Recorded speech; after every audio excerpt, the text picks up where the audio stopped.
Hey everyone, I sincerely appreciate your support. If you enjoy my audiobooks, I would be truly grateful if you could subscribe to the channel.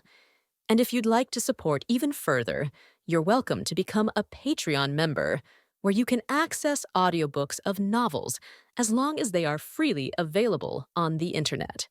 Your kindness and support mean so much. Thank you. Night descended, a vast swathe of velvet drapery that muffled the clamor of the world. Twinkles of blue moonlight interwoven with sparse starlight, serenely and mysteriously sprinkled across the land. In the city's villa, outside the study, in the dim corridor, Yin Chun stood alongside Qin Hung. The lights slanted from behind, casting their tall, intersecting shadows, segmenting the silent space into streaks of gold. I didn't expect the bureau chief to have such profound insights into civil affairs. The issues you pointed out are indeed ones we at the Civil Affairs Bureau hadn't considered. In the future, I shall certainly trouble you more, and I hope you won't mind. Upon hearing Qin Heng's words, Yin Chun chuckled twice before he spoke in a deep, husky voice. Commissioner Qin is too polite. I had a very close relationship with old Master Qin. Before his passing, he asked me to look after the Qin family. So in the future, feel free to consult me on any matter. The two had already reached a consensus in the study. Now, they were just exchanging pleasantries, so the atmosphere was exceptionally harmonious. Just then, suddenly, a figure hurriedly approached from the end of the corridor. They stopped their conversation to look at the approaching figure. It was Qin Heng's assistant, a member of the younger generation of the Qin family whom he had carefully cultivated. Rushing in front of them, the assistant bowed slightly to Yin Chun and greeted Director Yin. Yin Chun nodded slightly and grunted from his nose in acknowledgement. The assistant then quickly stepped up to Qin Hung and, covering his mouth with his hand, leaned in to report. Seeing this, Qin Hung pushed away his hand and chided with a frown. The bureau chief is present. What kind of behavior is this, sneaking around? After speaking, he paused, then added with a serious face, whatever it is, report it directly. Qin Hung was already frail. Speaking with such intensity, he immediately covered his mouth and coughed twice.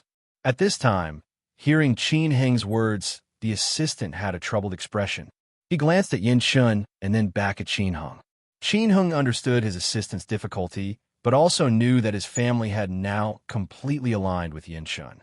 At such a moment, it was crucial to show the proper stance.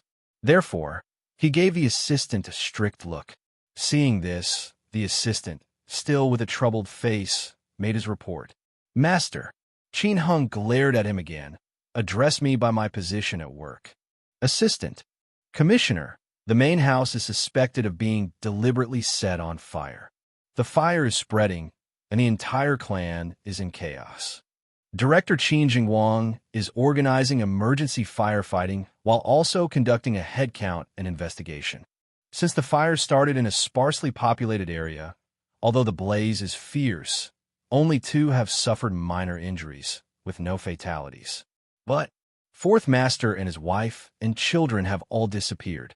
Upon hearing the assistant's report, Qin Heng's expression turned drastically. He couldn't help but look at Yin Chun. Yin Chun, half shrouded in darkness, showed no expression on his face, as if he hadn't heard the report at all. Seeing this, Qin Hung tamped down his inner turmoil. He gave a slight nod to Yin Chun and then calmly said, Bureau Chief, there's been an incident at the family abode. Please allow me to leave immediately. Yin Chun smiled lightly and said, Commissioner Qin is too courteous. If there's anything you can't handle, feel free to contact me. Having said that, he called out, Ji Chun. A butler emerged from the dark, standing in front of Yin Chun, head bowed and hands clasped. Yin Chun commanded, You go with Commissioner Qin to take a look. Upon hearing this, the butler bowed to Qin Hung and said, Commissioner Qin, if you please. Qin Hung didn't reject Yin Chun's kind offer. He first nodded at Yin Chun, then gestured to Ji Chun before striding away. As he gradually left, the inquiry he murmured to his assistant echoed softly in the darkened hallway. What exactly happened? The assistant hurried behind him, softly responding, Commissioner, it's like this. Back at the entrance to the study, Yinshin stood with his hands behind his back, watching with an unfathomable gaze as Qin Heng's figure disappeared at the end of the corridor, then turned and re-entered the study. Once back inside, beneath the dim light, he strolled over to the desk and picked up the telephone. He dialed a few numbers, and once there was a voice on the other end, he ordered, "Check what happened with the Qin family." A deep voice from the phone responded, "Yes, Bureau Chief." Simultaneously, in his home on Old Alley Street, Qiu Tu witnessed through spiritual vision as Master Qin Si, leading Qin Shuman and guarded by several henchmen, hurriedly left the Qin residence. Behind them, the wild flames danced like an uncontrollable dragon, its furious roars in vain as they failed to stop their departure. Watching Master Qin Si and Qin Shuman get into the car, heading for the Milan Grand Hotel, Qiu Tu also deactivated his spiritual vision. The gray fog slowly dissipated, and the material world's outlines filled back in, solidifying into wall after wall, building after building. As the lingering sapphire hue of spiritual vision faded from his pupils, Qiu Tu felt a wave of dizziness. Bracing himself against the window frame, he struggled to support himself, belatedly realizing he might have overexerted his mental faculties. Like cataclysmic abilities, spiritual vision was not without limits. Each use required a significant expenditure of spiritual power as a price. According to the information carved in the world's foundation stones, this was because all supernatural power in this world needed to be driven by cataclysmic power, which only existed within the boundless heart sea. Thus, to wield such power in the material world, beings needed to connect with the boundless heart sea and actualize cataclysmic power into the material realm. And this required an immense amount of spiritual power. For someone like Qiu Tu, who had just undergone a cataclysm awakening and then forcefully used spiritual vision for an hour, it was an incredibly extreme approach. Unless there was a potion to replenish spiritual power or a cataclysmic treasure, one would need to rest for over 10 hours to recover. A potion to restore spiritual power or a cataclysmic treasure? Thinking this, Qiu Tu looked toward the two tiny treasure chests in the upper left of his field of vision that were still swaying. I actually have. There were two crisis treasure chests. One was from this morning when Qiu Tu had completed the task in Yin Shen's office by implicating Master Qin Si, corresponding to the crisis of collecting evidence of the Qin family's crimes. The other had popped up automatically after the countdown ended at 6 p.m. today, in response to the crisis of creating an awakening elixir.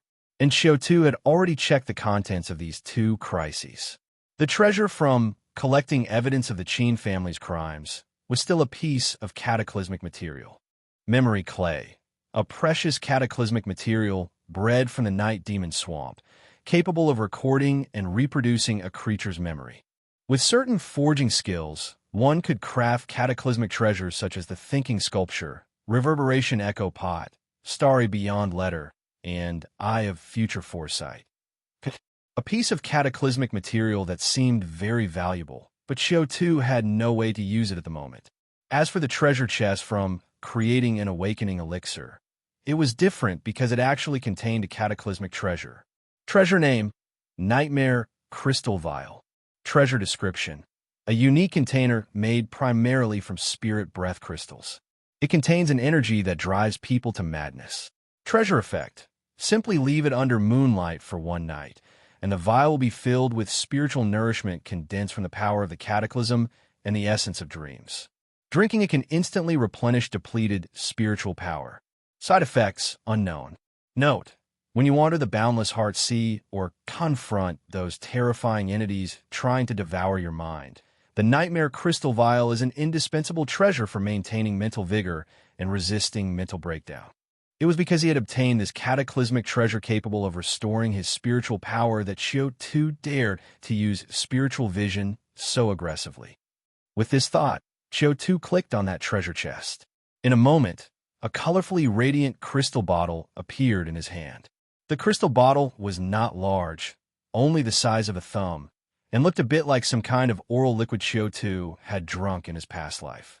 Holding the crystal bottle, he gently shook it twice, and the contents rippled with iridescence like stars. Qiu Tu tipped his head back and drank the spiritual nourishment inside. The colorful liquid slid down his throat, as if illuminating every corner of his bones and organs, making them clearly visible. Suddenly, the light went out, and Qiu Tu felt a coolness reaching his brain. His thoughts, which had been somewhat painful and fatigued, instantly became crystal clear.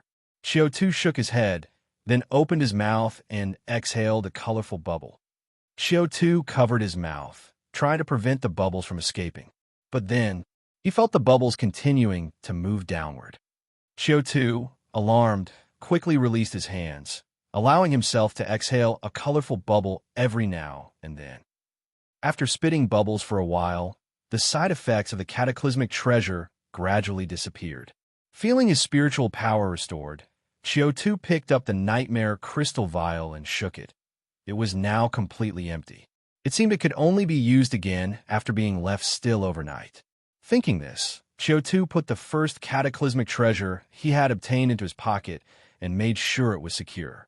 Then he stood up, walked next door, called over Sister Xian to help watch over the still sleeping Shunling Shuang, and then he went downstairs. The climax is never the most important part of a play. It's the curtain call. He had already let Master Qin Si perform in the first half of the play, and in the second half, he intended to personally draw the curtain on this show. After all, don't forget, facilitating Master Qin Si's escape from the Qin family was only the first step. Negotiating with the military, handling the subsequent reactions from Yin Shun and the Qin family, and maximizing the benefits from this situation were the most crucial parts of the entire play. With these thoughts, Qiu Tu got downstairs, started the black sedan given to him by director Qin Jingguang, and headed toward the Milan Grand Hotel. He didn't know if the nightmare crystal vial had other special effects. The bumpy roads of the planning area somehow did not stir any negative emotions in Qiu Tu's day. He felt exceptionally calm, and even his thoughts seemed to flow much more smoothly. Ring, ring, ring. Halfway there, the communicator suddenly rang. Qiu Tu gathered his wandering thoughts and picked up the communicator to see it was Jia Shu calling. Seeing the name on the communicator, Qiu Tu's eyebrows knit slightly. He pondered for a moment before calmly answering the call. "Good evening, Director." From the other side of the phone, Jia Shu's feigned laughter came through. "What are you busy with, Agent Qiu?" Qiu Tu glanced at the rearview mirror and lied, without changing his expression. "A friend asked me out for a drink. I'm on my way there." "Oh, is that so?" Jia Shu, on the other side of the communicator, smirked while looking out the window before saying, "Then Agent Qiu, come to the bureau for some overtime work. There's an urgent case." Upon hearing Jia Shu's words, Qiu Tu gradually brought the car to a stop. He pondered for 2 seconds, then suddenly laughed. "All right." Jia Shu continued, "I remember Director Qin gifted you a car at noon today. It should be about a 15-minute drive from your place to the bureau. Shall we meet in 18 minutes? Qiu Tu did not refuse. "Yes, Director." After hanging up the phone, he looked through the car window at the pitch-black, deserted street, took a deep breath, and his face revealed an inexplicable expression. Interesting, very interesting. One should never underestimate the enemy. I've just made my move, and they've already responded? But do they really suspect me? Or are they just trying to lock down a suspect? After contemplating for 2 seconds without reaching a conclusion, Qiu Tu smiled nonchalantly. "Too bad, they can't hold me down. This play, I've already got it set." Thinking this way, Qiu Tu tapped the steering wheel and made a U-turn, heading back towards the Investigation Bureau building. He wasn't idle while driving. Jia Shu had indeed restricted his movements, but he hadn't restricted his mouth. Who said he couldn't carry on with the act just because he couldn't be at the scene? The real protagonist never complains about the environment. With that thought in mind, Qiu Tu took out another communicator while driving. This was the communicator Atai received after becoming an official agent of the Special Service Department. Qiu Tu took Atai's communicator and made a call to himself. "Doo-doo, doo-doo, doo-doo." After a few rings on his own communicator, Qiu Tu answered the call. He waited another 10 seconds or so before hanging up the communicator. After making these preparations, he took Atai's communicator and called the third golden supporting role in this drama. Linzwa from the security department's investigation section. Soon, the call connected. Lin's cool voice came from the receiver. Hello. Who is this? Because time was pressing, Qiu Tu didn't bother with pleasantries and instead got straight to the point. Linzwa, it's Qiu Tuesday.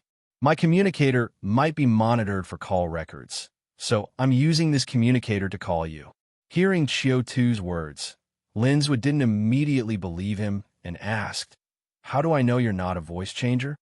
Qiu Tu said, 416. This was the hotel room number from their last meeting, known only to the two of them, so Linzwa nodded slightly, preliminarily believing Qiu Tu. He asked what happened. Have you made any progress on your end? Hearing Linzwa's words, Qiu Tu exaggerated while driving. Not just progress, it's a major breakthrough. I'm preparing a big gift for you. Linzwa asked in a cool tone. What kind of gift? Qiu Tu said, I've turned Master Qin. He holds evidence of Yin Qin's collusion with the United Front in his hands. As Qiu Tu's words trailed off, the sound of objects colliding clatter-clatter suddenly rang from the other side of the communicator. If he hadn't guessed wrong, it was probably because Linzwa got too excited and knocked something over when he stood up abruptly. Seeing this, a smile crept across Qiu Tu's lips. See, everyone has desires. Even a most honest and dedicated person harbors ambitions in their career. Once you pinpoint their desires, you can easily manipulate them. Thinking this, a voice came through the receiver. Linz was suppressing his excitement as he inquired, Is it true or false? Qiu Tu didn't answer directly but coolly replied to Linzwa, Section Chief Lin, a question like that only makes me feel you're unprofessional. Linzwa, momentarily taken aback, calmed down quite a bit. He reflected on his question. Indeed, since it was information given by Qiu Tu, no matter how he asked, Qiu Tu would only answer it's true. To find out if Qiu Tu was lying, he would have to verify it himself. A sudden clue made me lose my cool. After quietly making a judgment, Lin's emotion stabilized, and he returned to his normal professional level as the head of a security department. He didn't ask any more foolish questions and instead directly started talking business. What do you need from me? Qiu Tu nodded slightly. As expected of an elite trained by the sanctuary, he's more professional than newly recruited agents. With that thought, he said, Master Qin left the Qin family in 2 separate groups. He himself is now on his way to the Milan Grand Hotel. His wife and children arrived at a courtyard at 19 Nanfang Street half an hour ago. My people are protecting them. The clue he has is too important and involves Director Yin. It's too sensitive. So, I need your security department to send someone to clean up any traces left by these 2 groups of people. Or, at the very least, make sure the trail goes cold. Once the job is done, the safety of Master Qin's wife and children will be the responsibility of my people, and he himself will be under the protection of your security department. The intelligence and merits obtained from him will be shared between our 2 parties. Linzwood didn't agree immediately upon hearing this. After thinking it over for a moment, he asked cautiously, How long ago did this happen? Qiu Tu quickly calculated the time, less than 10 minutes. Linzwood said, We still have time. I'll send someone right now to clean up the traces. Guarantee even if the political department steps in, they won't be able to track down any leads to you. Hearing this, Qiu Tu laughed, pleased to cooperate. Linzwood said, Pleased to cooperate. After hanging up the phone, Qiu Tu felt somewhat at ease. In creating this plan, the security department was one of the cores of Qiu Tu's strategy. With such a commotion today, it was highly likely that Yinshan would take notice. And in order to investigate tonight's affairs thoroughly, Yinshan would probably dispatch his trump card, the political department. The political department, although mostly comprising newly recruited investigators, also included some elite agents who had come down from the sanctuary. If they got involved in the investigation, with non-professionals like Atai and Eagle leaving behind traces, they would definitely find out everything there was to find. Thus, Qiu Tu had to find someone to help handle all traces of the incident. And in the whole of Xinjia City, only the military, only the security department had such experts who could clean up traces magically cover up the whereabouts of Master Qiu Tu and his family without anyone noticing. Therefore, Qiu Tu had to cooperate with the security department. Of course, knowing how crucial the security department was to the plan, Qiu Tu didn't put all his hopes on Lin Zhuo. He had a plan B, starting with Qin Shuman. That would make things much more complicated. For now, having negotiated with Lin Zhuo and achieving his aim, Qiu Tu's mood instantly became much lighter. He watched the streets was by outside the car window while murmuring to himself, "As long as I give the word to Master Qiu Tu, everything will be all right." Thinking this, Qiu Tu picked up his communicator, ready to call Master Qiu Tu. But unexpectedly, before he could make the call, Master Qiu Tu's call came through first. Looking at Master Qiu Tu's number on his communicator, Qiu Tu hesitated for a moment, but eventually answered the call. As soon as the call connected, Master Qiu Tu's voice came through, clearly agitated, as though he was suppressing anger. "Qiu Tu, I want to make a deal with you." "A deal?" Qiu Tu glanced at the rearview mirror and asked, "What kind of deal?" Master Qiu Tu said vehemently, "I've realized that you're not a good partner at all. You're treacherous and deceitful, taking pleasure in betraying people. Working with you, who knows when you'll betray me and even help you count the money. Luckily, for all your planning, you missed one thing. All you thought about was taking advantage of the chaos to rescue your sweetheart Qin Shuman, but you forgot that after rescuing her, she'd still be in my hands. I'm telling you, release my wife and kid now. Otherwise, I'll kill Qin Shuman." Upon hearing Master Qiu Tu's words, Qiu Tu was taken aback for a moment. Then he laughed. "Fourth Master, you've misunderstood. Qin Shuman is not my sweetheart," he said. "At best, we're just two lonely souls who exchange some deep conversation late into the night. That's all. In times of chaos, when there's only the body, how could there be any feelings? Hold her hostage all you want, but she cannot threaten me." Master Qiu Tu roared, "Stop talking crap. Do you really think you can hide your affair with Qin Shuman from me? If you had no feelings for her, would you still remember to have me rescue her in today's situation? You're fooling no one." Upon hearing this, Qiu Tu let out a ha-ha and laughed. "Fourth Master, you really have misunderstood. I asked you to save her for only two reasons. First, to legitimately allow you to attack and kill an investigator, severing your means of retreat. Second, to make you offend Yin Shun. You've abducted his mistress. Do you think with his personality, he would let you go? As for Qin Shuman, if you want to kill her, go ahead. After all, she's of no use to me now." Shocked by Qiu Tu's candid words, Master Qiu Tu hesitated and his conviction wavered. Just then, Qiu Tu added, "However, Fourth Master, I honestly didn't expect that even at a time like this, you'd still be double-dealing. It seems I have been too lenient with you." Pausing briefly, he continued indifferently, "Choose one of your two children. Which one will you keep?" Master Qiu Tu was first stunned, then he became hysterical. "Qiu Tu, you dare to threaten me? Do you believe I will kill Qin Shuman right now?" Qiu Tu laughed. "All right then. Your eldest son will be the one to die." With that, he hung up the call with a click. No sooner had he hung up than the communicator rang again within a second. Qiu Tu glanced at it. It was Master Qiu Tu. Hung up. Master Qiu Tu called again. Qiu Tu hung up again. Master Qiu Tu called once more. This time, Qiu Tu finally answered. Master Qiu Tu's tone had finally lost its edge as he spoke ingratiatingly. "Agent Qiu. Look, I was just joking with you. Why do you take it seriously?" Qiu Tu chuckled. "Fourth Master is truly a gang leader, able to bend and stretch. But say whatever you have quickly, I still have orders to give to my subordinates." Without a hint of compassion, he began to count down 5. Master Qiu Tu paused for a second, not yet comprehending, and Qiu Tu continued. 4. Master Qiu Tu called out in a hurry. "Qiu Tu. Qiu Tu." Qiu Tu said. 3. Master Qiu Tu said in a panic. "Money. All the money my wife and child carry with them. I'll give it to you. All of it." Qiu Tu was amused. "Fourth Master, you sure know how to offer flowers in tribute to Buddha. Your wife and child are already in my hands, and naturally, The money and house deeds they carry belong to me. Do I still need you to give them to me? Master Qiu Tu hurriedly explained. This money you take directly will always be under the table. I can write a letter of employment commission and stamp it with my seal and handprint. It will prove that I have hired you, and all this money is the reward.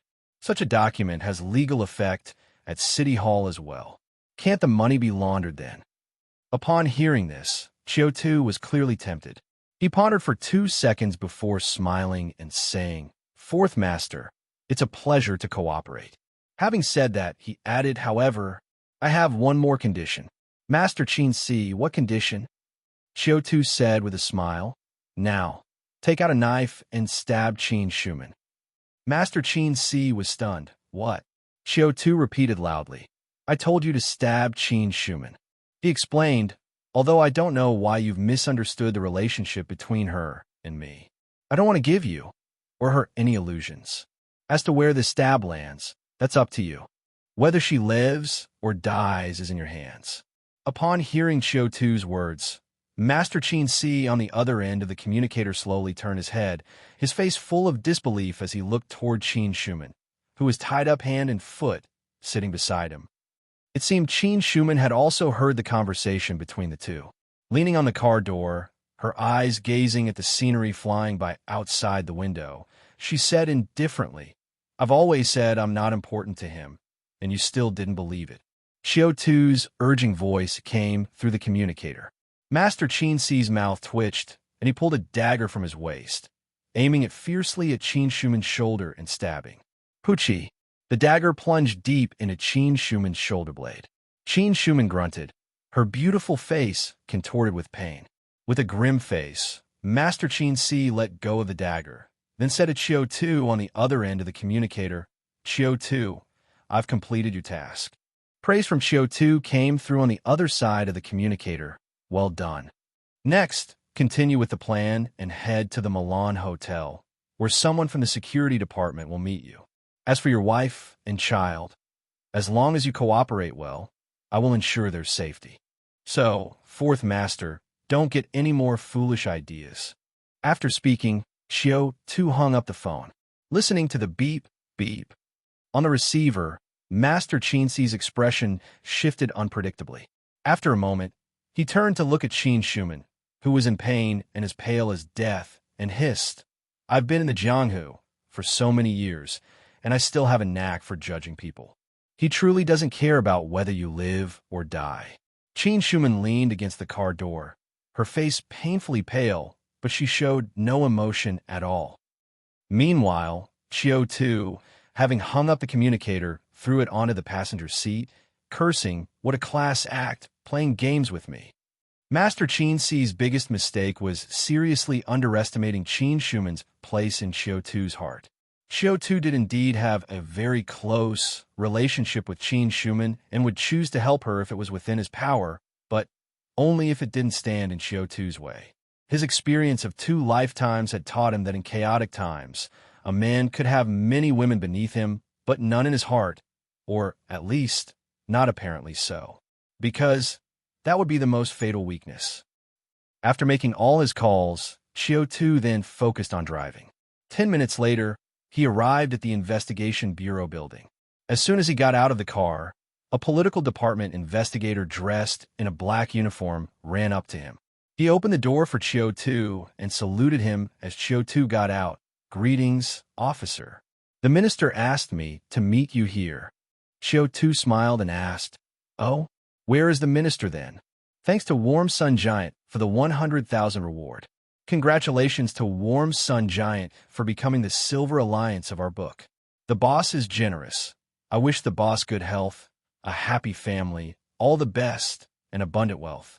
Hearing Qiu Tu's words, the detective replied respectfully, The minister is waiting for you upstairs. Upon hearing this, Qiu Tu looked up at the Investigation Bureau building. It seemed as if he could see a pair of profound eyes watching him. He smiled.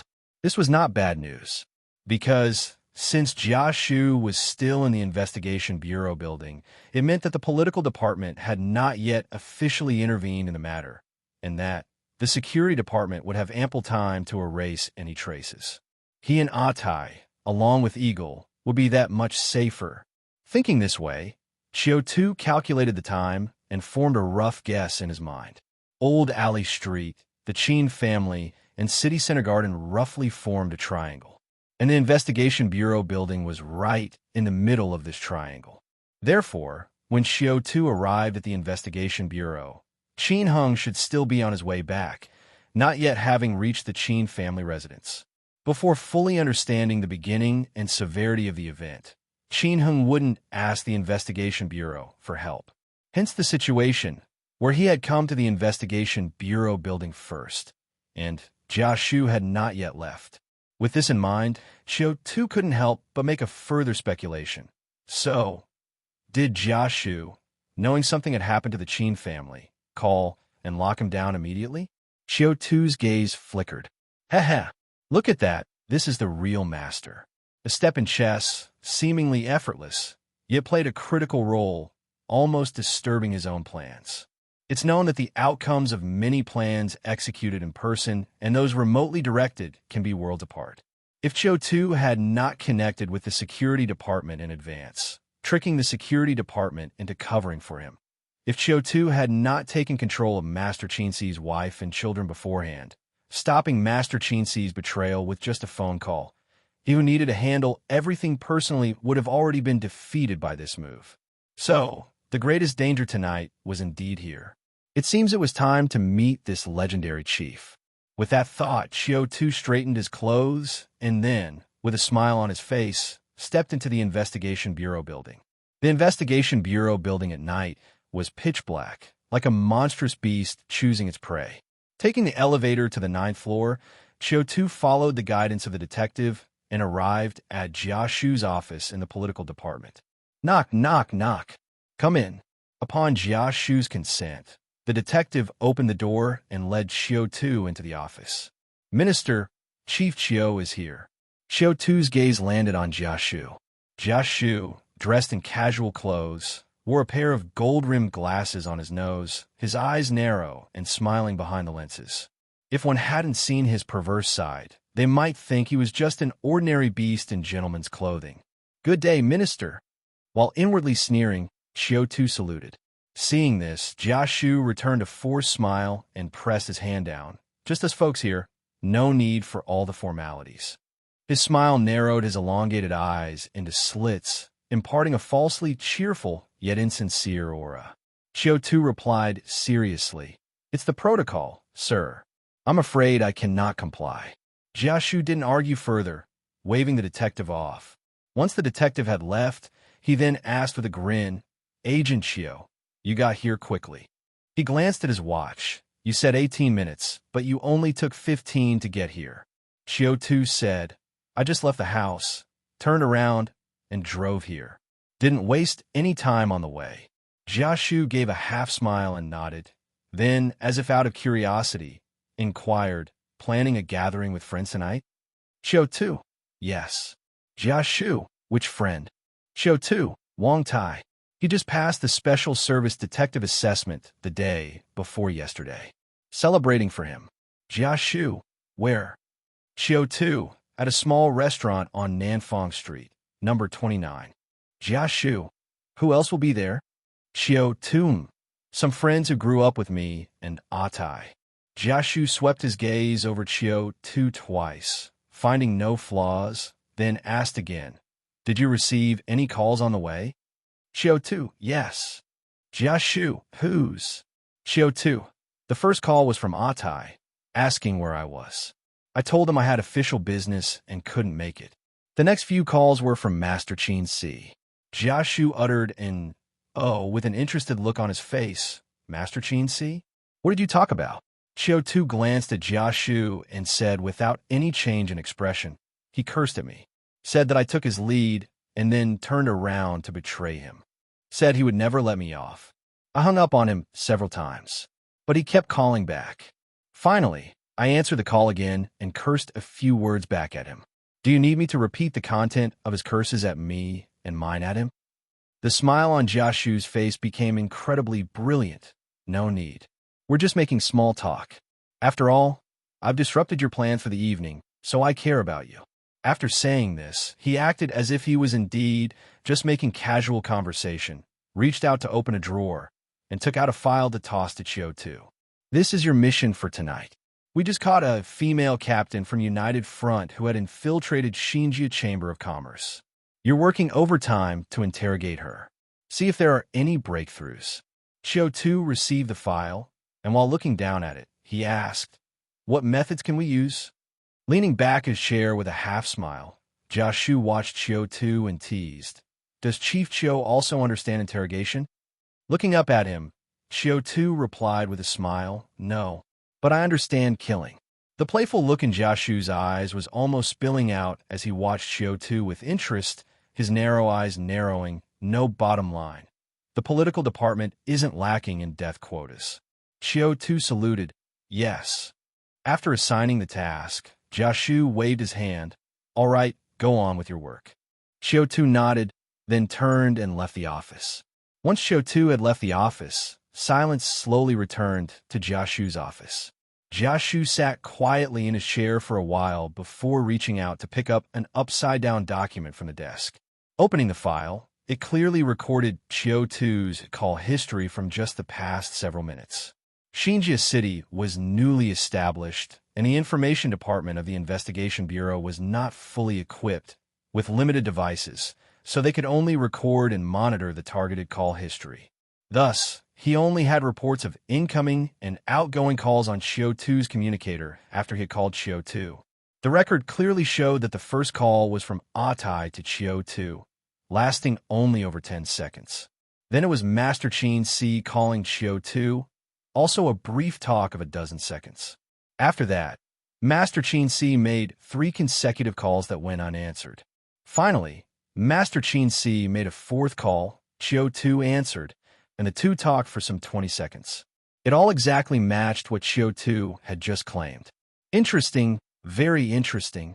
Jia Shu's smile became more and more splendid, his pupils turning slightly red, as if filled with the desire of encountering prey. Carrying the file, Qiu Tu didn't let his guard down after leaving Jia Shu's office, but methodically carried out the task Jia Shu had given him. He turned and headed for the interrogation section.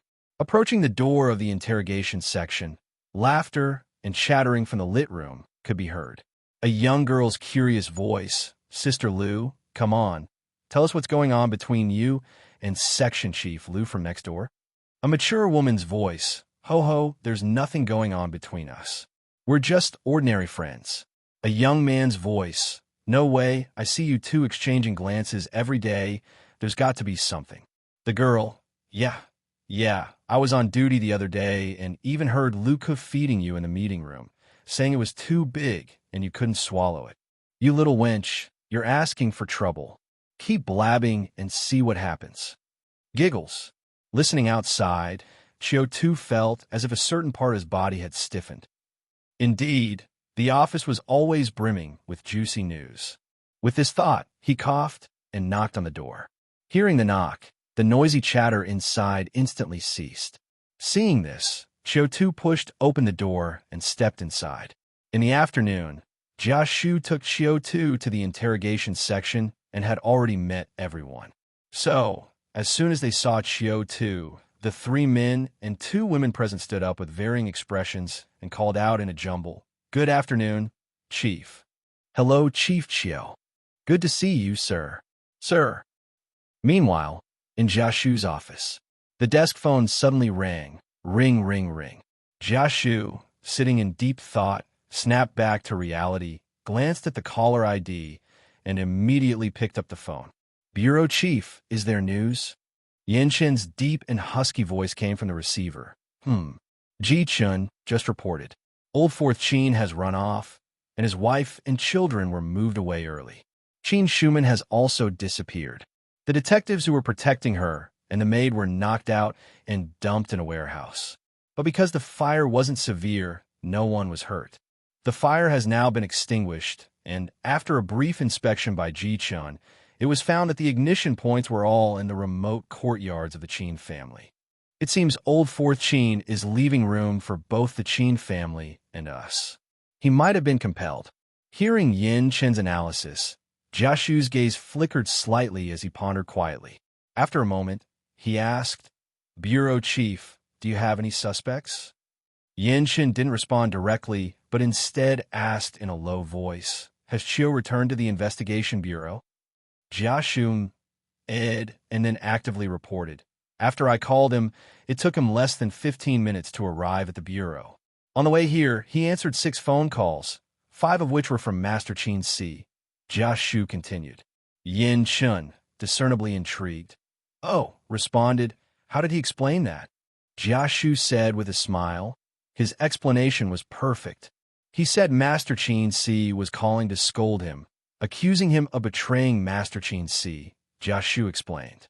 He couldn't stand being scolded, so he hung up, but Master Qin Si continued calling, continuing to scold. Finally, he couldn't take it anymore, and he fought back against Master Qin Si, which made Master Qin Si stop harassing him. The causes and consequences of the calls were clearly explained, and it all seemed very reasonable, Jiashu remarked. Upon hearing this, Chen rarely cracked a smile. His laughter was eerie, sending shivers down the spine. After his laugh, he asked, "Do you believe him?" By then, Jiashu was also laughing so hard his smile nearly reached the heavens. "I believe him, my ass. How can there be so many coincidences in the world, all of which just happened to occur to him?" Jiashu questioned. Chen gradually reining in his amusement, and then solemnly instructed, "Then investigate along those lines. Let's see what exactly our little friend is planning to stir up such a fuss." "Yes," Jiashu respectfully responded. After hanging up the phone, Jiashu sat quietly in his office for a while. After organizing all the information, he picked up the desk phone and dialed number. A moment later, the connection was made, and Jiashu, with a smile, gave an order, "It's our turn." Having said that, he hung up the phone, stood up and donned an overcoat, then left the office to head downstairs.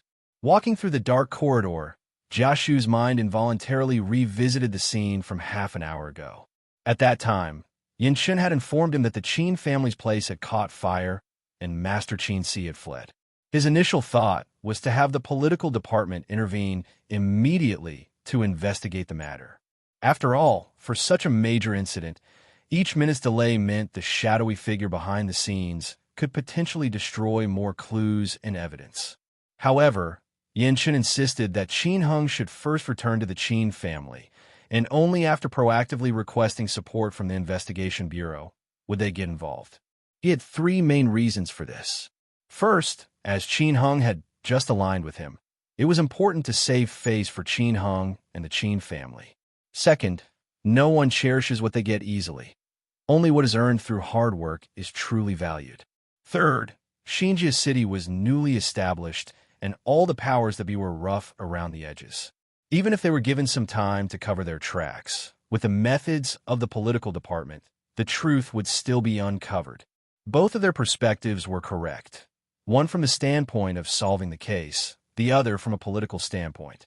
Ultimately, Jiashu heeded Chen's arrangement. But now that it was time to start the investigation, Jiashu couldn't shake the feeling that due to this half-hour delay, something about the whole affair seemed to have shifted in an unforeseen way. Yet, what could happen in just half an hour? He'd even confined the prime suspect, Qiu Tu, within the bureau. With that thought, a trace of deep contemplation flashed behind Jiashu's spectacles. A moment later, he took out his communicator and made a call. "You don't have to join this operation. Go to the surveillance room and keep an eye on Qiu Tu for me," he instructed. Suddenly, a man's voice came through the phone. "Yes, Director."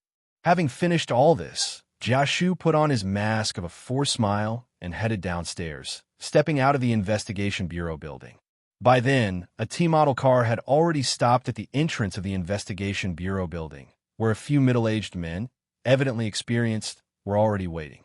They were senior detectives who had followed Jiashu and Chen from the sanctuary to Xinjia City, where they were promoted in situ to heads and deputy heads of various departments.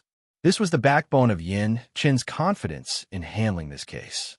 Today, due to the unexpected blaze, they were urgently gathered together to work in collaboration once again. Meanwhile, at the same time as Jia Shu and his team embarked on their case, in the office of the interrogation section, Qiu Tu was also scrutinizing the detectives standing in front of him. The interrogation section is a major division of the political department, containing subgroups such as the interrogation team, service team, psychological analysis team, forensic pharmacist team, and the records and archives team.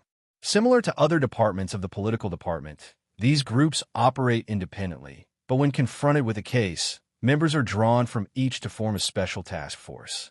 The 3 men and 2 women present tonight were members of the espionage case task force. Song Qing, the young lady who had just made an off-color joke. Female, 3rd-level detective, a records officer from the records and archives team. Wang Shi, male, 2nd-class investigator, the young pharmacist from the forensic pharmacist team who had just spoken. The other 2 silent, burly middle-aged men were 3rd-level detectives from the service team, responsible for the security of detectives during interrogation and assistance with the process. As for the last one, the sultry young widow, of course, she was just the protagonist of the Peach Blossom News. Lu Fuping. She was in her early 30s, widowed, childless. When she laughed, she always preferred to look at people with a sideways glance, her slightly upturned, amorous peach blossom, eyes exuding allure in every glance. A woman like her naturally became the source of office gossip. After a brief glance at the beautiful widow, Qiu Tu smiled and said, "Sister Lu, how come you look even more beautiful tonight than this afternoon?" Upon hearing Qiu Tu's teasing, Lu Fuping's peach blossom eyes curved up, and with a roll of her eyes toward Qiu Tu, she somehow appeared even more captivating. Upon hearing this, the young girl Song Qing and the pharmacist Wang Shi exchanged a glance and visibly relaxed. Then both began to laugh. The tense atmosphere in the room immediately dissipated. With a single sentence, Qiu Tu had closed the gap with several of his subordinates and began to discuss the serious matters at hand. He slapped the documents in his hand onto the table and then inquired, "Tonight's mission is to conduct a surprise interrogation of a female spy from the anti-government armed forces."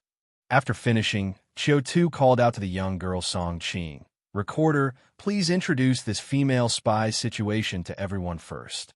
"Yes, Chief." Song Qing stepped forward upon hearing the order and then began to introduce to everyone. This female spy's real name is Kai Mei, the secretary and mistress of Vice President Tian of the Xinjiang Chamber of Commerce. According to Vice President Tian's recollection, it was in March of last year, not long after the establishment of Xinjiang City, that he encountered Kai Mei. At that time, Vice President Tian had gone to the black market on Xiaofang Street privately to investigate the potion business, when he coincidentally met Kai Mei. Vice President Tian said that Kai Mei was wearing a green military coat at the time, dirty and squatting in an alley, looking like a beggar. And upon seeing Vice President Tian, she suddenly sprang out from the corner, flung her military coat open, and asked Vice President Tian if he needed a communicator, claiming they were all good stuff from the sanctuary. Vice President Tian was in the business of selling communicators himself. Hearing her say that, he became somewhat curious. So, he took a closer look at the communicators she had strapped all over her. As Song Qing reached this point, a suppressed laughter rose in the office. Interrupted, Song Qing looked at Qiu Tu with a wronged expression. Qiu Tu, with a smile on his face, said, "Go on, continue." After glaring at the others, Song Qing continued. Vice President Tian said after examining them for a while, he confirmed that these devices were fakes. But since it's rare to meet a colleague, he asked her one more question. "Are these things real?" To which, who would have thought, Kai Mei directly pulled out a wanted notice from the sanctuary to prove that she really did steal the communicators from the sanctuary. Well, of course, this wanted notice was also fake. Perhaps finding the girl in front of him amusing, Vice President Tian became interested in Kai Mei and extended an olive branch to her. He said that he was in the communication business himself and now needed an assistant, asking her if she was willing to help him. At first, Kai Mei was a bit skeptical, wondering if she had encountered a true colleague. But after seeing Vice President Tian's luxury car, she believed him. And just like that, Kaime joined Vice President Tian's company as a secretary. Afterwards, their relationship grew closer. By the end of last year, Kaime naturally became Vice President Tian's mistress. However, since Kaime joined Vice President Tian's communications company, strange things started happening. Some of Xinjia City's logistics companies would consistently be robbed by the anti-government armed forces after leaving Xinjia City. The frequency was more than 3 times higher than other cities' similar companies. Soon, these companies faced enormous losses. Until 2 months ago, the interrogation section, while investigating a case, incidentally found an unidentified bugging chip inside a suspect's communicator. Following this lead, the interrogation section discovered more businessmen and officials who had been bugged. Using these clues, the interrogation section narrowed down the suspects to within Vice President Tian's company. Finally, they caught Kaime, the spy from the anti-government organization. At this point, Song Qing paused and scanned the other agents. Then she added, "Additionally, it needs to be mentioned that Vice President Tian has a special status. Due to his significant assistance during the establishment of Xinjia City and his substantial influence on the entire business environment of Xinjia, the sanctuary awarded him the Peak 3rd-level medal last December. As a result, not only can he attend the municipal committee and participate in policy discussions, but he also has a 3rd-level exemption right, unless Yin Chun, the bureau chief, authorizes it in writing and reports it to the sanctuary. Our political department cannot initiate an investigation against him. Moreover, considering his close relations with various members of the municipal committee, heads of government departments, and our cooperation with the Information Inquiry Office, we need to be cautious when handling this case." Having said this, Song Qing nodded slightly towards Qiu Tu to indicate she had finished her report. Qiu Tu listened and actually found the case quite interesting. However, no matter how interesting, it wasn't of much concern to him. He had a clear understanding of his role tonight. He wasn't really here to interrogate or investigate. His task, or rather Jiashu's directive for tonight, was simple: stay within the confines of the investigation bureau and go nowhere else. Therefore, all he needed to do was stay in the investigation bureau. Whether the case was solved or not was irrelevant. Of course, he would still need to do the work on the surface. With that in mind, he looked around the office and then said, "I believe everyone has understood the case details that Song Qing just mentioned. This is not a small case. It likely involves a high-profile figure who has received a peace medal. So, everyone should be on their toes and take care not to be negligent," he continued. After finishing, he clapped his hands and said, "All right, let's start fetching the suspects and prepare for interrogation." "Yes," the detectives present responded in unison. Being seasoned operatives in the interrogation section, they knew the following interrogation procedure. So, without any instruction from Qiu Tu, they went about their tasks methodically. Song Qing and 2 detectives from the duty team went to escort the prisoners with the authorization document, whereas Lu Fuping and Wang Shi followed Qiu Tu to the interrogation room for early setup. Having a calm demeanor meant Qiu Tu behaved naturally and relaxedly. When he got to the interrogation room, he just watched Wang Shi and Lu Fuping tinker with the equipment. He even casually glanced over Lu Fuping's peach-like buttocks a few times. Perhaps sensing Qiu Tu's wandering gaze, the beautiful and young Lu Fuping didn't forget to throw a coquettish glare back at him while retrieving instruments of punishment. But possibly because of her fully ripened age, her glare had no trace of intimidation. It even added layers of charm to her. Therefore, the smile on Qiu Tu's face became even thicker. While he was exchanging flirtatious looks with his subordinate, suddenly, buzz, buzz, buzz. The communicator in Qiu Tu's left pocket started to vibrate gently. Feeling the vibration in his left pocket, Qiu Tu was briefly startled. Then he no longer acted nonchalantly, but regained his alertness and composure. Because the communicator on the left was Atai's. He covertly slipped his hand into his pocket and hung up the call. Then he glanced at Wang Shi and Lu Fuping, who were busy preparing potions and tools for the interrogation. The two of them obviously hadn't heard the vibration of the communicator and were still moving things around. Seeing this, Qiu Tu naturally picked up the communicator, glanced at it, and saw that the caller was Lin's number. Qiu Tu's mind stirred, silently calculating the time. If he hadn't miscalculated, the security department should have already cleared all traces of tonight's events by now, and Lin's should have already met with Master Qin Si and conducted a simple questioning. So, Lin's calling now could only mean one thing. He had realized he had been deceived, that Master Qin Si had no evidence of Yin Shun colluding with the United Front whatsoever. Thinking this way, Qiu Tu made up his mind. It seems that it's time to wrap up my final move for tonight. With that thought in mind, Qiu Tu took the communicator and said to Lu Fuping and Wang Shi, "You guys get ready. I'm going to make a call." Hearing Qiu Tu's words, Lu Fuping responded with a sweet voice, "Yes, Commander." Wang Shi also stood up straight and respectfully replied, "Understood, Section Chief." After greeting the two, Qiu Tu took the communicator and went to the end of the corridor. Instead of redialing immediately, he first used his cataclysmic ability. Ever since he left the interrogation section's office, Qiu Tu felt like someone was watching him. As a newly awakened cataclysmic, Qiu Tu was sure his spiritual perception couldn't be wrong.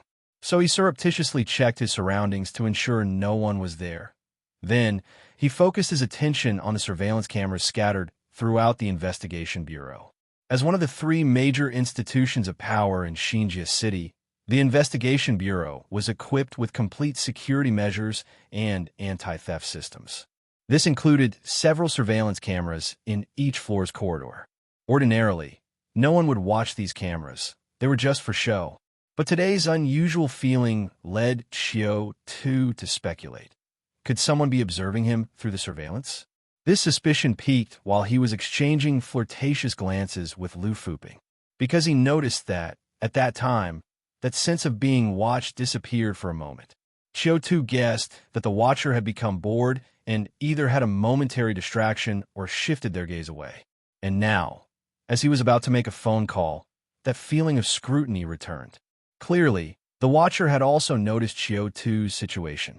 Qiu Tu wasn't sure if the investigation bureau's cameras had audio capabilities, so he had to eliminate all possibilities as much as he could.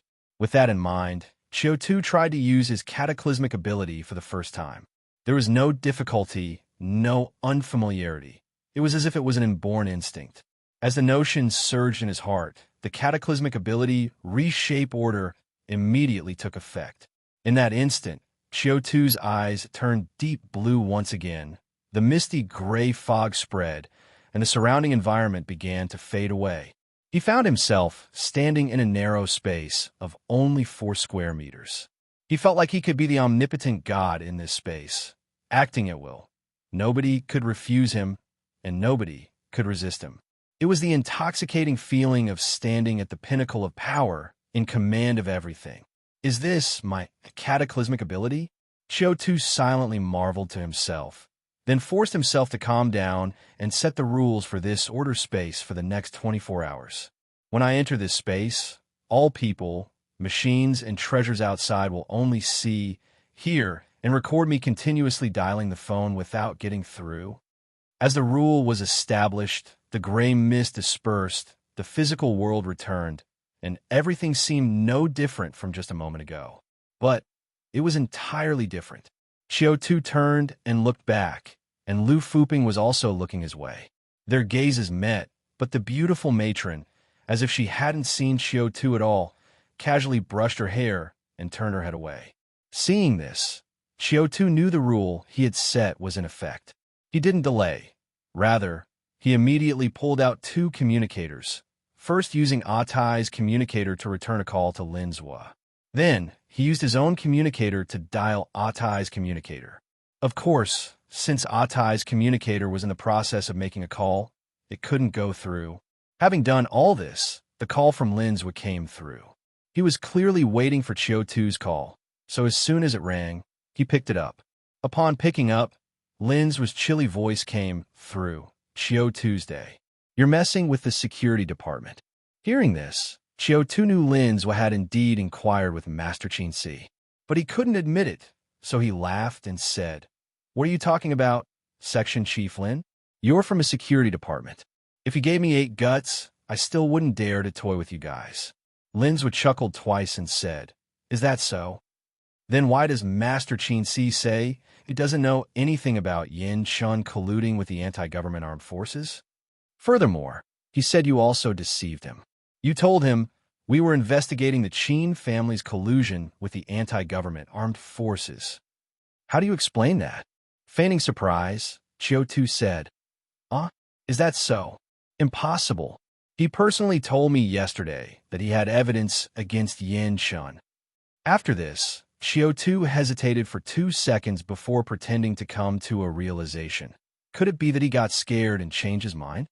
"Section Chief Lin, let me tell you, that old man started to get cold feet on his way to you. He called me several times, with threats and attempts to ingratiate himself, all because he no longer wanted to report on Yinshun. But after I threatened him with his wife and children, he finally went to you. I reckon he deliberately lied to you because he's afraid of offending Yinshun. Qiu Tu, you mother if at #% son of a b at #*#. You're really not a f at ##. And just as Qiu Tu was pinning all the blame on Master Qin Si, from the communicators came a barrage of expletives fragrant with Master Qin Si's anger. Obviously, possibly worried that Qiu Tu could hoodwink them, Linzwa, while making the call, had switched on the speakerphone.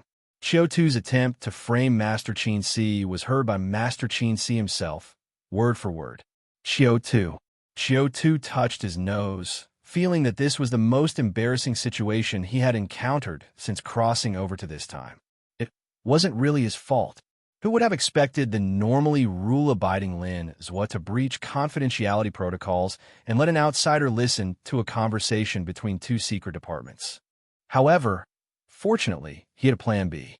With that thought in mind, Qiu Tu also dropped his joking demeanor and said seriously to Lin Zhua, "Section Chief Lin, what you're doing is a violation of the confidentiality regulations. I have the right to report your dereliction of duty to the military after this case is over."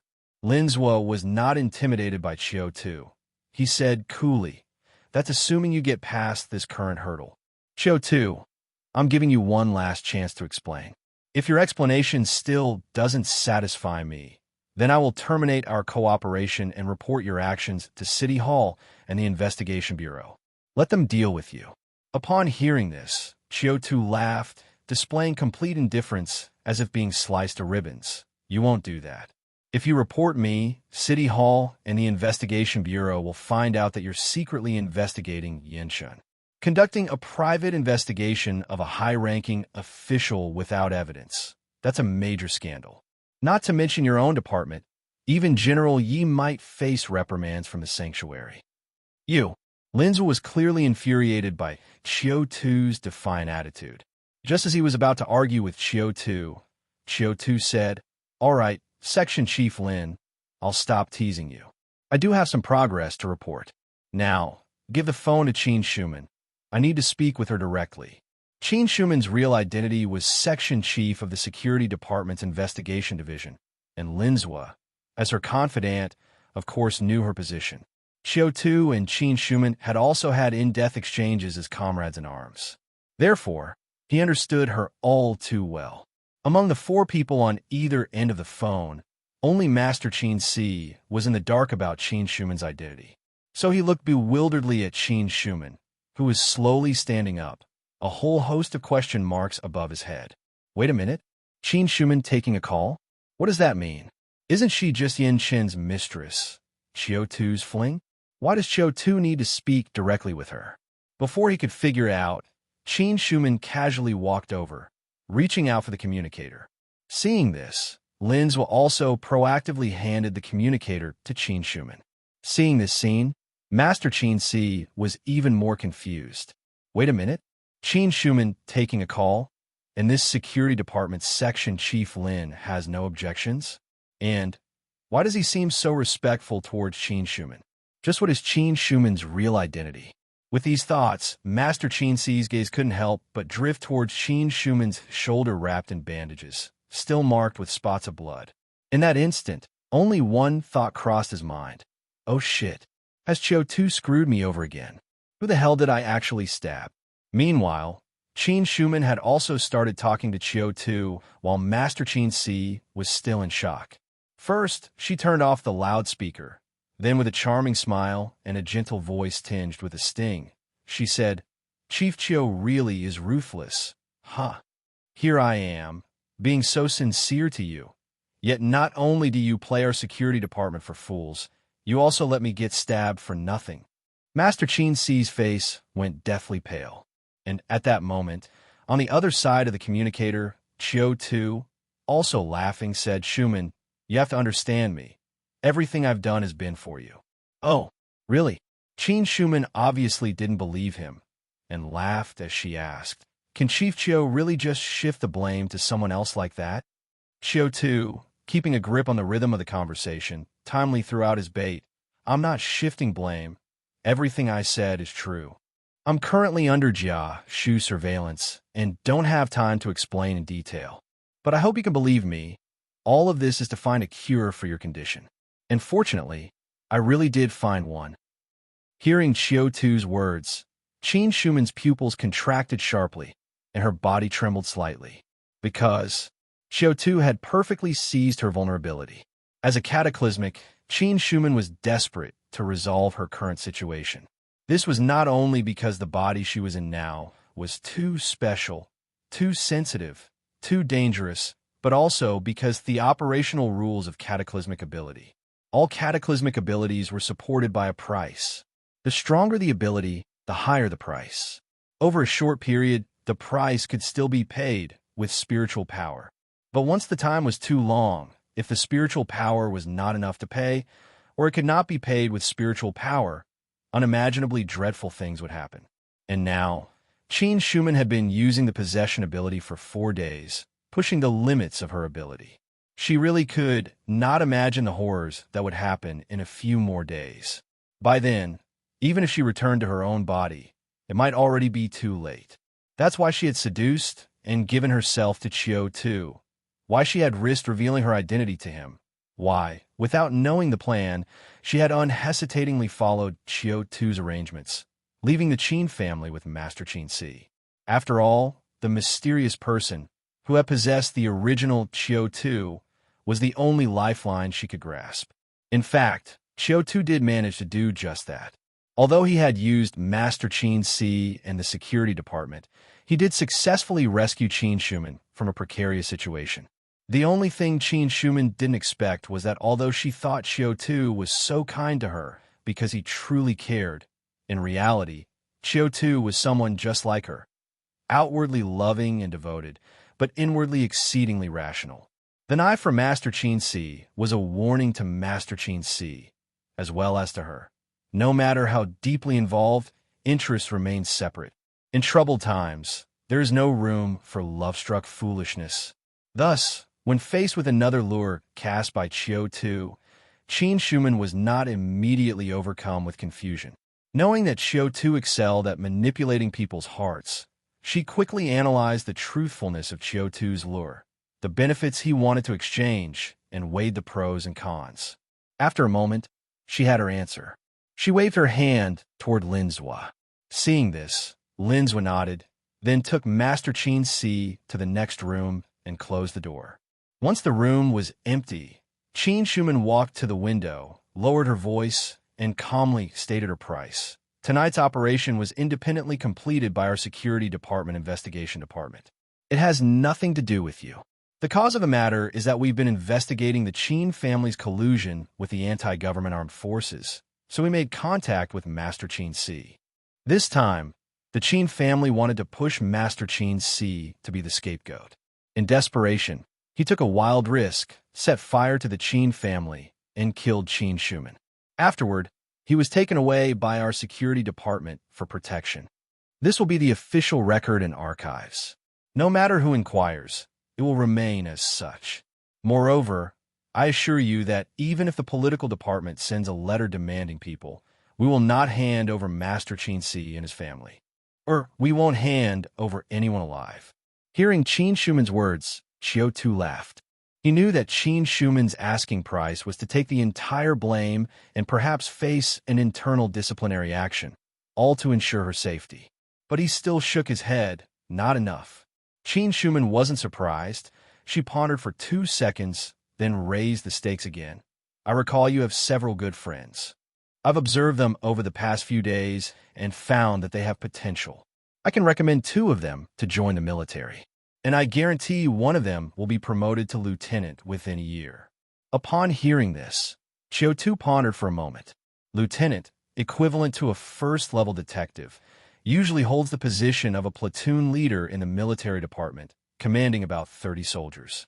It's practically the limit of promotion for ordinary people. The conditions offered by Qin Shuman were more than generous. But Qiu Tu still shook his head. Not enough. Qin Shuman was a bit exasperated and was about to retort when this time Qiu Tu took the initiative and said, I would also like some information about cataclysmic treasures and cataclysmic abilities. Qin Shuman hesitated for a moment and finally exhaled 2 words slowly, deal. After the deal was done, the atmosphere became much more amiable. Qin Shuman visibly relaxed, but she didn't forget to warn Qiu Tu. Qiu Tu, I have already shown enough sincerity. If you dare to deceive me, then don't blame me for being unkind. At that time, I'll get even for the black pot I'm carrying today, as well as for the stab wound on my body. Qiu Tu laughed audibly and then teased. They say for 1 day as husband and wife, 100 days of kindness. Does Miss Shuman really have the heart to do me harm? Qiu Tu emphasized the word day, instantly adding a hint of flirtation to the conversation. Upon hearing this, Qin Shuman's voice became seductive. With a voice so soft it could make a man's body go numb, she said, Chief Qiu had the heart to stab me. How could I possibly not have the heart to stab you? Rest assured, I'm not as heartless as you. When it's time to stab you, I'll definitely choose a pretty knife, a pink one. Does Chief Qiu like that? Hearing Qin Shuman's words, Qiu Tu laughed aloud and asked in a relaxed tone. Then Miss Shuman, shall we meet tomorrow at 11 p.m. at the Milan Grand Hotel? Qiu Tu's laughter seemed to infect Qin Shuman. The corners of her mouth involuntarily lifted slightly, and then she gave a light hum from her nose. The two exchanged a few more words offhandedly, then ended the communication. After putting down the communicator, Qin Shuman smiled softly and stood quietly for a while before her gaze unintentionally swept toward the window. Perhaps because the room was a bit dim, the window glass reflected the light, and a stunning woman with a touch of shyness was clearly mirrored on it. Seeing her own image, Qin Shuman was visibly stunned for a moment. Then she quickly suppressed the expression on her face, muttering to herself in her heart, Why on earth am I smiling? What's there to smile about after a verbal confrontation with that bad man? It must be the residual instincts of this body. Having said that, she turned around to leave the room. Perhaps because she moved her shoulder where the knife wound was, Qin Shuman couldn't help but tremble. She then clutched the knife wound on her shoulder, gritting her teeth, and whispered softly, What a damn man. Meanwhile, at the same time, inside the Investigation Bureau building, Qiu Tu also hung up the phone. Compared with Lin Zhua, Qin Shuman and he were in the same boat, partners with aligned interests, standing or falling together. So since Qin Shuman had agreed to take the blame for him, he believed she would handle the matter well. And with the security department serving as the scapegoat, the lies Qiu Tu had been weaving since his arrival were now changing from false to true. Even if Jia Shu and Yin Shun were cunning and felt something was amiss, they could not refute one fact. The security department indeed went down. As a result, all of Qiu Tu's lies from the past few days were now confirmed, including his conjectures about Qin Shuman's identity, his suspicions about the Qin family, and his warnings to Yin Shun. Following this logic to reassess the whole situation revealed something interesting. It appeared Qiu Tu truly had been wronged, and the suspects of Yin Shun and Jia Shu became the culprits behind the Investigation Bureau's failure this time. This was Qiu Tu's ultimate goal for the entire plan tonight. to thoroughly clear his own name of wrongful accusations and get rid of all the unstable elements around him. Even if Yin Shun and Jia Shu still had their doubts afterward, it was already too late. Qin Shuman was dead, Master Qin Si fled, and the archives of the security department were documented. They had no evidence or reason to continue their questioning, and the truth of the entire event finally became irrevocable. Thinking of this, Qiu Tu, who had finally executed the entire plan, took a deep breath, feeling a sense of relief in his heart. Regardless, the crisis was resolved, Qin Shuman was free, and he himself had awakened his cataclysmic ability. Only Yin Shun, Jia Shu, the Qin family, and Master Qin Si's painful night were achieved. Next, as long as he didn't slip up and slowly dealt with Yin Shun and the others. And I need to investigate what exactly happened on the day I traversed between the original Qiu Tu and the original Qin Shuman. For some reason, every time he thought about that day, Qiu Tu always felt vaguely uneasy. Contemplating silently for a while, Qiu Tu took several deep breaths to compose himself, then got ready to return to reality. He packed away the two communicators and then deactivated his cataclysmic ability. With the deactivation of reshape order, matter restructured, lines refilled, and everything around him returned to normal. The next second, Qiu Tu felt a bit dizzy in his head. It was a sensation much like after using his spiritual vision for half an hour. Qiu Tu was somewhat surprised. It's only been 5 or 6 minutes, right? Why does it feel like it drains so much energy? Does my cataclysmic ability consume a lot of spiritual power? If I were to maintain it for 24 hours, how much spiritual power would it use up? Thinking this, Qiu Tu steadied his body and kept his expression in check before discreetly returning to the interrogation room. At this moment, in the interrogation room, the female spy had already been brought in and was shackled to a chair. Lu Fuping, Song Qing, and Wang Shi were discussing the upcoming interrogation process in whispers on the side. Seeing Qiu Tu, they promptly saluted and greeted him. Qiu Tu waved his hand, gesturing for them to continue. As a mascot, Qiu Tu knew his role, so he observed and learned throughout the entire interrogation without giving unsolicited advice like an amateur. And after a whole night of interrogation, Qiu Tu was left with two impressions. The first was this female spy was actually a fraud. Moreover, her deceit was outrageously excessive. She really took men for fools. The second was that Lu Fuping, that beautiful young wife, seemed fiery, but when she made her move, she was really ruthless. Watching her manicured hands break the female spy's fingers one by one, Qiu Tu felt his scalp tingle. Most importantly, even when she was torturing someone, her peach blossom eyes were full of affection, and her lips still held a smile. Now, Qiu Tu even had a bit of admiration for Section Chief Lu next door. Could it really not leave any psychological scars? Throughout history, there have been few who could withstand endless torture and interrogation. So, there were not many surprises in the whole interrogation. The female spy had confessed almost all the intelligence the interrogation section wanted to know. For example, her method of contact with the United Front, the process and details of how she secretly installed listening devices, her code name, her superiors, and so on. And according to her confession, her infiltration into Vice President Tian's side was purely accidental. She was originally just an ordinary scout who unexpectedly hooked up with Vice President Tian. This also led to her being a free agent, without accomplices by her side. Qiu Tu had his reservations about the intelligence gained through this method of interrogation. But he was just an overseer, so he didn't interfere much. Thus, by the time the entire interrogation was over, daylight was already breaking. After everyone had packed up the interrogation scene, they stretched and walked out. Qiu Tu was leading the way, with Lu Fuping following by his side.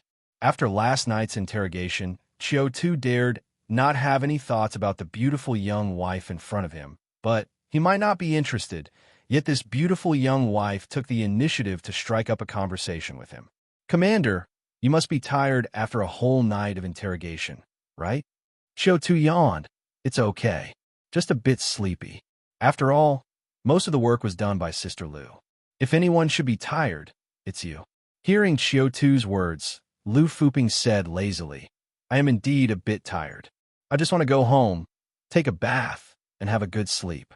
As she spoke, she stretched, and her fully developed curves were just perfectly outlined in front of Qiu Tu. Upon seeing this, Qiu Tu's eyes lit up with roguish light, and suddenly, he wasn't sleepy anymore. Not sure if she noticed Qiu Tu's gaze, Lu Fuping dropped her arms, threw him a coquettish look, and boldly invited, My place is nearby. Do you want to come over and sleep for a bit, Commander? Upon hearing this, Qiu Tu's heart skipped a beat, feeling a familiar sense of being lured into a trap. His mind quickly cooled down, but he feigned surprise and said, Go to your place to sleep? Sister Lu, if you put it that way, my mind might wander. Let's go, let's go. I can't wait any longer.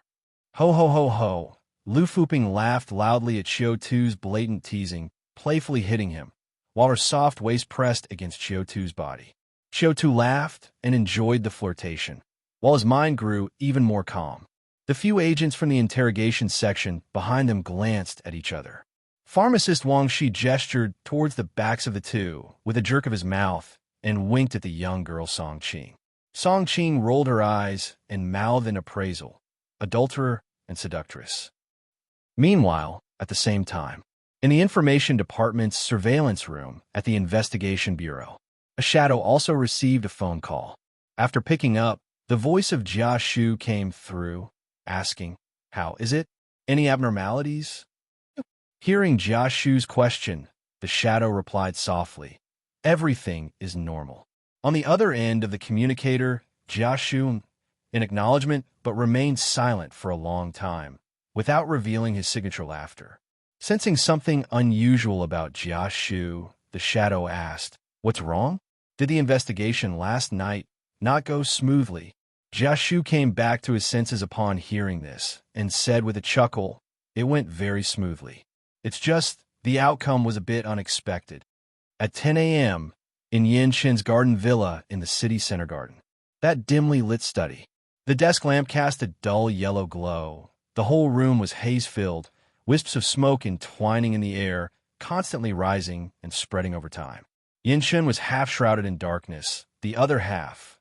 With a hand holding a cigarette, he smoked and squinted, deep in thought. Jia Shu stood in front of him without saying a word. The room was immersed in an eerie silence. Time passed in this way. Perhaps a minute, or perhaps 15 minutes had elapsed. When only the cigarette but remained in Yin Chen's hand, he stubbed it out in the ashtray and then hoarsely asked, So, have we been misunderstanding Qiu Tu this whole time? Jia Shu wasn't smiling anymore. His face was devoid of any expression, and the gold-framed glasses added to his severity. He shook his head. I didn't say that, but there certainly is that possibility. Having said that, he explained, Last night, we started our search with old Fourth Qin and his wife and child. It took us to many places, but the more we searched, the less it made sense. When we backtracked and started over, we realized that a lot of the key clues and information had been erased. After hours of searching, we could only confirm that old Fourth Qin vanished from the Milan Grand Hotel, and we had almost no other leads. Speaking to this point, Jia Shu adjusted his glasses and said earnestly, This irrational phenomenon, however, has pointed us in a new direction. The few of us are the elite from the sanctuary, with professional detective training. Which forces in Xinjia City could possibly escape our sight, who are more professional than us? The military? Yinshin narrowed his eyes slightly and quietly uttered 2 words. But in a moment, he shook his head and corrected himself. Not just the military. It should be the security department of the military. Jia Shu nodded in agreement, yes. Most of Xinjia City's other forces are country bumpkins. Even the best among them are only at an amateur level.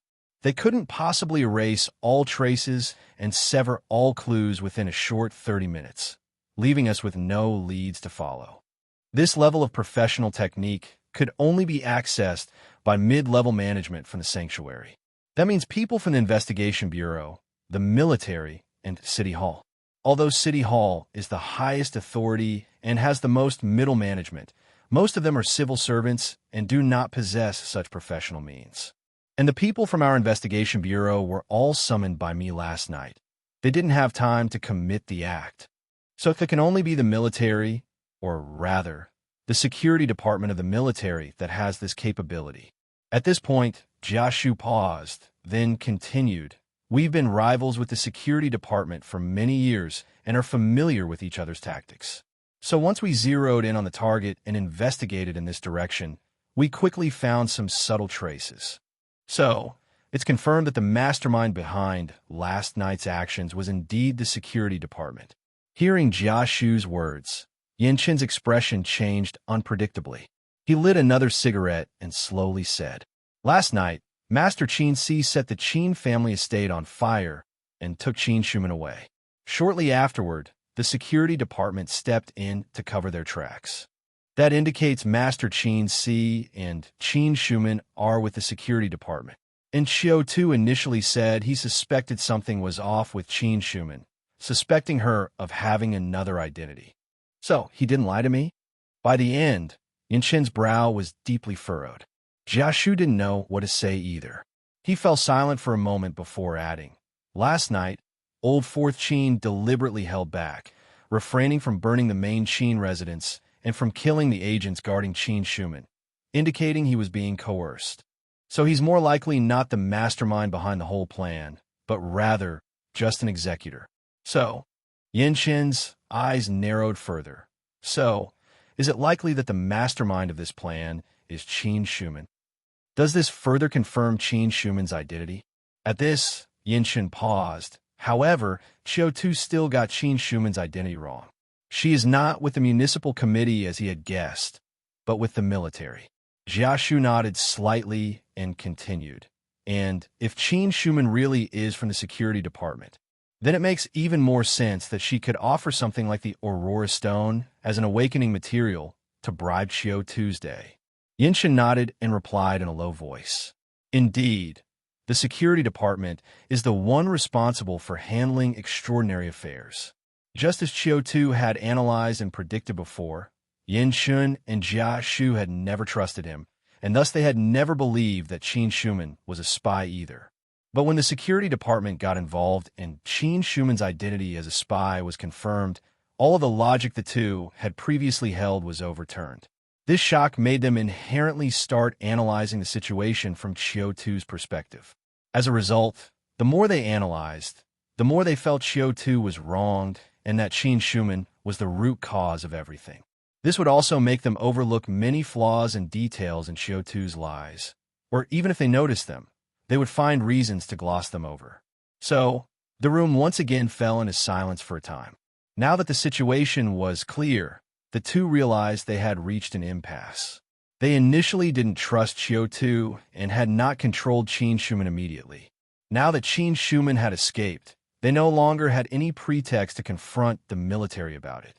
After all, as long as there was no person caught red-handed, the military would not acknowledge Qin Shuman's identity, and there were too many reasons they could use to whitewash the whole affair. For instance, Qin Shuman was just an ordinary person, and Yinchen had irritated Master Qin Si. So in his escape, Qin Si could have abducted Qin Shuman, made Yinchen a cuckold, and then killed her. Then, the investigation bureau would not only fail to achieve anything good, but would also be embroiled in an even bigger scandal. One wrong move in the game. Yinchen silently sighed and then looked toward Jiashu, asking, "What do you think?" By then, Jiashu had gradually returned to his state of strategic command. His eyes behind the glasses were flickering with a cold light. "I feel there are still many suspicious points in the whole matter. Qiu Tu's facts are too coincidental, and some anomalies on his person are indeed difficult to—" Yinchen raised his hand to interrupt him, saying a bit wearily, "Stop focusing on Qiu Tu for now. No matter how many doubts he has, his judgment of the whole matter is correct. Indeed, someone is causing trouble by my side. He is all merits and no demerits. It's us who did not trust him," Yinchen said. "What I'm asking is, how should we deal with the security department matter?" After crushing a cigarette, but in the ashtray, he regained the demeanor of one of Xinjie City's three giants and said deeply, "I can't just swallow this loss." Jiashu's face wore a smile. and he said with a semblance of jest, "I have two suggestions. One is, we also have our moles in the military, in the security department. Let them investigate who is secretly probing you. Is it General Yi, Director Dai, or some department head who's out of his place? After that, we deal with it specifically." Yinshin nodded slightly and asked in a low tone, "And the second one?" Jiashu's smile grew even brighter. "The second is, didn't Qiu Tu say that Qin Shuman had approached him? Let's go with the flow and simply turn him into a double agent. Let him continue to interface with the security department. We could let him feed the security department some non-critical intelligence to gain their trust. As for the task we give him, it's simple, just one. That is to find out the other moles the security department has by my side, inside our investigation bureau. This task can most simply discern his allegiance and also solve problems for you." Hearing this, Yinshin's eyes flickered slightly, and finally, he nodded slowly. After teasing Lu Fuping and having a bit of fun, Qiu Tu returned alone to the interrogation section. As the deputy staff officer, he had a leadership position, but not a private office. Therefore, he could only find a random meeting room to catch up on sleep. He had exhausted a lot of brain power, energy, and physical strength the previous night. Using spiritual vision and his cataclysmic ability had worn out his spirit. He desperately needed some sleep now.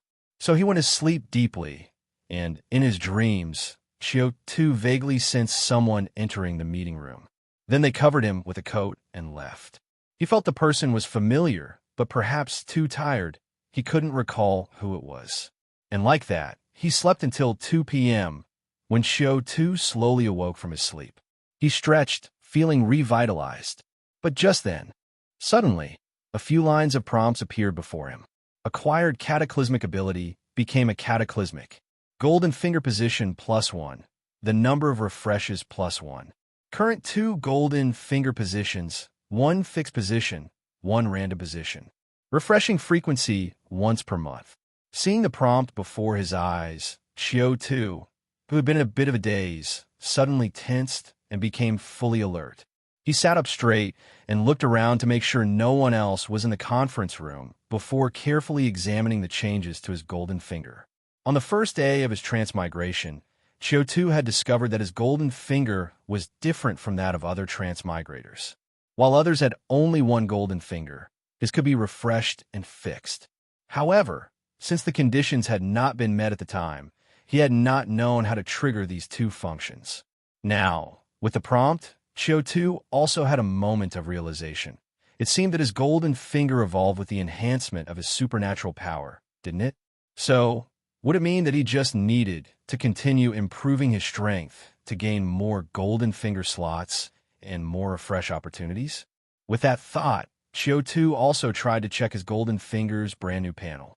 Golden finger slot, 1/2, refresh opportunities, 1, once per month. Golden finger name, crisis intuition, unfixed, refreshable. Golden finger type, trigger type. Golden finger effect. When facing a major crisis, crisis intuition will be triggered and provide the corresponding crisis warning. If the crisis is successfully overcome, you can obtain rewards related to the crisis. Golden finger slot 2, vacant, refreshable. After reviewing the entire golden finger panel, Qiu Tu had a more comprehensive understanding of his golden finger. After becoming a cataclysmic, he would have 2 golden fingers. Moreover, he also had the opportunity to refresh a golden finger once a month. If he felt that a certain golden finger was not useful, or he didn't need it temporarily, he could refresh it. And if he felt that he would need a certain golden finger in the future, he could temporarily fix it and make it a regularly used golden finger. Indeed powerful. With this in mind, Qiu Tu did not waste any more time, but prepared to refresh his second golden finger. He first fixed crisis intuition, then lightly tapped to refresh. Without any special effects or sound. The next second, the panel for his second golden finger changed. Golden finger name. Loyalty game, unfixed, refreshable. Golden finger type, passive and active type. Golden finger effect, passive. You will see the impact of your actions and words on your subordinates and superiors. Golden finger effect active. You can actively check the subordinates' loyalty. And once a certain level of loyalty is reached, initiate the loyalty game. Note, subordinates include your directly reporting juniors, those under your command and name, or those who are controlled by you and submit to your authority. Past subordinates are also included in this scope. Looking at his new golden finger, Qiu Tu blinked his eyes. A multifunctional golden finger? The loyalty game? Seems pretty interesting. From a description of this golden finger, he can not only see the impact of his every word and deed on his superiors and subordinates, but he could also actively check the loyalty of subordinates and start a game. Although he didn't yet know what the game was about, Qiu Tu felt that this whole golden finger fit well with his upcoming development plan, gathering followers, expanding his group, and increasing his influence within the three major forces. And combined with crisis intuition, giving him danger warnings. One defense, one expansion, perfect. Thinking this way, Qiu Tu was eager to test out his newly acquired golden finger. He got up and was about to leave the conference room when he realized that a uniform had slid off his body. Qiu Tu was taken aback, then glanced at the epaulets on the uniform. 2 bars with a flower. That was one more bar than Qiu Tu's, which meant it was a senior-level position. Qiu Tu then looked at the color of the uniform. Black. At that moment, Qiu Tu felt goosebumps all over his body. He vaguely remembered someone entering his office in his sleep and covering him with a piece of clothing. Because crisis intuition hadn't given any warnings, Qiu Tu hadn't paid it any mind. At that time, he had thought that it might be the beautiful young widow Lu Fuping or the cute Song Qing who had covered him with the clothing. At worst, it could have been secretary by checking on him after starting work and draping a piece of clothing over him on her own initiative. But he had thought it over and never expected that it would be Jia Shu who had covered him. After all, only the political department of the Quan Investigation Bureau wore black uniforms, and there was only one senior-level official in the political department. That instant, Qiu Tu felt that his entire being was not all right. What crafty scheme was that sly old fox conceiving this time? Or did his sexual orientation suddenly have some issues? But, as the old saying goes, a higher-ranked official can crush you to death. When one's immediate superior shows concern, one should at least say thank you.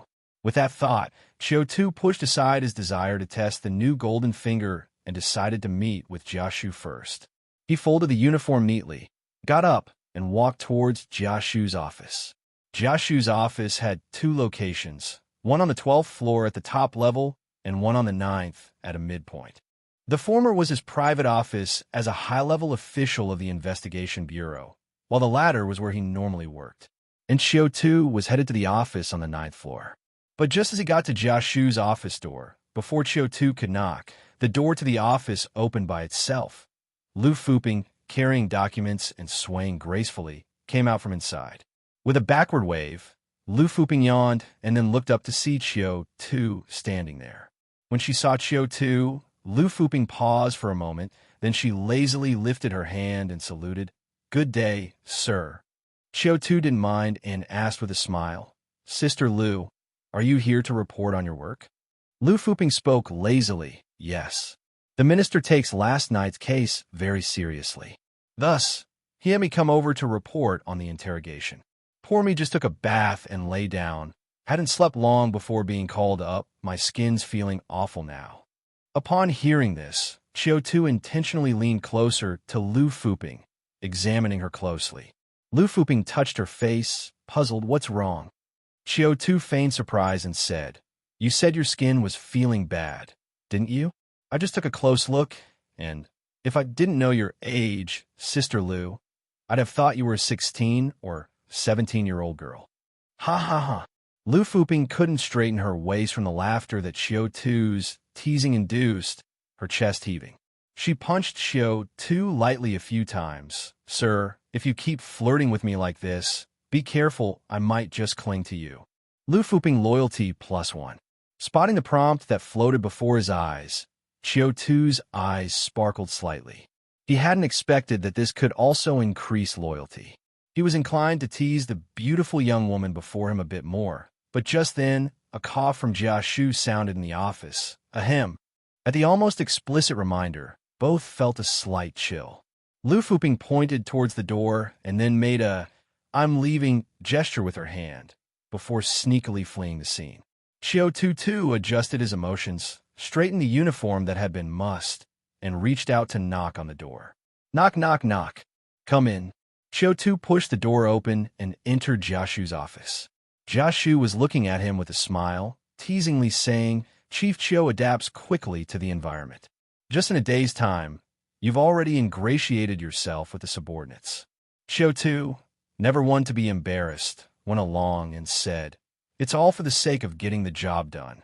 Jia Shu looked at Qiu Tu with a smile, not dwelling on the previous issue, but switching to a different topic. "Does Chief Qiu know what happened last night?" Qiu Tu naturally asked, "About Master Qin Si's escape?" Jia Shu nodded. Qiu Tu said with a smile, "With Master Qin Si causing such a fuss last night, even calling to curse me out, how could I not know?"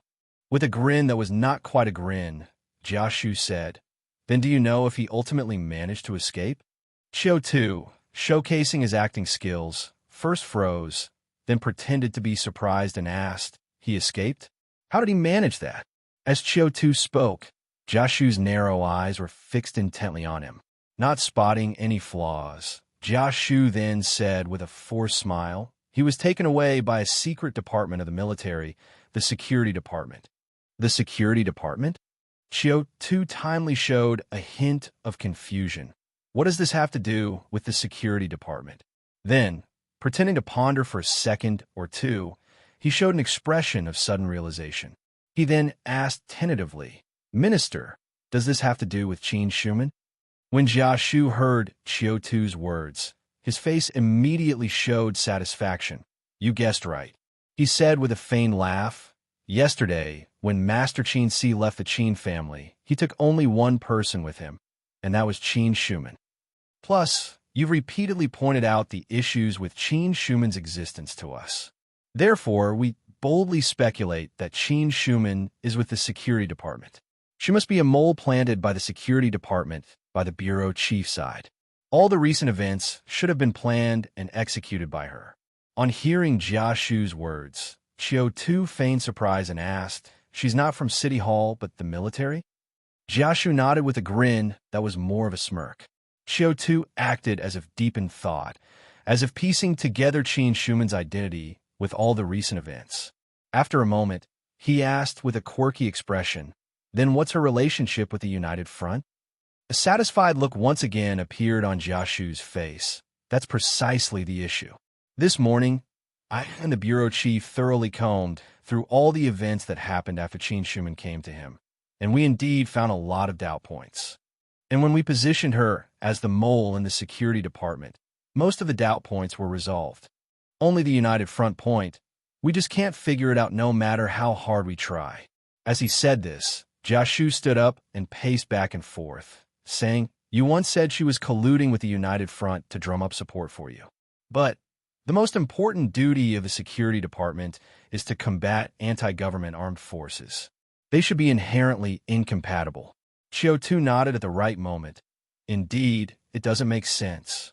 At this point, he changed his tone. "But the fact is just so. I'm not clear why either," Jia Shu said with a smile. "We are not doubting you. We just feel that this woman has many secrets." At this point, Jia Shu finally revealed his purpose. "So, Qiu Tu, are you willing to continue your contact with Qin Shuman, to deliver intelligence to her, to help her spy on the investigation bureau, to monitor Director Yin?" Seeing a surprised expression on Qiu Tu's face, Jia Shu added with an ambiguous smile, "Of course, I'm not asking you to betray the bureau chief, to betray the investigation bureau. What specific intelligence can be delivered, and what information can be disclosed, the bureau chief and I will authorize and guide you." This time, Qiu Tu was truly surprised. He hesitantly asked, "A double agent?" Jia Shu's smile faded as he spoke earnestly. "Exactly.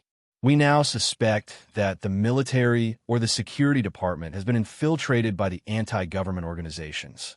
It's very possible that there are spies from the anti-government organizations among the leaders of the military and the security department. One of the main tasks of the political department is internal supervision and counter-espionage. So we cannot just sit back and do nothing.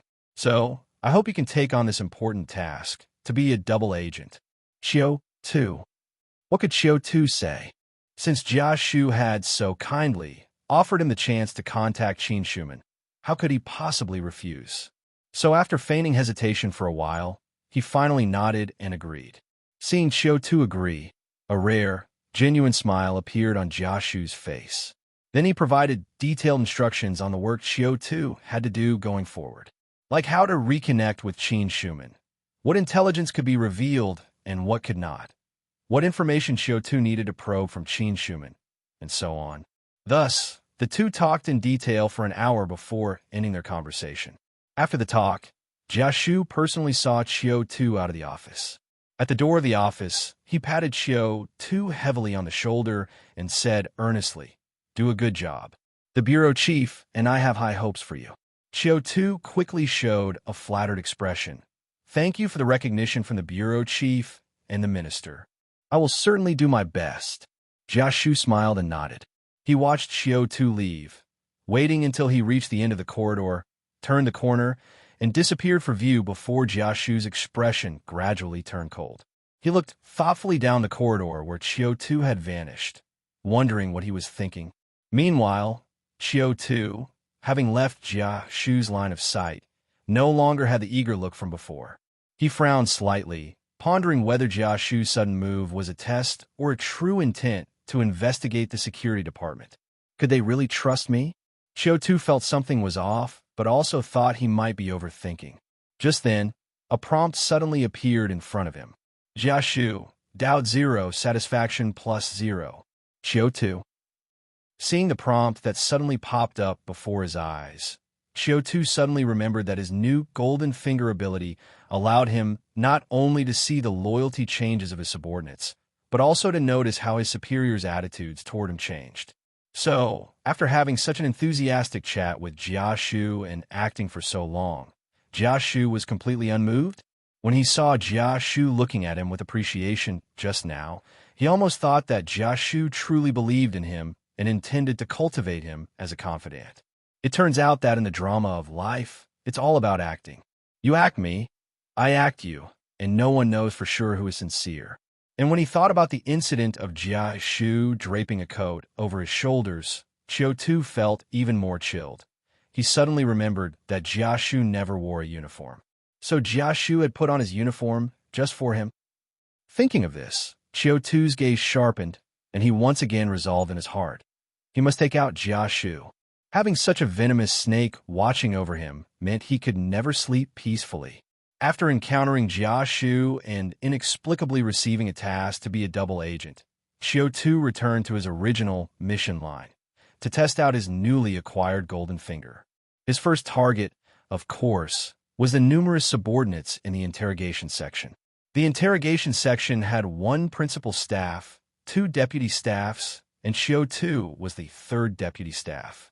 Since he had just joined the interrogation section yesterday, his management scope hadn't been defined yet, so theoretically, everyone in the interrogation section with a lower rank than him counted as a subordinate. Thus, Qiu Tu simply took advantage of his position to inspect each work team in turn. Song Yin, loyalty, 35. Wang Shui, loyalty, 37. Cheng Jianxin, loyalty, 31. Chen Fan, loyalty, 32. As the newly appointed chief in the department, most agents took an attitude that was neither offending nor overly friendly towards him. So everywhere Qiu Tu went, the agents all stood up, saluted, and greeted him. Although they were polite, they were not very enthusiastic. This indeed matched their loyalty ratings of around 30. After making his rounds, Qiu Tu guessed that 30 loyalty might be a threshold, indicating that they recognized Qiu Tu as their superior and were willing to follow his orders. If Qiu Tu assigned tasks or scolded them, they wouldn't openly defy him. After all, they still needed to have a place in the department.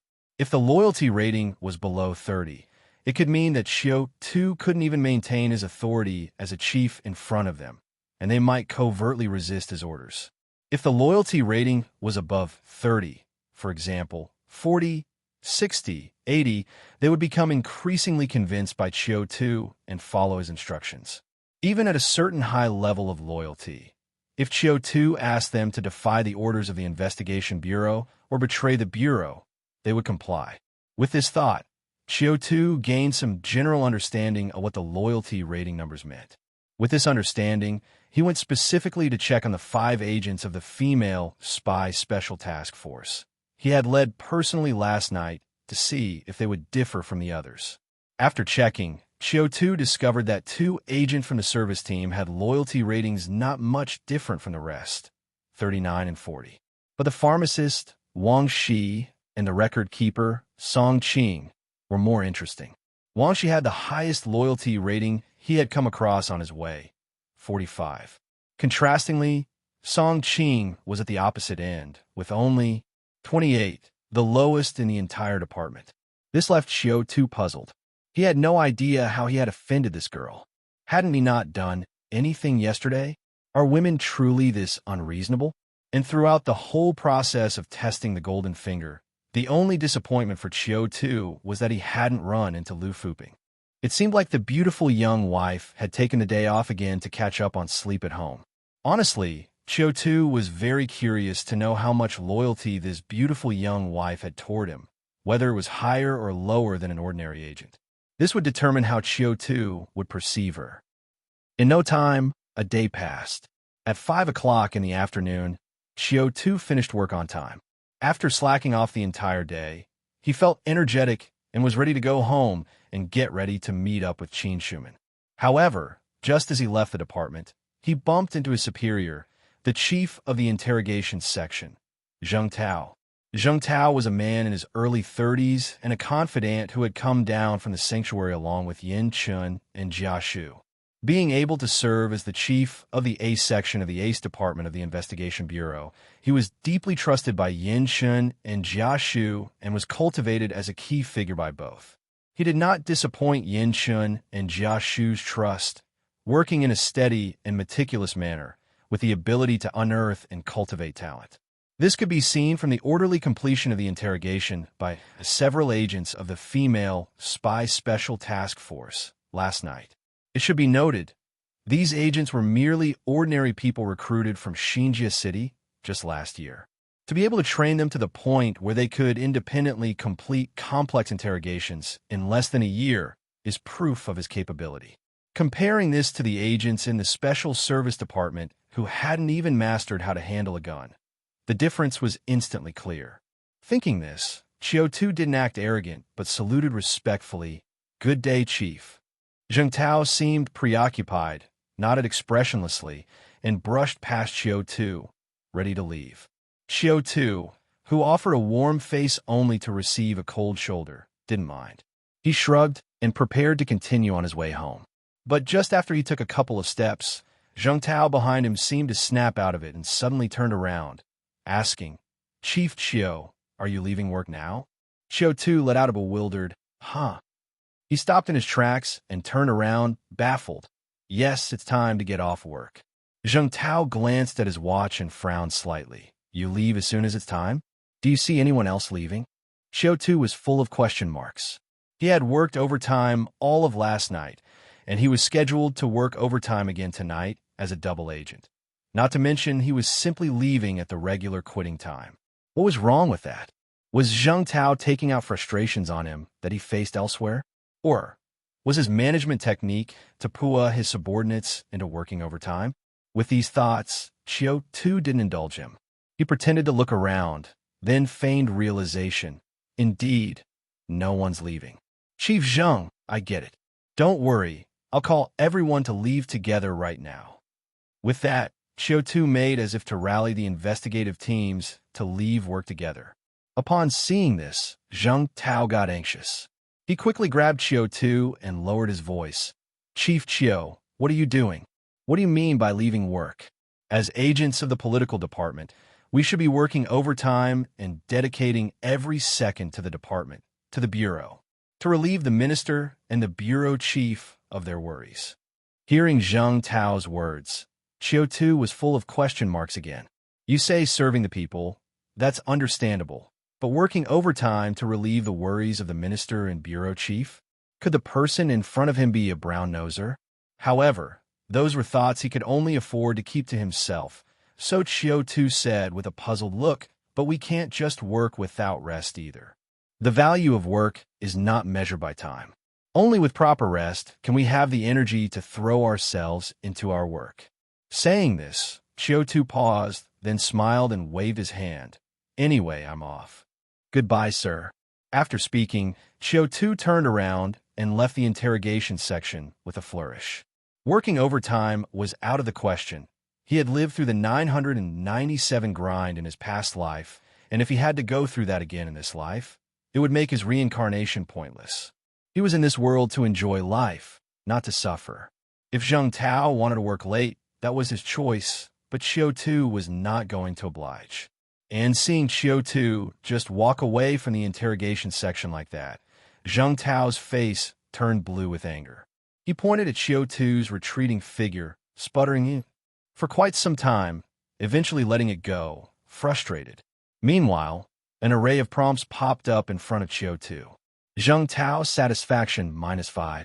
Songqing loyalty +3. Wangshui loyalty +1. Cheng Jianxin loyalty +4. Seeing this array of prompts, Qiu Tu nearly missed a step as he walked downstairs. His head was filled with question marks. Well, it turned out that bunch of investigators had been eavesdropping on his conversation with Zheng Tao. But just by firing off a few comments about overtime, he gained so much loyalty? Just how much are that group oppressed by Zheng Tao normally? Thinking this, Qiu Tu paused for a moment. Suddenly, he remembered the female spy special task force working through the entire previous night and continuing work today. It dawned on Qiu Tu. Perhaps this was a way he could leverage change in the interrogation section. As he thought this over, Qiu Tu drove back to his own place. He was meeting with Qin Schumann tonight and needed to prepare in advance. After parking his car at the end of the alley, Qiu Tu locked it and, swinging his car keys, walked toward his house. However, as soon as he entered the alley, a scream pierced his ears. Oh my God! A ghost! Qiu Tu jumped in shock and quickly looked in the direction of the sound, only to see a neighbor scramble away in panic. Confused, Qiu Tu looked around but saw nothing out of the ordinary. Touching his head in puzzlement, he continued to walk down the alley. Initially thinking the neighbor was just ill, he was taken aback to find that everyone who knew him ran faster than monkeys at his approach. More question marks formed over Qiu Tu's head as he failed to understand what was happening. He looked down at his attire, and though the black uniform of the political department might be quite intimidating to ordinary people, it shouldn't be enough to make anyone flee at the sight of it, right? What on earth had happened? Qiu Tu's philosophy had always been to ask whenever he didn't understand something, rather than stewing in his confusion alone. So, when he encountered yet another neighbor who ran away at the sight of him, Qiu Tu swiftly stepped forward with an agile move and grabbed the fellow by the collar. Uncle Chun, what are you running for? In Old Alley Street, Qiu Tu was considered a person of stature. Before the establishment of Xinjia City, he ruled over several nearby streets, leading the likes of Atai and Eagle. Although he wasn't particularly warm to the local neighbors, he didn't bully people like other groups did. He would even occasionally stick his neck out to help resolve troubles for the neighbors. After Xinjia City was established, Qiu Tu, through his connection with Secretary Bai, joined the government ranks, instantly becoming a lofty figure in the eyes of those neighbors. But Qiu Tu still didn't throw his weight around the streets. Instead, he leveraged his relationship with Yin Chun to find jobs for his brothers like Eagle who followed him, and even secured some benefits for the street, truly full of the milk of human kindness. This way of conducting himself also earned him a good reputation and a certain degree of prestige in the street. Thus, Qiu Tu had never before encountered a neighbor who took off running at the sight of him. What surprised him even more was that once he stopped Uncle Chun, the man's face instantly turned dead white. He kept bowing and scraping to Qiu Tu, mumbling nonstop, "Qiu Tu, We had no quarrels in the past and no enmity in recent days. When you were alive, I even watched your door for you. Yes, I stole 2 potatoes from you once, but I was starving. Please don't take me with you. Qiu Tu. Qiu Tu caught a keyword with sharp ears when you were alive. He thought backward and realized, did these neighbors think he had died? Qiu Tu's brows furrowed slightly, and holding on to Uncle Chun, he slapped him twice, jolting him awake. After getting slapped, Uncle Chun wasn't scared anymore. Instead, he shouted with excitement, Qiu Tu, you're not dead? You scared me to death. I thought I had encountered a ghost. Qiu Tu. Looking at Uncle Chun, who was not watching his mouth, Qiu Tu suppressed the urge to slap him twice more and instead patiently asked about the whole story. It didn't take long for him to know everything.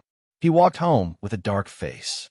Then, there she was, kneeling on the ground beneath his apartment building, draped in mourning clothes, holding a black and white photo of himself. Shenling Shuang. The little girl couldn't fill out the mourning attire and looked pitiful. Her big eyes were red and swollen from crying, yet she was still throwing joss paper into the brazier while clutching the black and white photo of Qiu Tu and crying nonstop. Seeing this, a wave of exasperation washed over Qiu Tu. He approached Shenling Shuang and asked in a grim tone, I've heard. You've been going around telling people I'm dead? When Shenling Shuang heard Qiu Tu's voice, she was stunned for a moment, her gaze settling on his black boots. Then, bit by bit, her eyes moved upward until she saw Qiu Tu's handsome and dashing face. Only then did her expression shift from sorrow to disbelief. For a moment, she leaped up from the ground and threw herself onto Qiu Tu, then burst into loud sobs. Woo woo woo. Qiu Tu, you're still alive. Still alive. That's great. Qiu Tu had originally wanted to teach the jinx of a girl a lesson for cursing him to death, but seeing her genuinely distressed look made him go soft. He hesitated for a moment, but ultimately, he gently supported the girl's petite derriere with his right hand and lightly patted her back with his left, soothing her. All right. Why the tears? Also, who told you that I died? Shenling Shuang replied with a pitiful look. No one told me. I guessed it myself. 2 question marks appeared above Qiu Tu's head. Shenling Shuang explained amid sobs. When I woke up, I found the house in disarray, the door damaged, the roof broken, things all over the place. I got really anxious, fearing the worst had happened. After that, I searched everywhere for you, but couldn't find any trace. I asked Sister Xin, and Sister Xin said you were fine, just busy with something. Although I didn't believe it, I still clung to the last hope at home, waiting for you. I waited for you all night and morning. But when you didn't come home for an entire night, plus a morning, I panicked completely. Then I went to find Eagle to ask about your real situation. I asked lots of people and finally reached the old Alley Street Public Security Office. I had someone send a message before Eagle came out. Seeing me, he said you were okay. I asked him to call you, to let you know everything was all right. He claimed he didn't have a communicator and that you were probably busy. He told me not to disturb you and to go home and wait. Maybe because I experienced too much disappointment starting last night, and with you not returning for the whole night and day, I began to suspect that something had really happened to you, and that he and Sister Xin were worried I'd be upset, conspiring to deceive me. At this point, tears came down Shenling Shuang's face again, and she said with a choked voice, I've seen too many. Perhaps remembering that the Cataclysm Awakening was a secret, she deliberately left her sentence vague. I've seen too many who had accidents. I'm just too sad, too sad. With that, she buried her face in Qiu Tu's chest and began to cry again. Hearing Shenling Shuang's account, Qiu Tu genuinely didn't know whether to laugh or cry. He felt it wasn't strange for Shenling Shuang to overthink.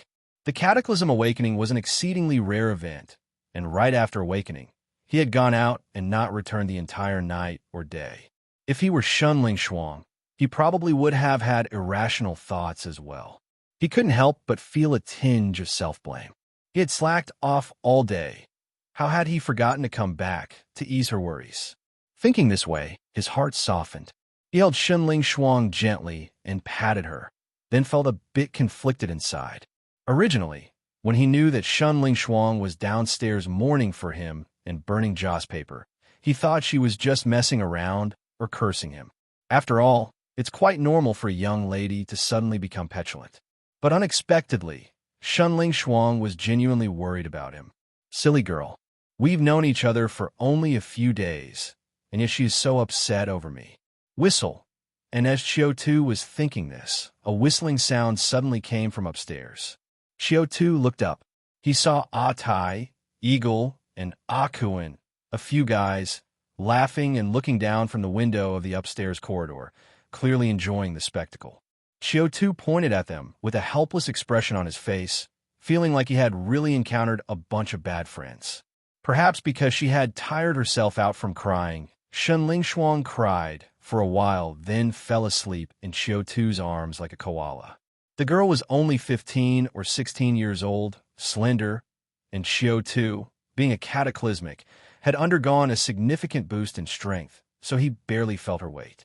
Thus, Qiu Tu didn't disturb her and simply kicked the brazier and the black and white photo aside, then carried the girl upstairs.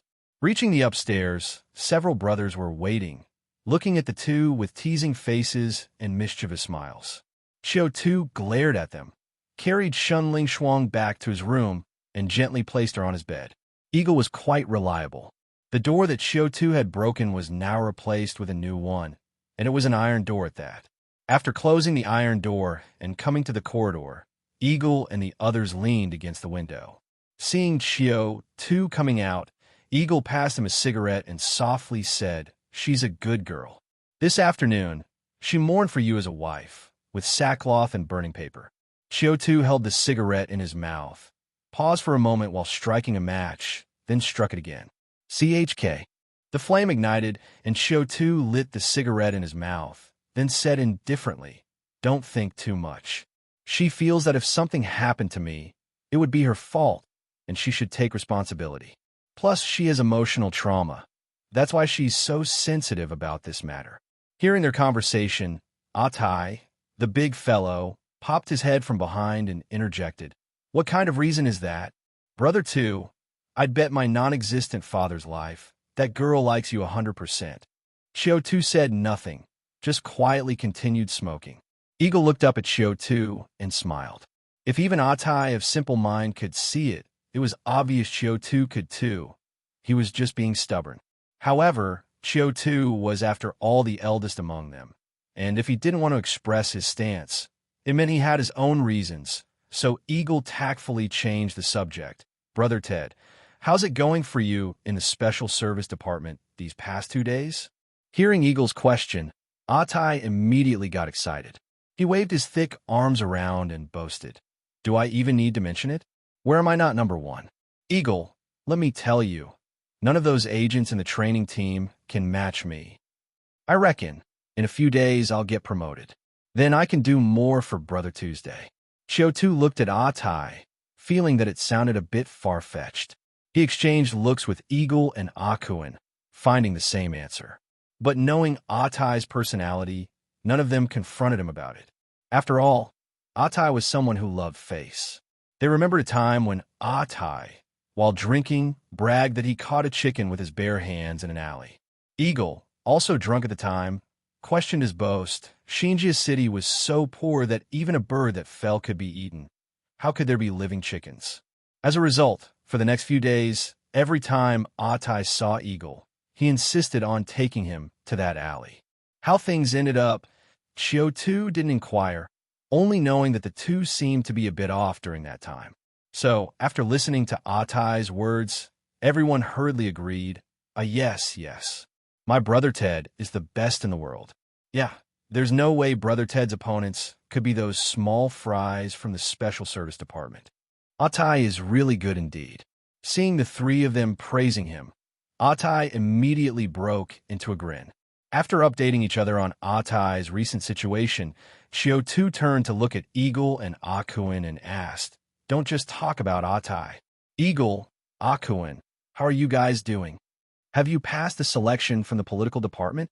Upon hearing this, Eagle nodded his head, and Akuin also spoke up, "Brother Tu, don't worry. Both Brother Ing and I passed the written and the interviews. The political department has already notified us to report there tomorrow. But it's unclear which department we will be assigned to. Qiu Tu took his last puff of the cigarette, slightly nodded his head, then bent down to extinguish the butt and said, I will be meeting with someone from the security department tonight. They've promised that they can arrange for me to place 2 people in the military. When there's time tomorrow, let's gather the brothers and see who's suitable. Hearing Qiu Tu's words, the 3 of them were slightly surprised. The youths who grew up together in troubled times knew from a young age that in this dog-eat-dog era, an individual's strength was too small, and only by sticking together could they survive. This principle, even now as they were grown up, flowed in their every vein. So, the stronger their small group was, the safer they were. In this era, it meant they could live better. Let's create a great undertaking together. Qiu Tu flicked the extinguished cigarette but away and was the first to extend his hand. Atai, Eagle, and Akuin also stacked their hands on top to create a great undertaking. The dying sunlight bathed the 4 men, golden and radiant, as if foreshadowing the golden age they were about to create together. Eagle loyalty +1, current loyalty 91. Atai loyalty +1, current loyalty 96. Akuin loyalty +2, current loyalty 87. Having stayed up late and endured a night of fear, Shunling Shuang was indeed tired, so she slept until past 9 o'clock before she groggily got up. The first thing she did upon getting out of bed was to look for Qiu Tu.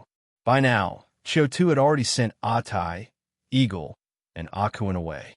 He had exchanged back the guns and the communicator, completely eliminating last night's risks. So, he was sitting by the bed, silently pondering the next step in his plan. Hearing Shunling Shuang stirring, Qiu Tu came back to reality, turned his head to glance at her, and softly asked, Awake? Are you hungry? Seeing Qiu Tu at her side obviously reassured Shunling Shuang. She fell back onto the bed in her usual ladylike manner, then pouted and said coyly, I'm not hungry. Qiu Tu laughed at her antics and didn't take offense with the young girl.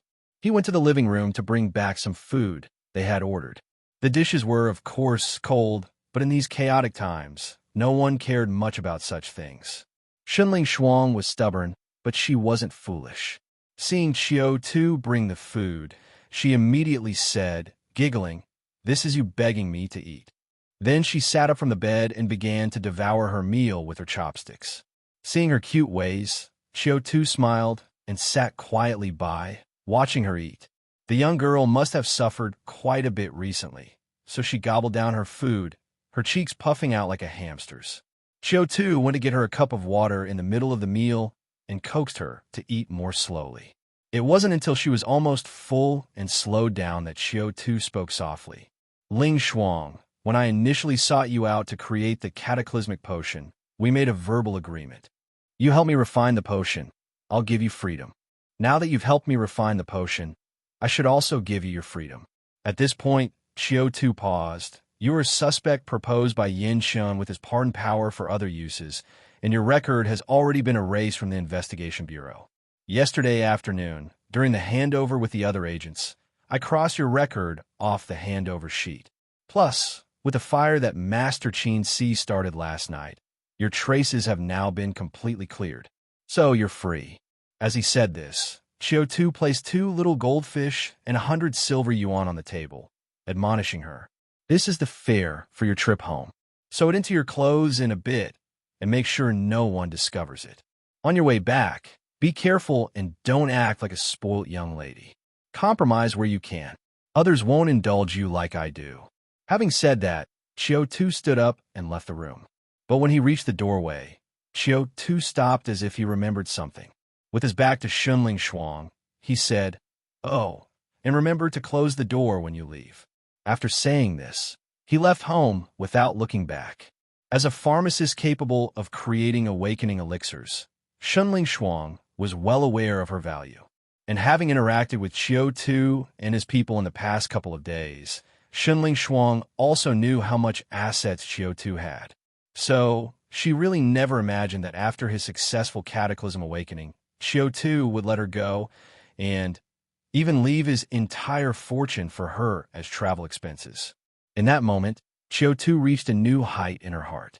She looked up blankly at Qiu Tu's retreating figure, her eyes reddening slightly. After a moment, tears uncontrollably began to fall plop plop. It had been so long since she left home, and she had never met someone who treated her so well. Thinking this, she quickly looked down and shoveled food into her mouth. The food mixed with tears tasted salty. After a few bites, she abruptly lifted her head, silently making a decision.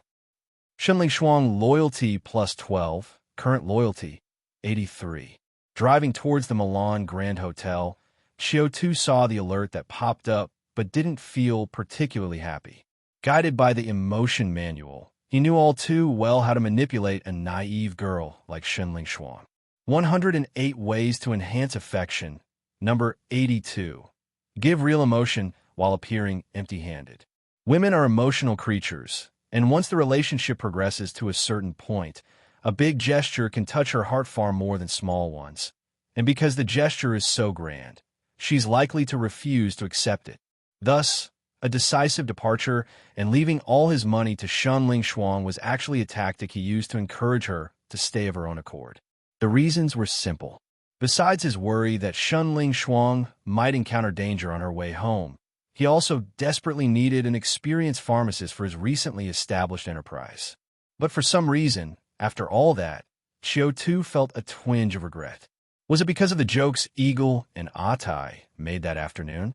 Or maybe because of Shenling Shuang's foolish kindness towards him? He felt that his methods were somewhat despicable. After quietly reflecting for a while, Qiu Tu's gaze slowly regained its firmness. A person with great ambitions shouldn't bother with trifles. I'll just have to treat her doubly well in the future. The 20-minute drive passed in a flash. At 22:30, Qiu Tu arrived at the Milan Grand Hotel. Like the last time, he ordered a cup of tea and sat in the lobby's resting area, waiting patiently. This place might indeed be a base for the security department, as it was constantly monitored. Thus, within 2 minutes, a server again delivered an envelope to him. Qiu Tu opened the envelope, and inside was indeed another keycard. Room number 511. After taking the keycard, Qiu Tu walked towards the elevators. But just as he was about to step onto the elevator, suddenly, his communicator rang out. Ring, ring, ring. The clear ring of the communicator sounded especially jarring in the empty hall. Qiu Tu stopped in his tracks and took out his communicator to look. It was a call from Secretary Bai. Without hesitation, Qiu Tu answered. And then, Secretary Bai's hushed voice came through. Qiu Tu, where are you? Qiu Tu, sensing something was off with Secretary Bai's tone, responded quietly. I'm out on a mission. Secretary Bai uttered a monosyllabic, then spoke softly, listen to me now. There's been an incident in the interrogation section involving the special case team you're responsible for. A chill went down Qiu Tu's spine as he heard Secretary Bai continue. The female spy you interrogated last night is dead. She died in the guardroom. The specific cause of death is unknown, but foul play has not been ruled out. The bureau chief was enraged and personally called for a coroner from the sanctuary to determine the cause of death. And including you, everyone who has had contact with that female spy in the past 2 days has been listed as a suspect. This case was already significant, involving the anti-government armed forces, several well-known businessmen in Xinjia City, as well as Vice President Tian with ties to the sanctuary and several members of the municipal committee. Now, with the death of the most important suspect and witness, the pressure on the bureau chief is immense. He may be forced to resort to some unconventional methods. You must be very careful. Having said that, Secretary Bai didn't even wait for Qiu Tu's response before hurriedly hanging up the phone. Listening to the beep-beep from a receiver, Qiu Tu's face kept changing. The female spy interrogated last night is dead? Someone silenced her? Qiu Tu's brows furrowed slightly. This was not good news, because if that female spy really was from the United Front, then it would prove that there might be spies from the United Front within the Investigation Bureau, especially within the Investigation Bureau Political Department. It's no wonder Yin Shun was so furious if spies from the Investigation Bureau's intelligence agency had been infiltrated. And considering the significant impact of the case involving the female spy, Yin Shin's use of extraordinary measures could be justified. But why would Secretary Bai want to tip me off? As Qiu Tu pondered with furrowed brows, he stepped into the elevator. He pressed a button for the 5th floor, and the elevator doors slowly closed and began to ascend. Ding! Just as the elevator doors opened on the 5th floor, a bolt of lightning flashed through Qiu Tu's mind, and his face turned pale. He finally understood why Secretary Bai would take such a big risk to tip him off. Because Secretary Bai, or rather Yin Shun, suspected that he himself was the one who carried out the silencing. The reason was simple. When he had first crossed over to this time, in order to make Yin Shun wary and pique his curiosity, he tied Qin Shuman to every power related to the governing hall and the United Front. Yesterday, once Qin Shuman's identity with the security department was confirmed, most of the suspicions were cleared up, except for one. The rationale for her collusion with the United Front didn't quite add up. Originally, with Qin Shuman's death, and as time passed, the incident would have slowly faded away, becoming an unsolvable case. But who would have thought the United Front's spy, Qiu Tu, handled would be silenced? Wouldn't that immediately raise the level of suspicion against Qiu Tu? After all, if Qiu Tu were a spy for the United Front, all doubts regarding the two cases would be neatly and logically explained. That's why Secretary Bai took the risk to warn Qiu Tu, to give him a chance to escape. Damn, what rotten luck. With that thought, Qiu Tu couldn't help but curse silently. Although he had nothing to fear from a straight back, what he did that night didn't exactly keep him on the straight and narrow. If Yin Shun were to use extraordinary methods, such as supernatural power, to investigate, and it turned out he too had used supernatural power that night, he wouldn't have a leg to stand on. I must find a way to catch that spy, clear up this case. Otherwise, I'll be the one in trouble. With these thoughts, Qiu Tu took a deep breath, decided to quickly resolve matters with Qin Shuman that night, and leave some time to figure out the case involving the United Front spy. However, just as he thought this, suddenly, the door to room 503 beside him cracked open, and a hand shot out for the darkness, reaching for him. The moment the door to room 503 opened, Qiu Tu had already reacted, reflexively wanting to counterattack. But upon smelling the familiar fragrance, a smile played at the corners of his mouth, and he stopped resisting. Thus, the owner of the hand easily seized Qiu Tu, pulling him into the room. Click, with a soft sound, the door closed, and the corridor returned to its quiet state, as if Qiu Tu had never been there. Meanwhile, in the dark room of 503, Qiu Tu felt a soft, seductive body pressing tightly against him. A dagger was also pressed against his neck.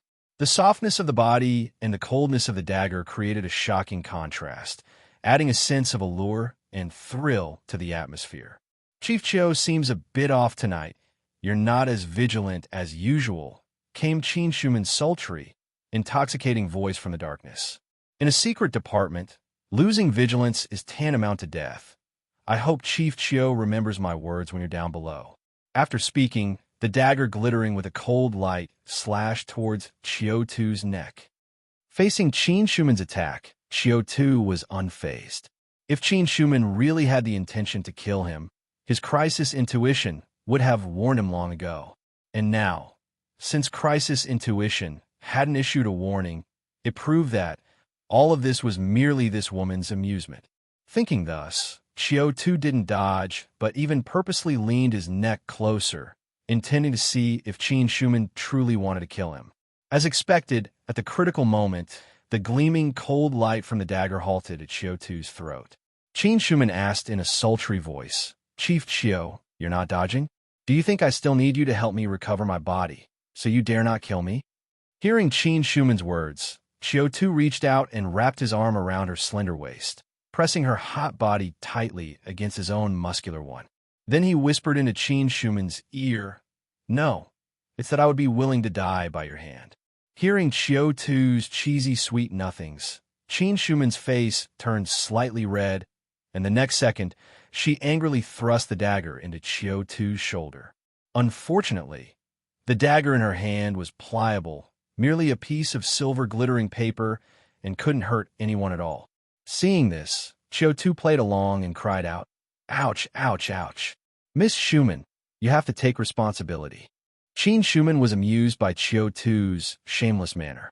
She lifted her leg and gave Qiu Tu a knee strike in the stomach, laughing, "So shameless." Qiu Tu clutched his stomach, but didn't forget to flirt. "Seems like you still care for me, or else you'd have aimed 2 inches lower." You.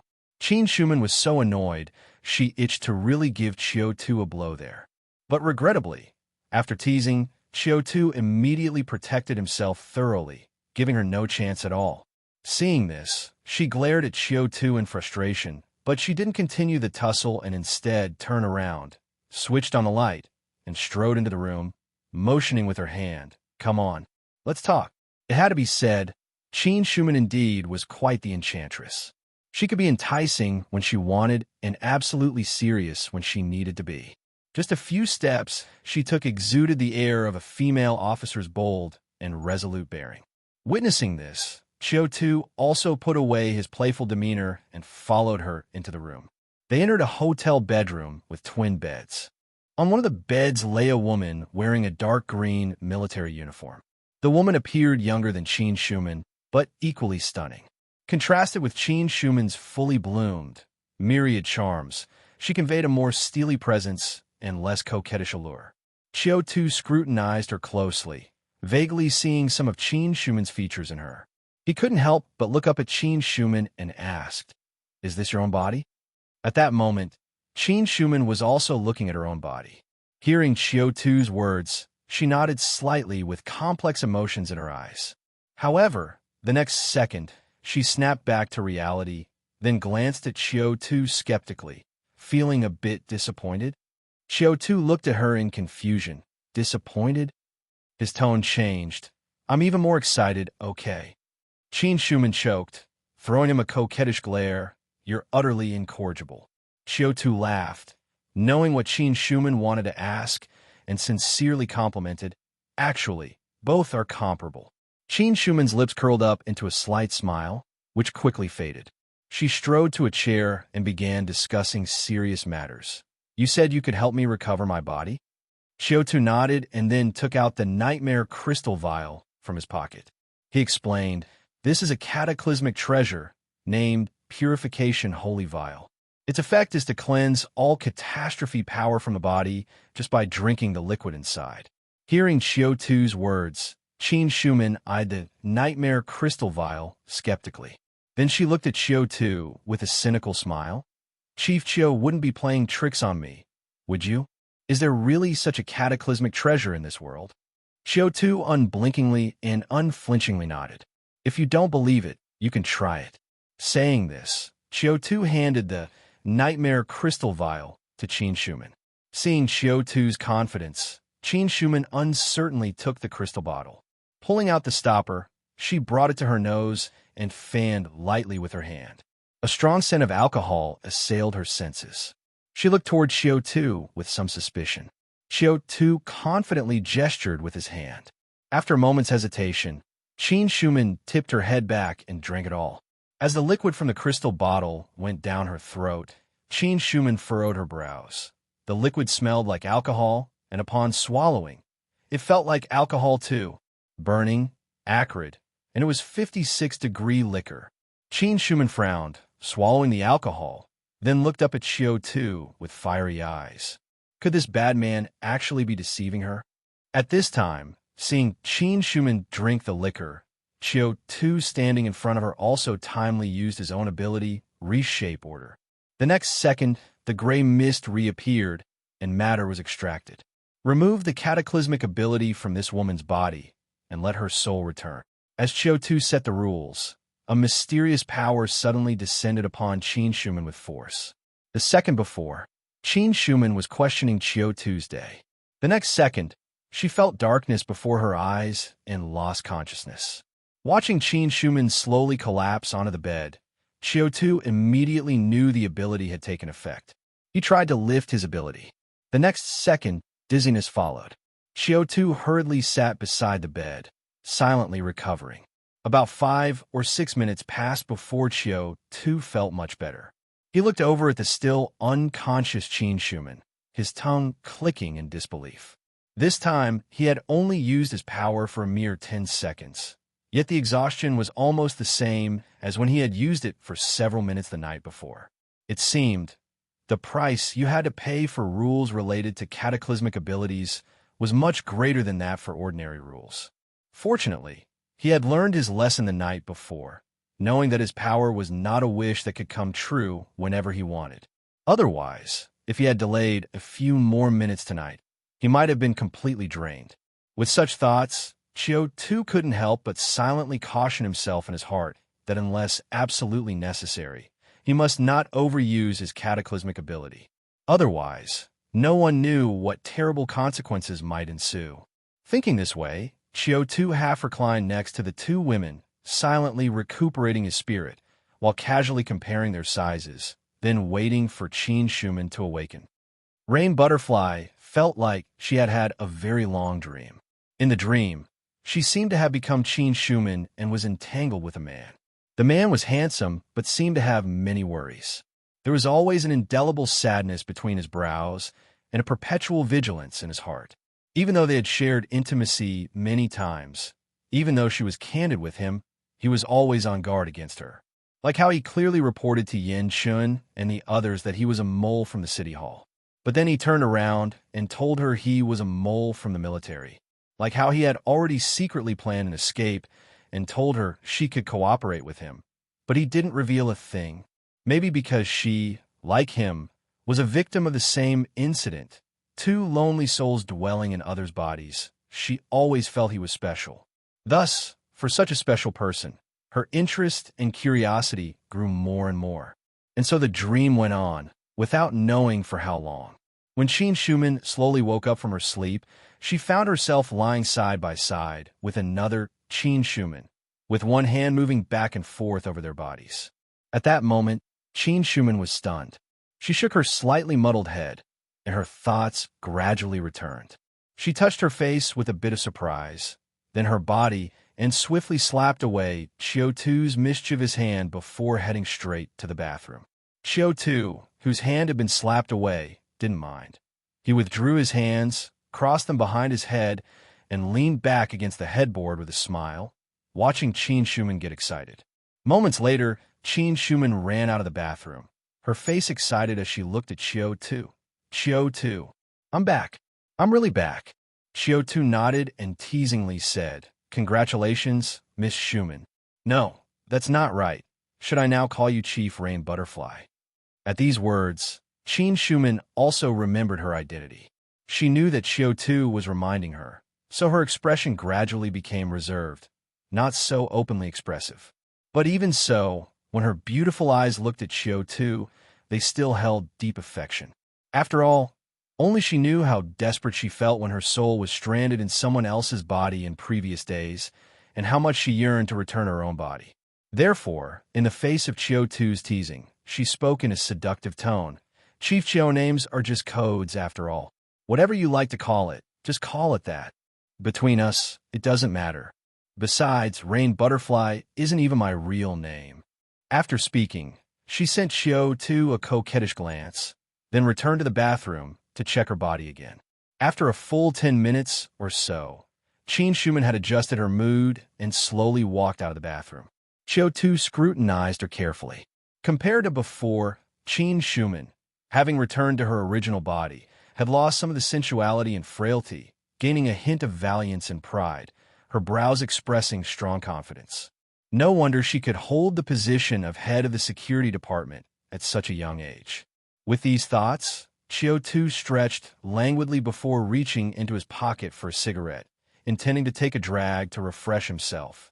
However, just as he placed the cigarette between his lips, Qin Shuman strode up to him and snatched it from his mouth. You should smoke less. It's bad for your health, she said. Feeling the concern in Qin Shuman's words, Qiu Tu helplessly spread his hands. Can't help it, the pressure's enormous. Upon hearing Qiu Tu's words, Qin Shuman tossed the cigarette away and asked curiously, Why are you under so much pressure? What happened? Qiu Tu blinked, It's all because of Vice President Tian's case and that United Front matter. At the mention of United Front, Qin Schumann froze for a moment before her beautiful eyes took on a serious expression. Vice President Tian and the United Front? What case? In fact, while Qin Schumann was unconscious, Qiu Tu had already been pondering how to prove his innocence and how to handle Vice President Tian's case. As he thought, Qiu Tu unintentionally glanced at Qin Schumann lying beside him, and in that instant, an idea sparked in his mind. Could he possibly start with Qin Schumann? After all, one of the main tasks of the security department was to combat anti-government armed forces. And Qin Schumann, being the head of the investigation department in the security department, should have a lot of information on anti-government armed forces and spies among them, some of which might help him. At the very least, with Qin Schumann's many years of service in the Secret Service, he could tell her the whole story and she might be able to give him some good advice. So, while Qin Schumann was unconscious, Qiu Tu was already considering how to utilize her as a supporter. Now, seeing Qin Schumann take the bait, Qiu Tu didn't delay, promptly recounting the whole story of Vice President Tian's case. And after listening to Qiu Tu's narration, Qin Schumann indeed fell into deep thought. She knitted her brows and murmured, "Vice President Tian's mistress is a United Front spy. She helped the United Front install eavesdropping devices in many prominent businessmen's communicators. These businessmen, as soon as they transport goods out of the city, are ambushed by the United Front." The female spy confessed to the case without reservation, but claimed that her involvement with Vice President Tian was entirely accidental. After a moment, she looked up at Qiu Tu and said seriously, "Qiu Tu, this case is a bit complicated. The people involved are also sensitive. If possible, I'd suggest it's best you don't get involved with this case." Qiu Tu felt a surge in his heart upon hearing Qin Schumann's advice. But now, it wasn't about whether he wanted to get involved or not. The case had implicated him. Thinking this, he gave a wry smile and spread his hands. "I don't want to, but I'm the main suspect." Qin Schumann looked at him with a puzzled expression. "You're the main suspect?" Qiu Tu nodded and said helplessly, "I didn't get to finish earlier. There's more to the case. Last night, I was in charge of interrogating the female spy. And just now, the female spy died in the guardroom, likely silenced. Yinshin is furious and wants a thorough investigation. All of us who had contact with the female spy are listed as the main suspects. What's more troublesome is that last night, I used cataclysmic treasures outside the interrogation room." Upon saying this, Qiu Tu also looked helpless, "So, I really can't clear my name even if I were to dive into the Yellow River." Hearing Qiu Tu's words, Qin Schumann's expression couldn't help but turn grave. She took a deep breath and said earnestly, "Don't worry just yet. I will definitely help you." What Qiu Tu needed was precisely these words from Qin Schumann. He timely added, "My friend told me that this matter has a big impact, involving Vice President Tian and several members of the municipal committee. Therefore, Yinshin might resort to exceptional measures." Upon saying that, Qiu Tu probed, "Do you know what exceptional measures he might use? Can these exceptional measures detect the traces of the cataclysm prop I used last night?"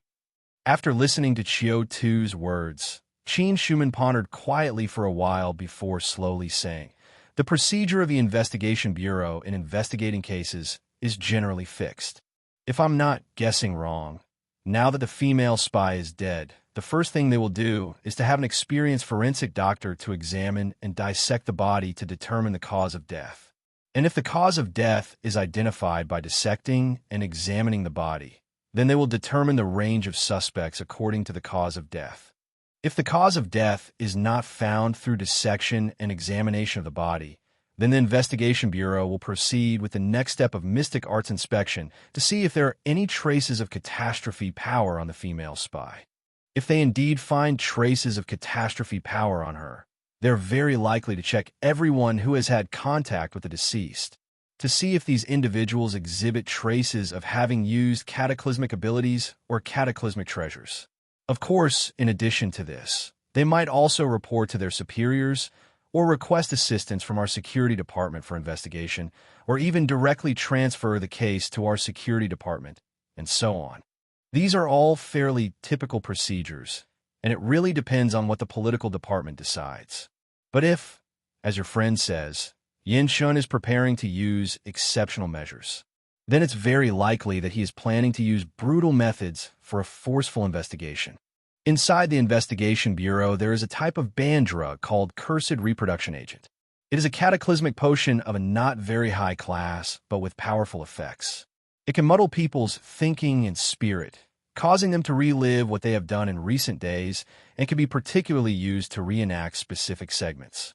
It is often used in the interrogation of some special cases. But this potion also has a significant drawback, which is that the side effects are very strong.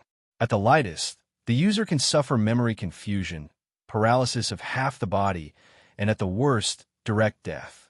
It is precisely because of such side effects that the sanctuary has classified it as a Class C forbidden drug. Only a few departments authorized by the council can use this potion under special circumstances. Any private use of this banned drug by anyone else would constitute an illegal act. After finishing Qin Shuman's explanation, Qiu Tu's expression grew solemn as he asked, "So, if the forensic determination is that the female spy died from ordinary injuries, since I haven't had any private contact with her, it's less likely that I'm a suspect, and Yin Shun probably won't investigate me. But if the female spy died from cataclysmic ability or cataclysmic treasures, then it's very likely my traces of using cataclysmic treasures will be detected. I would become the prime suspect. And if Yin Shun fails to find the murderer after a while or becomes crazed, he might use the cursed reproduction agent on everyone who had contact, and then it's quite likely I'd end up dead or crippled." Qin Shuman nodded gravely. Silent, Qiu Tu suddenly understood the purpose behind Secretary Bai's phone call. It seemed that Secretary Bai not only suspected that he might be the assassin covering his tracks, but was also worried that even if he weren't the killer, Yin Shun, in a frenzy, would indiscriminately use the cataclysmic potion, endangering him as well. So what should he do? Perhaps sensing the pressure in Qiu Tu's heart, Qin Shuman gently sat in his arms, her voice soft and seductive as she said, "Chief Qiu, actually, you have another choice." Qiu Tu looked down at her. Qin Shuman smiled irresistibly, and that is to let our security department take over the entire case directly. "With me here, nobody can hurt you." Qiu Tu. Looking into Qin Shuman's eyes, Qiu Tu was briefly stunned, feeling inexplicably as though he was accepting charity. "Chief, hungry?" Yet this thought was quickly dismissed by him as soon as it flitted through his mind. Qin Shuman made it sound easy, and her tone was ambiguous, as if she had taken advantage of him. But Qiu Tu was not deceived by her seductive gesture. The case of the female spy was both related to cases involving the anti-government armed forces and a spy case. Therefore, since the security department could take over the investigation, the political department could also conduct the investigation on its own. In such a situation, unless the political department took the initiative to ask, the security department was unlikely to actively intervene in the case. That would mean slapping the faces of the political department, Jia Shu, and Yin Shun. So, the only way the security department would want to take over this case is if Qin Shuman, without approval from above, barged into the investigation bureau, showed her true colors, and forcibly snatched the case away. In that event, Qin Shuman would not only have to endure Yin Chen's wrath, but might also have to face the fury from the security department and the military. The reason why Qin Shuman used such an ambiguous tone when mentioning this method was actually just to make me preemptively assume that this matter would work in her favor. This woman, with that thought, Qiu Tu, although somewhat touched, still patted her hand and said, "No need. Things haven't reached that point." Qin Shuman was indeed deliberately misleading Qiu Tu's thoughts, but now seeing that he wasn't fooled, she ceased those little manipulations. She believed that Qiu Tu knew what he was doing, and she was willing to trust him, just as she would trust herself.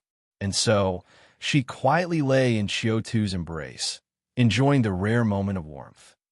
Thus, in the short span of an hour, The two went from passionate intensity upon entering the door to being heavily burdened with thoughts at their parting.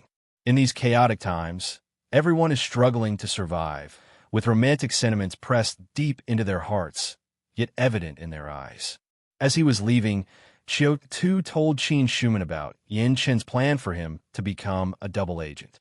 Qin Shuman was not surprised, even playfully hooking her arm around Qiu Tu's neck and asking him a charming question. So, Chief Qiu, this double agent, are you on Director Yan's side, or are you on my side? Qiu Tu laughed and tapped her forehead. I'm on my own side. Watching Qiu Tu slowly walk away, Qin Shuman gazed at his retreating figure and softly said, "Bad man." After speaking, she turned back to her hotel room with a smile on her lips. In fact, not only was Qiu Tu faced with a mess, her situation was equally muddled. The issue of Master Qinxi's arrangements, the problem of the mole being exposed, and the accountability from the authorities above all added to her stress. The bizarre event 5 days ago had changed too many people, too many things. Every time she thought about it, Qin Shuman still felt a lingering fear. Standing in front of the bed and looking at the body she had used for the past few days, Qin Shuman's brows lightly furrowed. Though her soul had clearly returned to her own body, the soulless shell had yet to deteriorate. Qin Shuman reached out to touch it, finding the body warm and soft. She placed her hand on the left side of the chest and could even feel the heartbeat. If she didn't know that Qin Shuman was already dead, she might have thought it was just a beauty sleeping quietly. Moreover, the fact that she returned to her body without paying any price made her find it incredible she hadn't even used the cataclysm prop she had prepared. This raised a daring thought in Qin Shuman's mind. Could she possess Qin Shuman's body again? Would such possession be like before, where she could release it at any time, or would it be like these past few days, trapped within that body? And what secrets lay hidden within this Qin Shuman body and that Qiu Tu body? What on earth had happened 5 days ago? Qin Shuman felt as though new mysteries were cropping up before her. Leaving the Milan Grand Hotel, Qiu Tu drove home. This meeting with Qin Shuman was very fruitful. Though he hadn't found a solution to the crisis, it had given Qiu Tu a clearer understanding of how events might unfold. This gave him reassurance, allowing him to adjust his strategy according to any shifts in the situation. Of course, the biggest reason he could refuse Qin Shuman's help was that his crisis intuition hadn't been triggered. This suggested that, at least for now, his life wasn't in danger, and things were unlikely to deteriorate to the worst-case scenario. With these thoughts, Qiu Tu relaxed quite a bit. But in his relaxation, Qiu Tu couldn't help feeling a bit chagrined. He'd lost out tonight. He'd shared a bed with 2 Qin Shumans, and yet he hadn't made a move on either. Indeed, tonight's hidden benefit had been wasted. Feeling this annoyance, he arrived back at Old Alley Street and parked beside the dirty, disorderly roadside. Qiu Tu turned off the car and was just about to get out when suddenly, tap, tap, tap, his car window was softly knocked on. He looked up in surprise and saw Lu Fuping, the girl who had gone missing for a day, standing outside his car window. Seeing Lu Fuping outside the car window, Qiu Tu raised an eyebrow, a bit surprised. After all, it was already 12 o'clock at night. In these troubled times, the night was very dangerous, and without a car, a beautiful woman traveling alone deep into the night was not a simple matter. So, unless there was a special circumstance, Lu Fuping would not take the risk of coming out to meet him. And thinking of special circumstances, Qiu Tu's heart suddenly stirred. Could it be she also knew about the female spy's death? With that thought, Qiu Tu smiled at Lu Fuping, then opened the car door and got out. Lu Fuping was wearing a green, knitted sweater tonight. The sweater was loose, with a large, slightly skewed neckline, allowing one to see the black strap of her lingerie on her fair left shoulder, and if one looked down, there was a cleavage that could bury a person. Lu Fuping noticed something was off with Qiu Tu's gaze, looked down at herself, and made no adjustments. Instead, she even clasped her hands under her chest, making herself even more prominent. Seeing this, Qiu Tu couldn't help but smile. Look, this is the advantage of a married woman. She always cooperates tacitly with you. Thinking this, Qiu Tu leaned against the car, lit a cigarette, and teased nonchalantly, "Sister Lu, are you coming to see me so late because you can't sleep alone?" Ho ho ho, Lu Fuping laughed, shaking her whole body, creating waves of motion. After laughing, she put her hand on Qiu Tu's arm, and with a smile that wasn't quite a smile, she said, "Is that what you're coveting, Chief?" But Qiu Tu's smile remained as he replied, "Isn't it Sister Lu who has always been coveting me?" The two of them looked at each other, their smiles growing brighter, a sense of ambiguity, as if "you know my unscrupulous intentions, I understand your feigned modesty." And just as the atmosphere was getting more and more romantic, suddenly a horrific scream of "ah" echoed between the densely packed buildings on Old Alley Street, followed by a thud, as something like wet mud slapped against the wall. Lu Fuping was startled, locking her neck to look in that direction. Qiu Tu casually flicked the cigarette ash. "It's nothing, probably just some unfortunate soul who couldn't handle the pressure and jumped from a building." Lu Fuping immediately breathed a sigh of relief. In this chaotic world, human life was cheap and nobody cared, except the group of urban sanitation workers that City Hall had just recruited. However, because of that interruption, the romantic atmosphere was broken. Lu Fuping finally started talking about serious matters. She gathered her hair and moved closer to Qiu Tu, whispering, "Chief, I heard some news. Kaimei is dead." The name was somewhat unfamiliar, and Qiu Tu almost didn't react in time. Lu Fuping said, "The female spy we interrogated last night." Qiu Tu, in understanding. It matched his own intelligence. Lu Fuping earnestly observed Qiu Tu's expression, noting that he didn't seem surprised, and her expression became complicated. She continued to probe, "Chief, her identity is quite special, and this case involves a wide range of issues. I'm worried that the minister will be furious when this gets out, and all of us involved in the interrogation won't be able to escape the consequences. We may be implicated." Qiu Tu, upon hearing this, laughed, flicked away the cigarette butt, and reassured her, "Don't worry, the minister won't." Lu Fuping didn't understand where Qiu Tu's confidence came from and was taken aback for a moment. Then, the next second, she heard Qiu Tu say, "Because the one who's furious is the bureau chief. He's already gotten involved in this matter." Upon hearing Qiu Tu's words, Lu Fuping's body shivered noticeably, and she appeared astonished. The bureau chief got involved? Qiu Tu put his arm around her and pulled her into his embrace, the married woman's body soft and comfortable to hold. Then he replied casually, "Yes. Isn't it very normal for the bureau chief to get involved in such a sensitive issue?" After finishing, Qiu Tu gazed at her, probed with a smile that wasn't quite a smile. "Sister Lu, you're not the murderer. What are you nervous about?" Lu Fuping swallowed and said softly, "Chief, you don't know the methods of the investigation bureau. Once the bureau chief gets involved, the whole affair will become incredibly complicated." Pausing, she continued, "The bureau chief getting involved means he doesn't trust the political department, and this will provoke the anger of the minister. And the minister, he's a pervert. His interrogations never aim to extract information, but to take pleasure in torture. As long as someone is suspected, whether they are the real criminal or not, they won't come out alive from his hands. Our interrogation section was cultivated by him personally, so we are too familiar with his methods. With the gravity of the situation and the bureau chief's involvement, it's very likely he will just detain us internal staff first and torture us, to vent his rage and force confessions." By the end, her complexion was pale, her voice trembling slightly. "I haven't even learned the basics from him, and few prisoners can survive. There's even less chance for us." Upon hearing this, Qiu Tu pondered for a second, then smoothly asked, "So, you think we should find the murderer ahead of time?"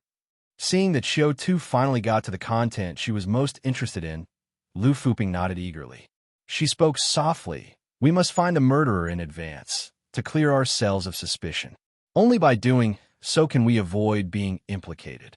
Hearing the words of the beautiful young woman in his embrace, Qiu Tu's eyebrows twitched slightly, and he watched her quietly, his gaze somewhat inexplicable. The beautiful young woman felt a strange look from him, then touched her own face. Puzzled, she inquired, "Chief, What's wrong? Qiu Tu smiled and glanced once again at Lu Fuping's astonishing loyalty. Lu Fuping loyalty, 13. Then, smiling, he said, "It's nothing. I just thought Sister Lu looked especially beautiful tonight, and I got lost in thought for a moment." Although he complimented her with his mouth, Qiu Tu's mind was rapidly analyzing the matter of Lu Fuping's loyalty. Just like the experience he had confirmed in the interrogation section before. Without the influence of personal interests, most subordinates should have a loyalty above 30 towards him. This wasn't due to Qiu Tu's personal influence, but rather the natural oppression from superiors to subordinates under the strict system of the violent organization.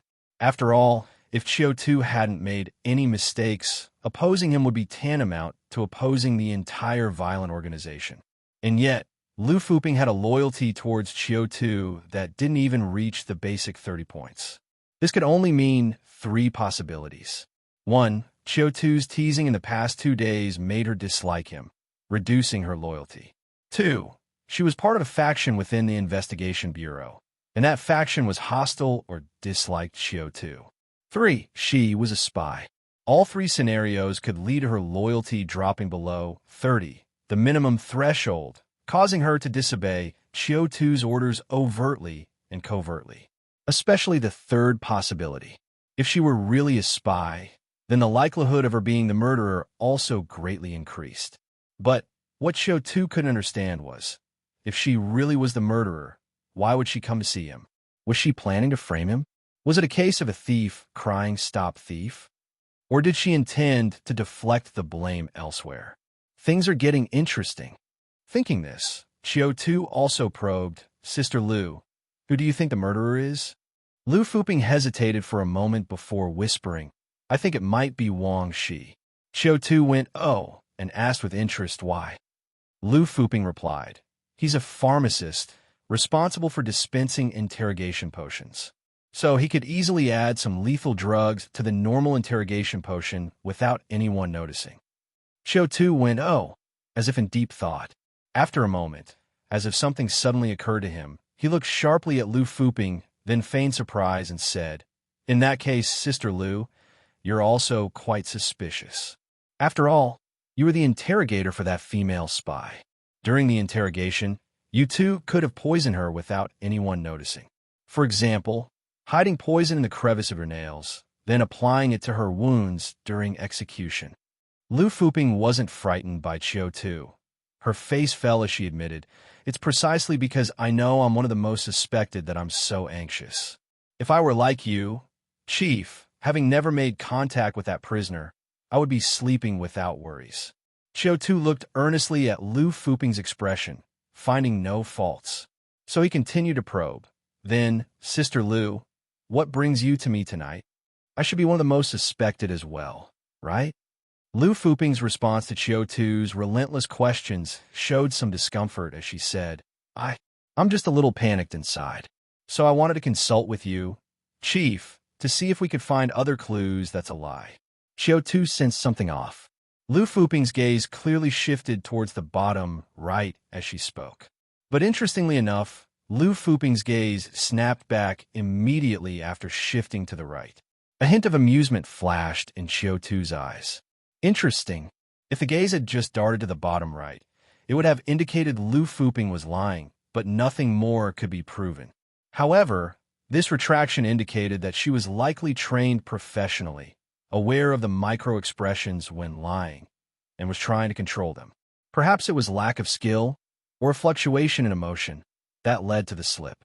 So, is the beautiful young woman in front of me a spy? Does the political department actually have a spy in its midst? And is it her? Thinking this, Qiu Tu tightened his hold around Lu Fuping's arm, pulling her closer into his embrace. Lu Fuping thought Qiu Tu had some ulterior motives at first, so she initially struggled politely, but soon gave up. Then, the next second, she felt the barrel of a gun pressed against her waist. With one arm, Qiu Tu encircled Lu Fuping tightly in his embrace, and with the other hand, he pointed the gun at her.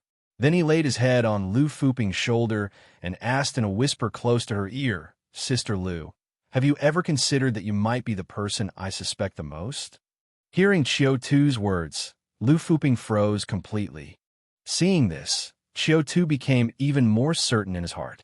He smiled and asked, "What's the matter? Is there a problem with my suspicion?" In just that 1 second, Lu Fuping also recovered.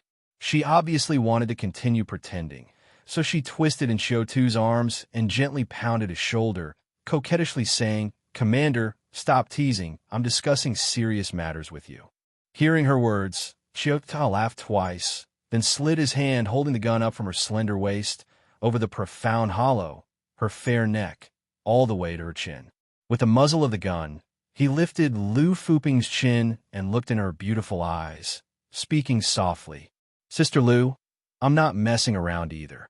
You might have misunderstood me due to my image all this time, thinking I'm just a rogue who got into the interrogation section through connections.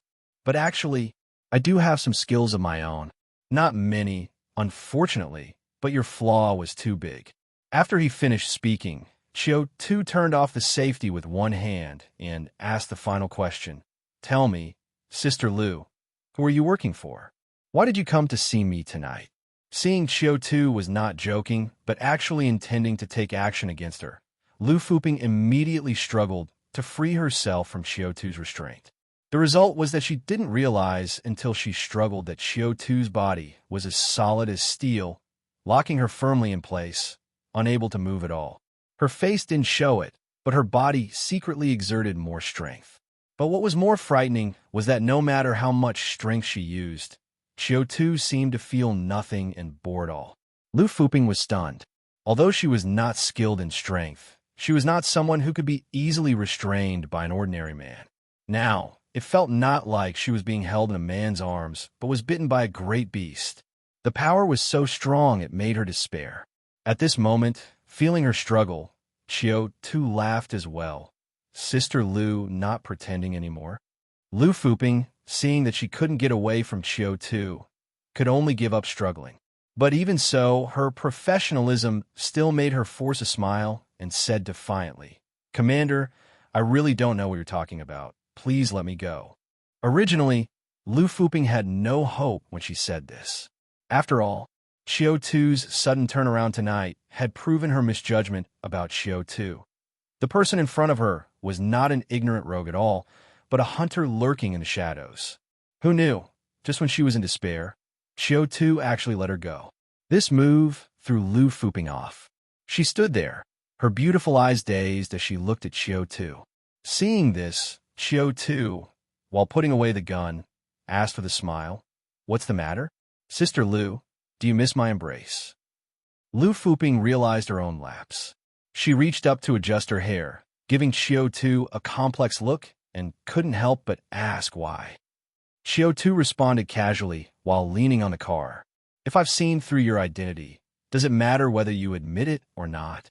We're all in the same boat. There's no need to push things to the extreme. Maybe in the future, I'll fall into your hands and be begging you for mercy." Hearing Qiu Tu's words, Lu Fuping silently stared at him.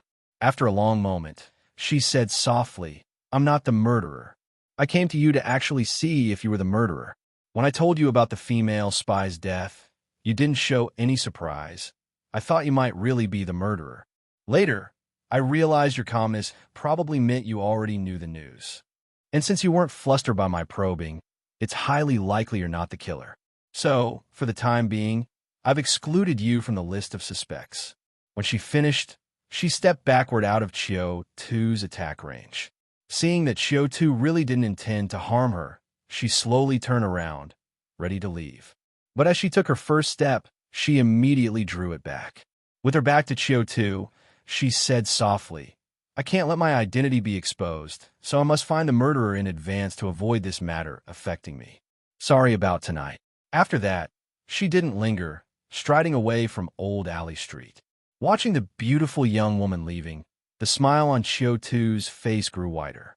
Sometimes, controlling a person doesn't mean you have to force them relentlessly. A balance of give and take can often achieve the desired result more effectively. Look, by simply sparing Lu Fuping for a moment, not only did he immediately gain an ally for the investigation, but he also got a lovely scapegoat. The case hadn't blown up yet, and even if he arrested her, it would only involve his own efforts. Better to give her freedom first. Let her do some investigating and see if there's any unexpected gain. Even if she doesn't root out the murderer, he could reveal her identity when the case blows up. By then, she would instantly become a perfect shield, buying a few more days. If she runs, she's the criminal. If she doesn't run, she's the spare tire scapegoat. And once the case is over, well, madam, you certainly don't want those above you to find out about your spy identity, do you? Qiu Tu felt that no matter how things developed, he could easily maximize her value. This isn't a bad move. Just as Qiu Tu was thinking this, Lu Fuping loyalty +8. Qiu Tu paused, then laughed. It's not just not bad, it's an overwhelming win. After a day of experimentation, Qiu Tu had gained a rough understanding of how loyalty could be increased or decreased. If he wasn't mistaken, when loyalty was relatively low, it could approximate favorability. Simply put, the more subordinates liked their superior, the more obedient they would be. At this time, subordinates obeyed their superiors solely because of the latter's higher position. But once loyalty reached above 60, it was no longer just about favorability, but a kind of trust level. The more subordinates trusted you, the more they listened to you. At this time, subordinates no longer followed orders simply because of position, but out of personal trust that he could lead them to victory, that he could ensure their safety, that he could help them get promoted and wealthy, that his commands were always correct. And when loyalty exceeded 80, it was completely different. This was now about the superior's unique charm and the influence of their daily interactions. At that point, subordinates could be said to be the superior's private soldiers, obeying only their commander's orders. The higher the level of loyalty, the more difficult it was to increase. As for the method of increasing it, it was quite simple. It was nothing other than the timeless, universal methods of winning people over, helping subordinates out of difficulties, promising them benefits, providing them with interests. The more moved they were, the more they believed that following you led to a bright future, the more loyalty would increase. Thinking of this, Qiu Tu couldn't help but want to laugh. It seems like his action of sparing Lu Fuping earlier had really moved her. With these thoughts, Qiu Tu took one more long look in the direction Lu Fuping had left, then finally headed home. Arriving at the foot of his apartment, Qiu Tu looked up and saw that the lights were still on in his home. Seeing that dim, warm light, Qiu Tu felt a sudden sense of relief. It seemed Shen Lingshuang had indeed not left. All his careful planning had not been wasted. With that thought, he slowly ascended the stairs. Unlocking the front door, the first thing Qiu Tu saw was Shen Lingshuang asleep on the sofa. The girl must have been truly exhausted. She lay there, hands clasped and resting beside her face, deeply asleep. Qiu Tu slowed his pace, not wanting to disturb this peaceful scene. After silently watching the girl for a moment, Qiu Tu quietly shut the door behind him and walked over to her, gently picking her up around the waist. Feeling someone lifting her, the girl immediately started struggling. At this moment, Qiu Tu softly said, "It's me. Go back to sleep." Perhaps there was something genuinely comforting about Qiu Tu's voice, because upon hearing him, the girl actually fell asleep again in his arms. Seeing this, Qiu Tu smiled, then carried the girl into the house. The inside and outside of the house were cleaned spotlessly by the girl. Even the bed sheets were changed, making her look like a hard-working and dutiful country maid. Qiu Tu gently placed her on the bed, and then went to wash up in the small bathroom. After freshening up, Qiu Tu turned off the light, took off his overcoat, and lay down beside the girl. With one arm around the girl and the other behind his head, Qiu Tu's mind was free of any distractions. He lay with his eyes open, looking at the ceiling, quietly contemplating the murderer who had killed the female spy. Lu Fuping's unexpected visit tonight, although revealing her mole identity, had also led Qiu Tu to basically exclude her from suspicion. Lu Fuping's behavior was entirely in line with how a mole would act when fearing collateral damage or stray hits. Qiu Tu, who also harbored secrets and feared stray hits, could very well understand that state. Excluding Lu Fuping, there were only 4 other people with substantial suspicion: 2 agents from the operations team, the recorder Song Qing, and the pharmacist Wang Shi. Although Lu Fuping came with ulterior motives, her analysis was not wrong. Among the other three, Wang Shi indeed had a significantly higher level of suspicion. So, is there any way to test Wang Shi? Qiu Tu pondered. As he thought, Qiu Tu suddenly remembered the new golden finger loyalty game he had acquired. The loyalty game had two effects. In addition to passively indicating changes in loyalty, there was also an active effect, initiating the loyalty game. This start loyalty game requires a threshold of loyalty points. Among Qiu Tu's subordinates at the Investigation Bureau, not a single one could initiate the game. It wasn't until he returned home tonight and saw Atai, Eagle, and a few others that he realized the game could be started. At that time, he briefly glanced over the game's introduction, and it vaguely seemed to be a combat game, where winning could yield information, loyalty points, and other rewards. Thinking this, Qiu Tu silently invoked in his heart, "Start loyalty game." Indeed, the next second, a row of prompts appeared before him. Loyalty game initiation threshold, 60, 90. First game initiators include Atai, Eagle, Akuan, Monkey, Shunling Xuan. Second game initiators include Atai, Eagle. Qiu Tu named too high and chose the first game first. Immediately, the introduction for the first game popped up. As a boss, you can designate a subordinate with a loyalty above 60 to attack another subordinate every night. The two will engage in fierce combat in a dreamscape. If the attacker wins, you will receive memory fragments, intelligence, and loyalty points as rewards related to the attack subordinate. If the attacked subordinate has special talents, there's also a chance to obtain related cataclysmic materials, cataclysm props, etc. After reading the game introduction, Qiu Tu was instantly invigorated. This game is strong. Not only can you get loyalty points, but also memory fragments and intelligence. That alone would have sufficed. But if any of his subordinates turned out to be cataclysmics, who knows, he might get some precious cataclysmic materials and cataclysmic treasures. He could rapidly enhance his strength. With these thoughts, Qiu Tu didn't delay any further and tried to initiate the first game. The selection of participants for the game was unsurprising. On his side was Atai, a burly man over 1.90 meters, covered in sinewy muscle. The enemy, of course, was the subordinate Qiu Tu intended to investigate tonight, Wang Shi. Once the game participants were selected, the next second, a tiny screen popped up in front of Qiu Tu. On the screen, Atai's pixel character was beating up on Wang Shi's pixel character with gusto.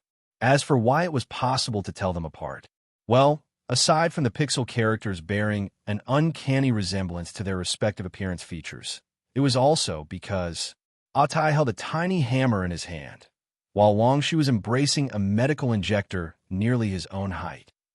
So, in front of Qiu Tu, Atai's pixel character was ding, ding, dang, dang, hammering away at Wang Shi's pixel character, while Wang Shi's pixel character, getting hammered, occasionally jabbed Atai with a massive injector. At first, Qiu Tu watched the pixel characters battle with great interest, but it didn't take long for him to find that the scene was almost in a constant loop, without any change. Eventually, he grew tired of watching it. He simply turned off the game and went to sleep, cuddling Shunling Xuan, the soft girl. However, what he didn't know was that no sooner had he fallen asleep than Atai's pixel character let out a roar. His tiny hammer struck 18 times on Wang Shi's head and burst forth with an item shaped like an envelope. And Wang Shi's pixel character not only looked bruised and battered, but also had a prompt above his head that read, "Loyalty +3." The azure moon hung high above the pitch-black firmament, casting a deep and serene glow. In its light, the myriad crumbling buildings of Xinjia City cast dancing shadows that mingled with the darkness below, forming an eerie and mysterious tapestry. And so, the night passed without an incident. Early next morning, Qiu Tu was awakened by a scream. Hearing the scream that pierced the entire room, Qiu Tu groggily woke up. He slowly opened his eyes and looked over at Shunling Xuan. Then he saw Shunling Xuan hugging the blanket, shrinking at the edge of the bed, staring at him in horror. Qiu Tu yawned and asked, "What's wrong?" Shunling Xuan glared at Qiu Tu. How did you end up in bed with me? Qiu Tu paused for a moment, then innocently pointed around his cramped home. Where else? There's only one bed here, and the sofa is so small, I can't sleep on the floor, can I? Hearing Qiu Tu's words, Xinling Shuang stared blankly for a moment, then snorted and turned her head aside. Well, you brought this on yourself. Don't expect me to take responsibility for you. After saying that, she pulled her pants and walked away. Qiu Tu. Now it was Qiu Tu's turn to be stunned. Wait a minute, did he get up wrong? Why didn't things feel like how he imagined? Thinking along these lines, he paused and then lifted the blanket to check. His clothes were intact with no signs of being tampered with. He looked up again at Xinling Shuang, who was heading to the living room. The girl's ears were a bit red, and her complexion seemed unnatural. Qiu Tu. Understood. She really is at Sundara, isn't she? Her mouth is definitely tough. But maybe I should tell her that the era of being at Sundara has passed? After silently mocking the situation for a while in his mind, Qiu Tu lay back in bed and realized he couldn't fall asleep again. Instead of trying to get some more sleep, he decided to check his gains from the game last night. He called up the panel of the loyalty game, and the first thing that caught Qiu Tu's eye was a game over screen. In the screen, Atai's pixel figure was holding a tiny hammer, with hands on his hips, laughing uproariously towards the sky. Meanwhile, Wang Shi's pixel figure sat on the ground with a swollen nose and bruised face, crying while clutching his head. Along with this image, a package gleaming with golden light appeared in the middle of the screen. Seeing this, Qiu Tu knew last night's game was likely won by Atai, and that package must be the reward he had earned. With this thought, Qiu Tu didn't delay and mentally clicked on the package. The next second, several prompts appeared before him. Victory in loyalty game, reward earned. Wangxi loyalty +5. Wangxi memory fragment, short, +1. After reading the game prompts, Qiu Tu's eyes brightened slightly, feeling the rewards were quite good. Not only had he gained some loyalty, but he also obtained a memory fragment. If this memory fragment showed the process of Wangxi's murder, then Qiu Tu felt he could close the case now. Thinking this, he tried clicking on the memory fragment to see what was inside. As he clicked, the next second, Qiu Tu felt a darkness before his eyes, and then he seemed to appear in a small room. In the room was a stranger, dressed in a black suit, with bright red-dyed hair, wearing a clown mask. The stranger was holding a shotgun, cleaning it. After cleaning it, he tossed the shotgun to Qiu Tu, then picked up another shotgun, grinned at Qiu Tu, and said, "Tomorrow, we'll rob the pharmacy. The plan is, you take care of the clerks and customers inside. I'll handle the security guard and the responding agents." The scene went black again after this. When Qiu Tu came back to his senses, he found himself back in bed. Qiu Tu sat on the bed, stunned for a while. Then in his mind, a myriad of expletives stampeded. Damn, the task force I'm in really is full of hidden dragons and crouching tigers. Out of 4 well-known members, one is a double dealer, one a spy, and another, a hardcore criminal. Qiu Tu recalled the content that appeared in the scene just now, then quickly searched his original memory. Soon, he found relevant information. Half a month ago, an official pharmacy on Xiafang Street had been robbed.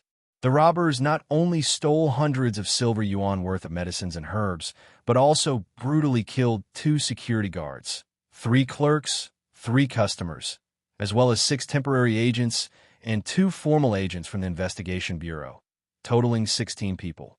Because the incident was so serious, the Investigation Bureau received a severe reprimand from the Municipal Committee.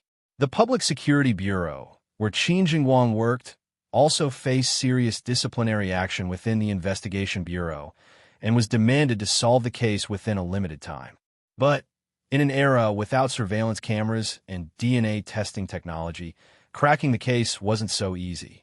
Moreover, after the robbers killed all the staff and security personnel, they left, leading to a large crowd of onlookers rushing into the store to loot, nearly obliterating all evidence from the scene. Therefore, to this day, the case remained unsolved. To his surprise, this major case was actually pulled by Wang Shi, the demure and docile pharmacist. With this realization, Qiu Tu was somewhat astonished.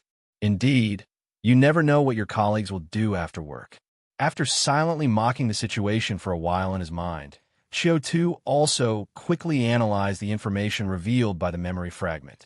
First, it confirmed the contrast in Wang Shi's identity, a hardcore criminal. This identity proved that Wang Shi wasn't as plain and ordinary as he appeared, but rather someone on the fringes of darkness. Secondly, Wang Shi seemed to belong to a small group or organization. From the images in the memory, he was taking orders from a strange man wearing a clown mask, implying he wasn't the leader of that small group or organization. Moreover, this small group clearly isn't strong. If they were strong enough, they wouldn't have robbed a pharmacy. In the end, it's very likely that the main source of this small group's funding comes from prohibited drugs. And these prohibited drugs were probably produced by Wang Shi after he finished work. After all, there are so many other stores that are equally less dangerous and yet more profitable, which they didn't rob, instead choosing the pharmacy. Obviously, they have a way to make these drugs more valuable. That is, by processing the drugs a second time, turning them into prohibited drugs for resale. With these thoughts, Qiu Tu's gaze couldn't help but become more profound. The main direction of illegal drugs actually points to the anti-government armed forces. Could it be that Wang Shi has made contact with organizations like the United Front and other anti-government armed forces because of this? And did he kill that female spy for the money? Thinking this, Qiu Tu felt that maybe today he could really test Wang Shi if he was still around. That is, after making this decision, as Qiu Tu sat on the bed, he didn't feel too happy. For some reason, he vaguely felt that something about this matter was not quite right. He silently analyzed the several suspects in the case. Lu Fuping doesn't need mentioning.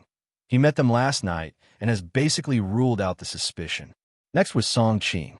This girl, whom Qiu Tu had been in contact with for 2 days, seemed like a girl who lacked a bit of common sense, came from a good background, and had a distinct spring in her step that was rare in times of chaos. She also didn't quite fit the profile of a murderer. As for Wang Shi, there was indeed some suspicion. Qiu Tu was indeed planning to test him. But, upon further thought, the possibility of the United Front hiring killers didn't seem very high. After all, how would the United Front know that Wang Shi was the pharmacist interrogating that female spy? If Qiu Tu remembered correctly, the interrogation last night seemed to be a last-minute arrangement by Jia Shu to trap him, and no one could have known in advance. Thinking of this, Qiu Tu found the matter more interesting. If none of these three were the killer, could the murderer be one of the 2 service personnel? Or perhaps another officer who had access to the female spy? Somewhat inexplicably, Qiu Tu felt there was a larger conspiracy behind this matter. Meanwhile, as Qiu Tu quietly analyzed the case, in the military, within a secretive office, Qin Shuman, dressed in a green military uniform, stood straight in front of a desk with her eyes level, not looking anywhere but straight ahead. Behind the desk sat a tall man, his forehead full and broad, his face angular, expression somewhat bland, but his eyes radiated a ruthless and merciless gaze. He sat behind the desk, holding a pen, while looking at the report in front of him, clicking his tongue twice in disapproval. Then he looked up at Qin Shuman with a somewhat cold smile. "Rain Butterfly, looking at your case report, I can't even bring myself to write my signature. For the sake of Old Fourth Qin, you lost a key informant we had placed close to Yanshun. And to top it off, in order to successfully escort Old Fourth Qin to safety, you had the investigation department clean up the mess, directly exposing our security department to Yanshun. In just one day, just a single day, and our insiders in the upper echelons of the investigation bureau have been pretty much completely uprooted." As he spoke, the man tossed the report into Qin Shuman's face. "With such a failure, you still have the nerve to ask for my signature?" The fluttering papers grazed Qin Shuman's delicate face, but she continued to stare straight ahead, her expression and demeanor unchanged, allowing the cold report to slap against her face and fall to the ground. Seeing this, the man calmed down slightly. He coldly watched Qin Shuman and issued an ultimatum. "I don't care how you do it. Within a week, I want you to rebuild our connection in the upper echelons of the investigation bureau. restore our critical control over the Bureau's key intelligence. In a big case like the murder of Vice President Tian's mistress, we didn't have any inside information. As of now, we're totally in the dark about how this case is progressing and what has happened. This is a gross dereliction of duty on your part as the head of the investigation department. By the end, the man's voice softened, but the coldness within it was undiminished. If you can't do it, then prepare to face a military court. Yes. Qin Shuman snapped to attention and saluted sharply. Seeing Qin Shuman accept the order, the man's expression eased somewhat. He grunted deeply, then continued, in the Qin family matter. Since you've paid such a high price to bring the person back, don't let him go easily. The Qin family, starting from the previous generation, has been plotting their moves in the sanctuary ahead of time. They not only got to know Yin Shun and Jiang Shigang, Commissioner Jiang, in advance, but also continue to expand their influence in both political and business spheres. As a result, they are now entangled with the United Front, which is obviously a problem. So, keep investigating. Get to the bottom of this. I want to see what is really hidden in the murky waters of the Qin family. Meanwhile, Investigation Bureau, the dimly lit office of the bureau chief. Yinshin sat comfortably behind a large desk, seemingly content, without any of the rage mentioned by Secretary Bai. He leaned back in his chair, struck a match, and lit the cigarette in his mouth. As he gently shook out the flame on the match, he asked in a low voice, "How is the progress?" Upon hearing his question, the person standing in front of him smiled brilliantly. It was none other than Jia Shu. He adjusted the gold-framed glasses on his nose and said with a smile, "Bureau Chief, the progress is very smooth." He continued, taking advantage of the opportunity provided by the security department. We took the chance to pull out 6 moles that they had planted around us. The security department made the first move, so by acting this way, no one can find fault with us. After removing those few moles, I used the death of Vice President Tian's lover to release some trial information outward, successfully locking down a group of suspected spies. After the act we put on last night, I've recorded all the individuals who showed unusual activities and am now meticulously comparing them. However, there are a few people that I really did not expect. Upon hearing his words, Yin Chun voiced an "oh" and lifted his head to ask who. A trace of cold light flickered in the eyes behind Jia Shu's glasses as he said with a smile that wasn't quite a smile. For instance, Secretary Bai. After learning the news, he actually made a call to Qiu Tu right away. I am very curious about what exactly he said to Qiu Tu in that 10-second call. And then there's a subordinate from our political department whom I had high hopes for. I didn't expect she would receive the information too, and, in her haste, went to meet with a few relevant persons like Qiu Tuesday. Listening to Jia Shu's words, Yinshin took drags from his cigarette and asked with interest, "What about Qiu Tu?" Upon hearing this, the smile faded significantly from Jia Shu's face, and he said, thoughtfully, "Qiu Tu really surprised me.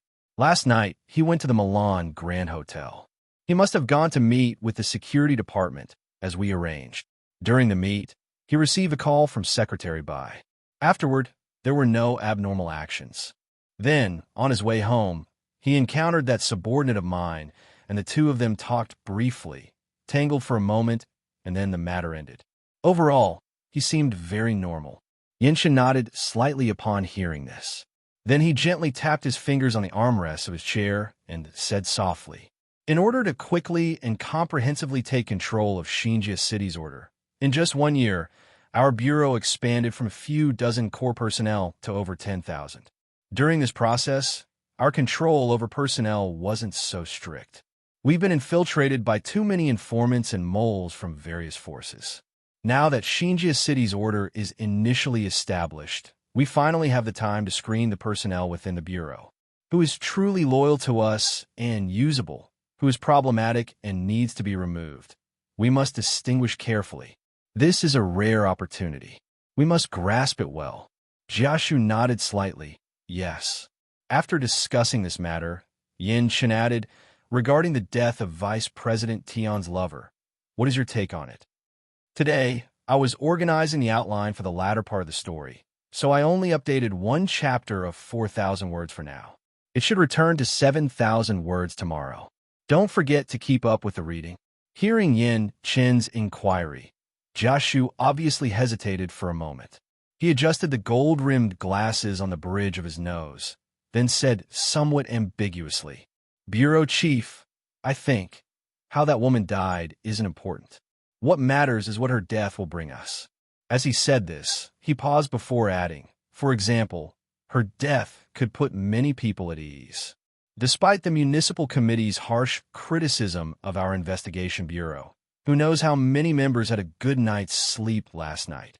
For our investigation bureau, and for you, this is not necessarily a bad thing. Upon hearing this, Yin Chun fell into deep thought.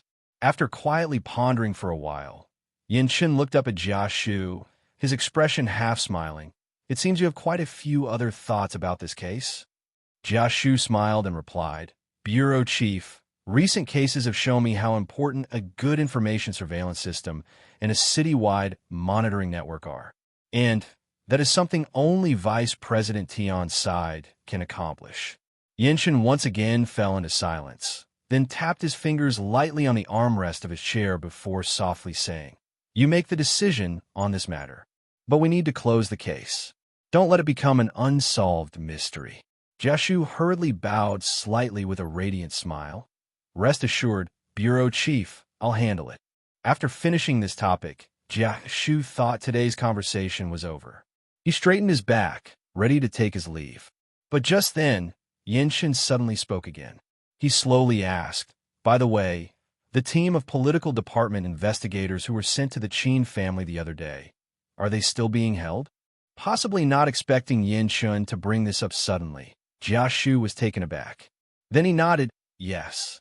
The team from a special service department has been demoted one rank for their poor performance and sent back to the special service department for retraining.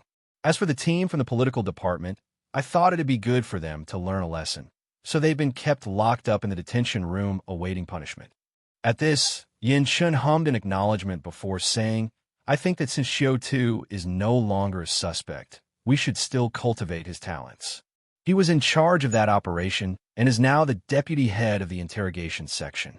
Let it be responsible for the review and punishment of this team." Hearing Yin Chen's words, Jiashu was stunned for a second, then looked at Yin Chen. Yin Chen's gaze was as still as an ancient well, as if it were just another ordinary arrangement.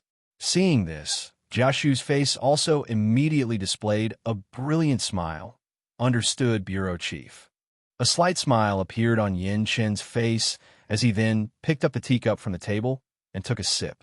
Seeing this, Jiashu also wisely retreated to the office door, then turned and left. Meanwhile, Qiu Tu, who was eating soup dumplings with Shun Lingshuang, suddenly saw two prompts flash before his eyes. Yin Chun suspicion -4, satisfaction +9. Jiashu suspicion -0, satisfaction +0.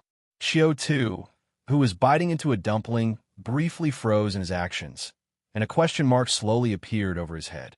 Then, he was completely baffled. Shun Lingshuang was indeed a good girl. Though somewhat haughty, she was very good at taking care of others, and she was also diligent. While Qiu Tu was in bed checking the reward from last night's loyalty game, she had pitter-pattered into the bathroom, pulled up her pants after, and clomp, clomp, clomp, went downstairs. By the time Qiu Tu had examined his loyalty game reward and was analyzing information, she had clomp, clomp, clomp, come back upstairs with 2 baskets of soup dumplings, calling Qiu Tu to eat. After eating Shun Lingshuang's dumplings, Qiu Tu washed up briefly, then, with the girl's help, dressed in his uniform, armed himself, and set off for work. The two had an unspoken understanding. One did not ask why you didn't leave, and the other did not say why she stayed. It was only during the meal that Shun Lingshuang returned all the money Qiu Tu had given her the night before. Qiu Tu silently pocketed the money, and that was the end of it. Before leaving the house, Qiu Tu also gave Shun Lingshuang 2 reminders. The first was to be careful on her own at home and to go directly to the Old Alley Street Public Security Office for help if there were any problems. He had already informed the monkey. The second was to stop burning paper offerings and hanging his portrait. He did not want to see such surprises a second time. Hearing Qiu Tu's blunt criticism, Shunling Shuang's face showed defiance, her pursed lips almost able to hang an oil pot. Even after Qiu Tu's scolding, she still muttered under her breath behind him, "It's still because you didn't come home all night. Who is a good person and doesn't come home for a whole night? Must be hooking up with some woman out there," and other nonsensical mutterings. Qiu Tu paid no mind, turned around and gave her a flick on the head, knocking some sense into her, before heading downstairs to drive to work. However, after sitting in the car, Qiu Tu did not start it right away, but instead reviewed the 2 prompts he had received while eating the dumplings. Yinshin suspicion -4, satisfaction +9. Jiashu suspicion -0, satisfaction +0. At that moment, Qiu Tu was genuinely puzzled, because he was truly just simply having breakfast and hadn't done anything else. Why Yinshin decreased his suspicion and increased his satisfaction towards him was a complete mystery to him.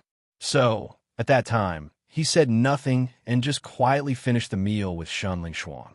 And now, alone, he finally had time to ponder what exactly was going on. First, he checked the active prompt explanation of the loyalty game. Again, you will see the impact of your actions and words on your subordinates and superiors. When he first saw this definition, Qiu Tu thought it would only prompt him when there was an interaction face-to-face. Now it seemed that wasn't the case. Even if he wasn't in front of Yinshin or Jiashu, the things he had done and the words he had said seemed to influence them and give him real-time feedback. After figuring out how this prompt worked, Qiu Tu felt things were much simpler. That is, what exactly had he done to reduce Yinshin's suspicion and increase his satisfaction with him? And Jiashu was involved in this matter. After all, without Jiashu, it wouldn't have been possible for the prompt to pop up with Yinshin. With this thought in mind, Qiu Tu started his car and sank in his silent contemplation. In the past few days, the municipal committee of Xinjie City seemed to have suddenly received a large amount of financial support. The roads were being repaved, public facilities were being rebuilt, and Xinjie City had officially entered the era of infrastructure development. Unfortunately, these were all things that would be beneficial in the future, at least for now, because construction was everywhere. The roads were even harder to navigate. Qiu Tu carefully drove his car, trying his best to avoid any accidents. After turning past several repaved roads and passing by a few reconstructed signal towers, just as Qiu Tu was driving past a rebuilt power plant, he suddenly slammed on the brakes. The tires screeched madly on the worn-out road, emitting a piercing noise. Pedestrians on both sides of the road scrambled to evade. It wasn't that they were afraid of the car exploding, but rather they feared the driver being in a bad mood, getting out, and randomly choosing a pedestrian to beat up. In the waste-laden planning area where only the rich or powerful were able to afford cars, even if they randomly assaulted pedestrians, the victims could only silently endure. Of course, Qiu Tu wasn't so heartless. He had simply suddenly realized the answer to the question he had before driving. Why was it necessary that he had done something to make Yinshin satisfied? Why couldn't it be that he hadn't done something, which was why Yinshin was satisfied? Upon clarifying this key point, Qiu Tu's thoughts opened up instantly. He felt he might have guessed the whole truth of the matter. First of all, Yinshin's satisfaction with him must be due to something Jiashu reported. And what could Jiashu have reported about him to make Yinshin satisfied? His slacking off at the investigation bureau during the day? Flirting with female subordinates? Or leaving work right on the dot? Impossible. Therefore, the thing Jiashu reported could only be about what he did last night. Then the question was, let alone what he did last night, how did Jiashu know about it? With this, things became simple. Jiashu must have been watching him last night. But why would Jiashu be watching him last night? Was it because he was suspicious of him? Qiu Tu recalled the entire conversation he had with Jiashu yesterday, and there was no problem. This could be seen from the fact that the suspicion level of Jiashu in the loyalty game hadn't changed at all. Was it because of his meeting with Qin Shuman? But since the investigation bureau and the security department could not afford to have a falling out, and Jia Shu couldn't possibly sneak into the room and eavesdrop on his exchange with Qin Shuman, there was no need for surveillance. And aside from these two possibilities, only one significant thing happened around Qiu Tu last night that would warrant Jia Shu monitoring all the suspects: the death of Vice President Tian's mistress. Having clarified the focus of the matter, what followed was simple. He had done nothing last night. After receiving Secretary Bai's call, he didn't flee, nor did he investigate secretly. Meeting with Lu Fuping, he did not collaborate with her, nor did he follow her. And this reduced Yin Chen's suspicion and made him satisfied. As the logic board got to this point, Qiu Tu had no trouble understanding the true nature of the entire affair. Last night's incident had been a trap. The message from last night, it was very likely a joint ruse set up by Yin Chun and Jia Shu. The purpose was to test the attitudes and positions of all involved parties and then root out those harboring disloyalty towards Yin Chun and the Investigation Bureau. With this in mind, Qiu Tu finally understood something else: the source of Lu Fuping's information. He had suspected Lu Fuping's source of information last night. After all, Qiu Tu had only learned about the death of a female spy through a secret tip-off from Secretary Bai. And Secretary Bai was not only Yin Chen's right-hand man, but also a high-ranking member of the Investigation Bureau. What status did Lu Fuping have to receive the same information as him? And after sorting everything out, Qiu Tu suddenly realized everything. Jia Shu had secretly released the information to several lines, which was why the message had reached the scouts of various forces. So, anyone who had received the message last night and then acted strangely was probably under surveillance by Jia Shu. Realizing this, Qiu Tu's face involuntarily darkened a few shades. Such ruthless tactics. One piece of news, fishing out a string of fish. Last night, who knows how many moles were exposed and caught the attention of Jia Shu. Upon understanding the whole ordeal, Qiu Tu wasn't pleased, because what lay before him was a cruel reality. He withstood the test and earned Yin Chen's appreciation, meaning Secretary Bai and Lu Fuping failed the test. Lu Fuping was inconsequential, but Secretary Bai was one of his own and the only high-ranking member in the Investigation Bureau he could trust. If something happened to him, there would be no one left to tip off Qiu Tu or guide him through confusion. Thinking of this, Qiu Tu's face grew colder still. Old Bai must not have an accident. With that thought, he started the car and drove, while quietly contemplating how to save Secretary Bai's fate. Driving like this all the way until he was close to the Investigation Bureau, Qiu Tu finally had a rough idea. Looking at the scenery retreating past the car window, Qiu Tu took a deep breath, murmuring to himself softly, "I still need to find the right opportunity. I hope it's not too late." With these thoughts, Qiu Tu arrived at the Investigation Bureau in no time. Arriving at the parking lot of the Investigation Bureau, Qiu Tu stopped the car, was just about to open the door and get out when he bumped into Qin Jingguang, the Deputy Division Chief of the Public Security Bureau and second son of the Qin family, who was also just getting out of his car. In just 2 short days, Qin Jingguang seemed to have aged quite a bit. His face not only had many more wrinkles, but his eyes were also a bit darker. It was clear that the anxiety of the past few days had left him with little rest.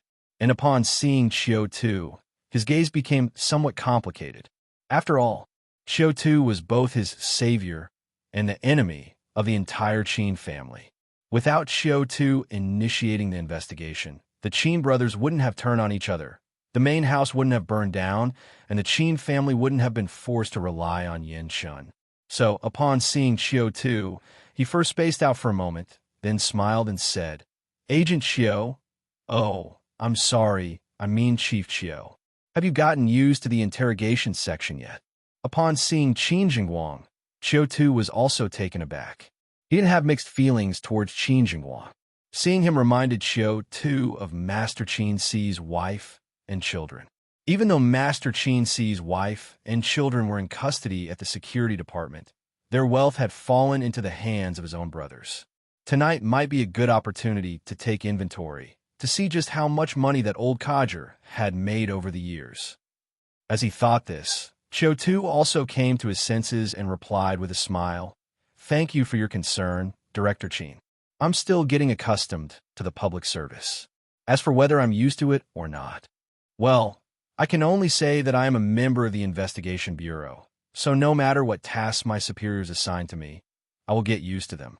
Listening to Qiu Tu's utterly official response, Qin Jingwang smiled and patted Qiu Tu's shoulder. It's good to have that awareness. However, if you're not used to it, you can talk to me. If you're willing, I can go have a chat with the bureau chief and transfer you to our public security bureau. Hearing Qin Jingwang's words, Qiu Tu looked at him seriously to make sure he wasn't just being polite. Then his eyebrows slightly lifted, and he replied with a smile, "Thank you for your concern, Director Qin. If I need to, I will definitely trouble you." Qin Jingwang hummed in response, then gestured to Qiu Tu before they started walking towards the Investigation Bureau building together. Meanwhile, as they walked, Qiu Tu wasn't idle. He glanced at Qin Jingwang walking beside him and tentatively asked, "Director Qin, are you familiar with Vice President Tian?" Vice President Tian? Upon hearing Qiu Tu's words, Qin Jingwang clearly paused for a moment. After hesitating briefly, he shook his head smilingly. "I'm not very familiar with Vice President Tian, but my eldest brother, my third brother, and fourth brother have quite a good relationship with him." When mentioning fourth brother, Qin Jingwang's expression visibly soured.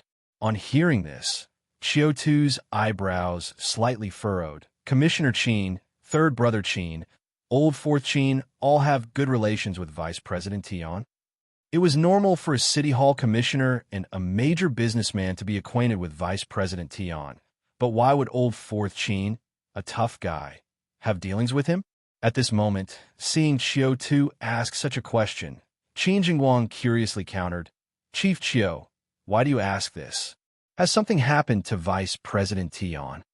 Hearing Qin Jingwang's question, Qiu Tu recovered his wits and was just about to give a perfunctory reply. However, at that moment, a familiar voice called out from behind them, "Qiu Tu." Hearing that call, Qiu Tu, who had been quite relaxed, suddenly tensed up. Because that was Secretary Bai's voice. Why would I encounter him at a time like this? With that thought, Qiu Tu stealthily swept his gaze over the entire first-floor lobby of the Investigation Bureau building.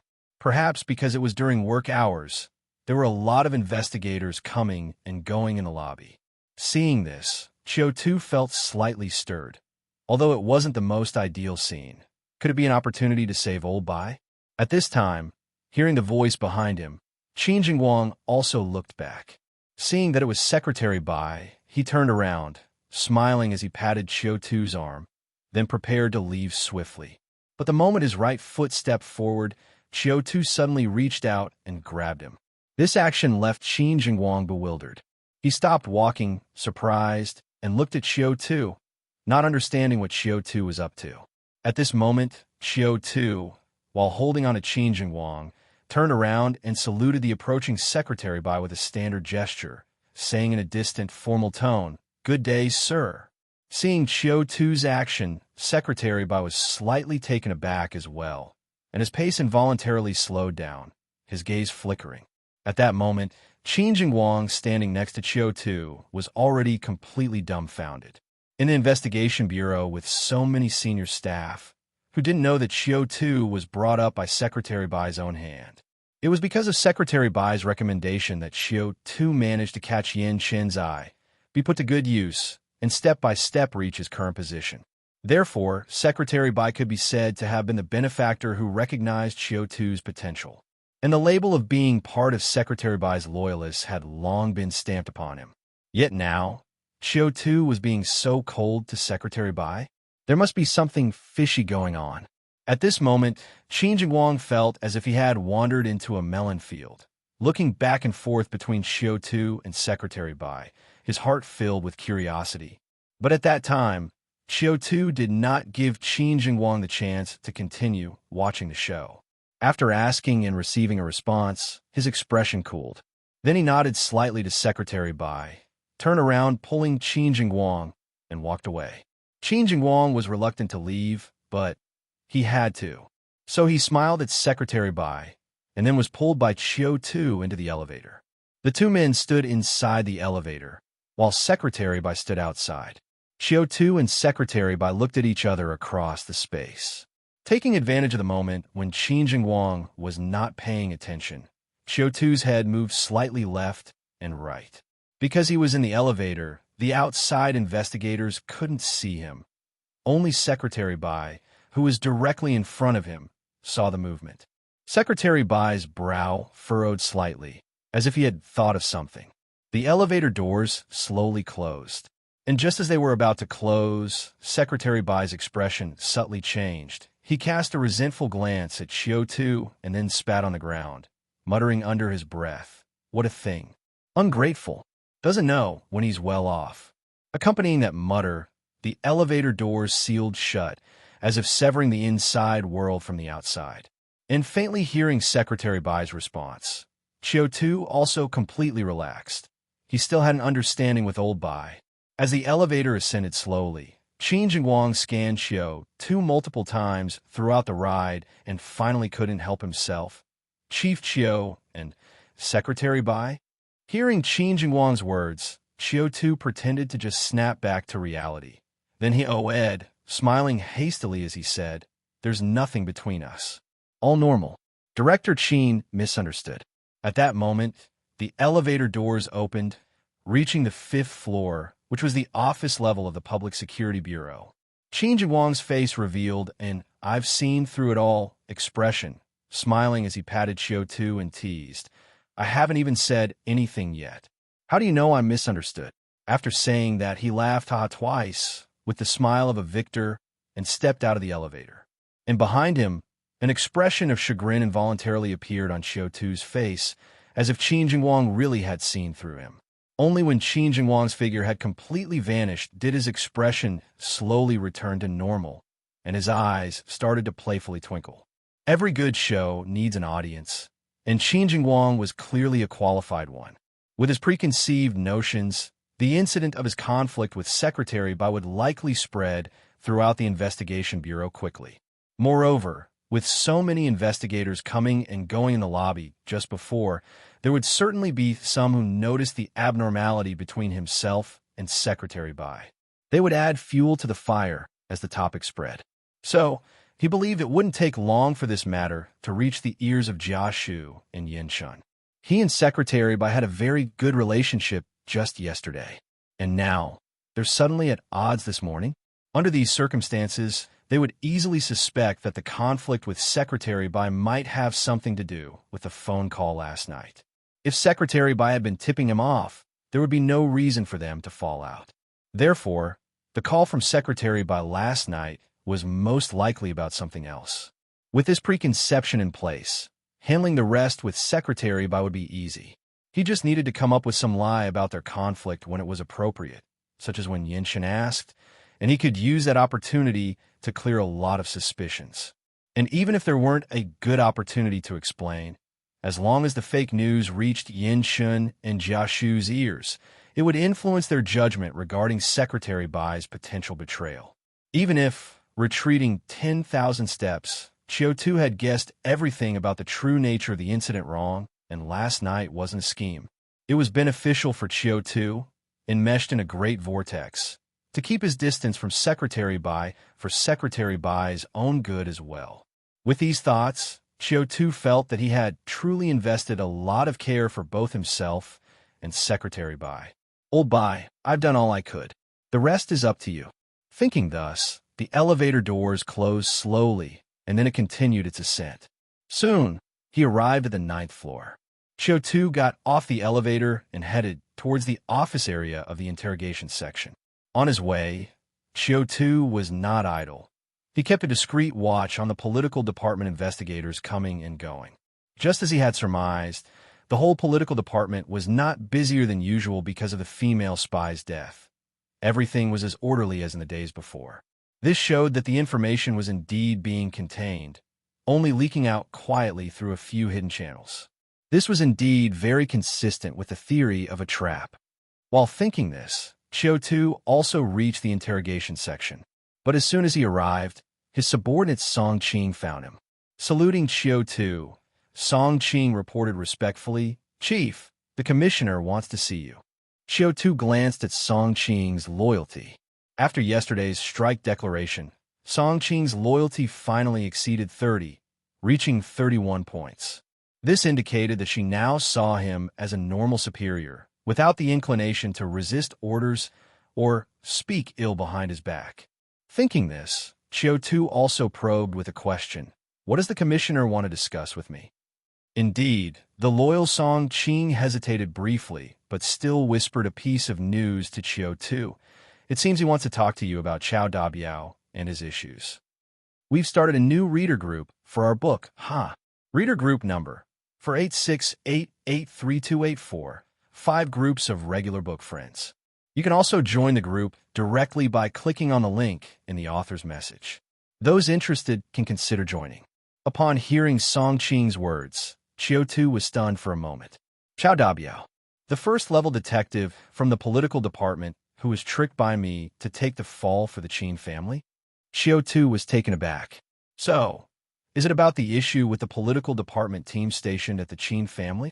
With this thought, Qiu Tu's gaze flickered slightly, and he roughly had a guess in his mind. The art of controlling subordinates changes endlessly but never strays from its root. It's all about the stick and the carrot. Previously, the sticks given to me were more than enough. Now, are they preparing the carrot? Combining the increased satisfaction from Yin Chen this morning, Qiu Tu felt his guess was very close to the truth. At this moment, as Qiu Tu silently pondered, Song Qing was curiously sizing up Qiu Tu by her side. After a moment, when Qiu Tu came back to his senses, Song Qing asked curiously, "Chief, do you already know what's going on?" Upon hearing her, Qiu Tu looked at her and said with a smile, "I have a rough idea. It's probably about conducting an internal review of Qiao Dabiao and his team. After all, I've once been their superior. If that's the case, the minister's attitude might be to let them off. They're really lucky." At Qiu Tu's words, Song Qing couldn't help but show a trace of surprise on her face.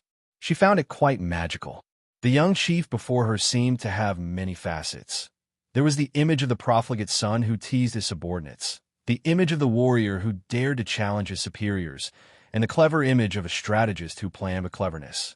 Song Qing's perception of Qiu Tu had changed a lot, perhaps influenced by Qiu Tu's confrontation with Zhang Tao yesterday.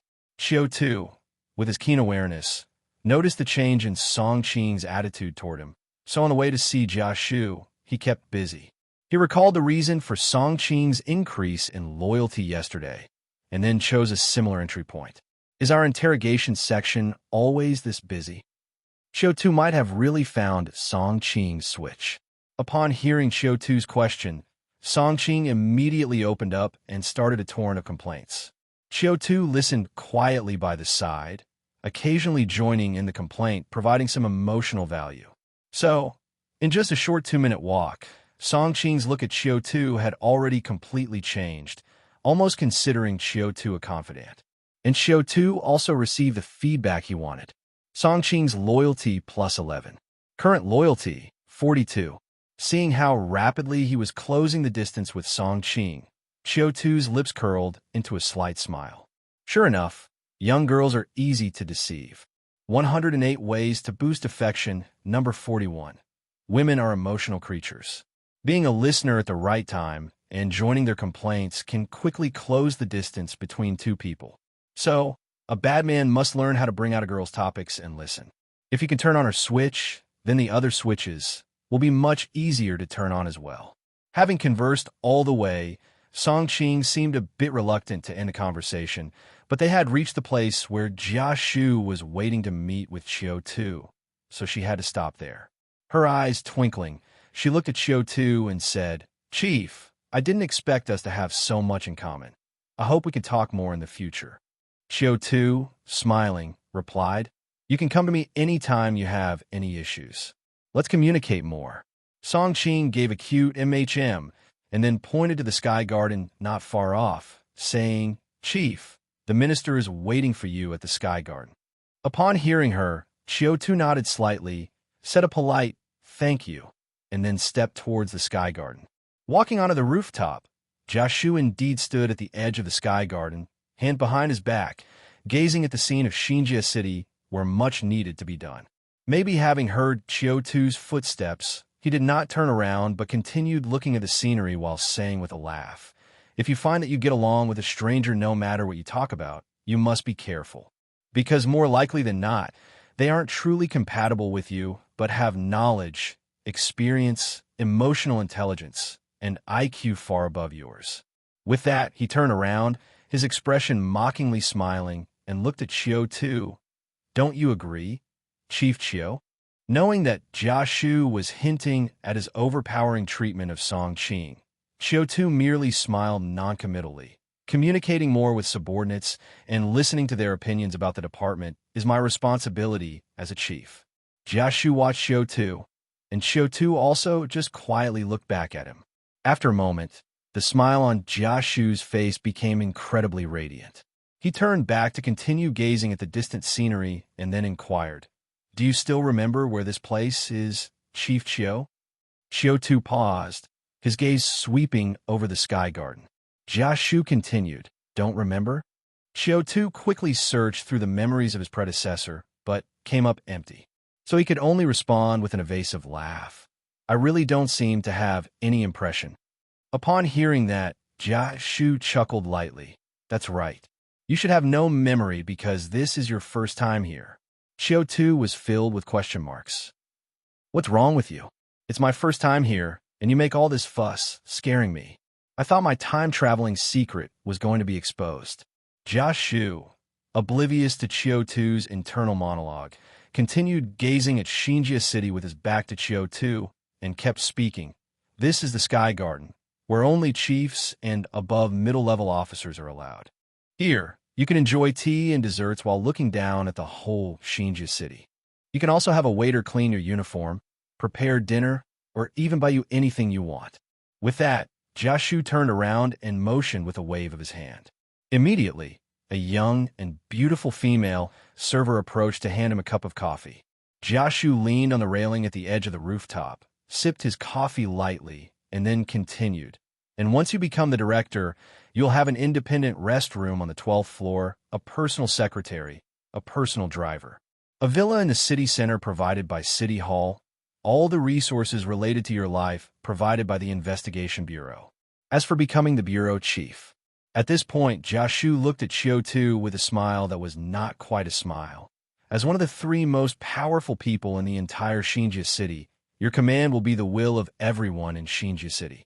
Whatever you want, someone will bring it to you the next day. Whichever woman you like, she will appear in your bed the next day. Whatever you want to do in Xinjia City, as long as you don't betray the sanctuary, no one in Xinjia City can stop you." Upon hearing this, Qiu Tu blinked and asked, "Not even the military or the municipal committee can stop me?" Jia Shu nodded with a smile, "Of course. Moreover, they won't stop you. At that level, even if there are struggles, they're all on the battlefield above, who would care about what you do below." As he said this, Jia Shu continued with a smile, "And if you want to climb up step by step, you must follow the right person.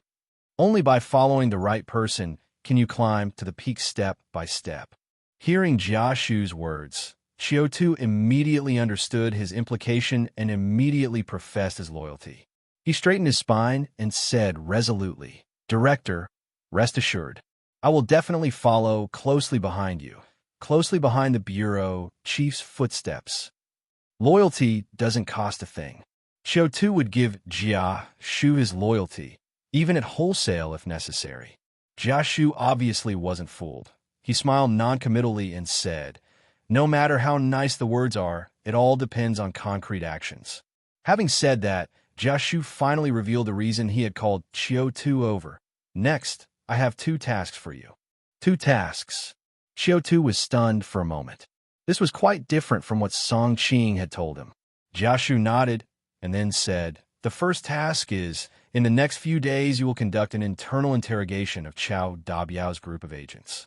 He continued, "You know that a big incident happened at the Qin family a few days ago. Not only did Master Qin Si escape, but Miss Qin Shuman is still missing.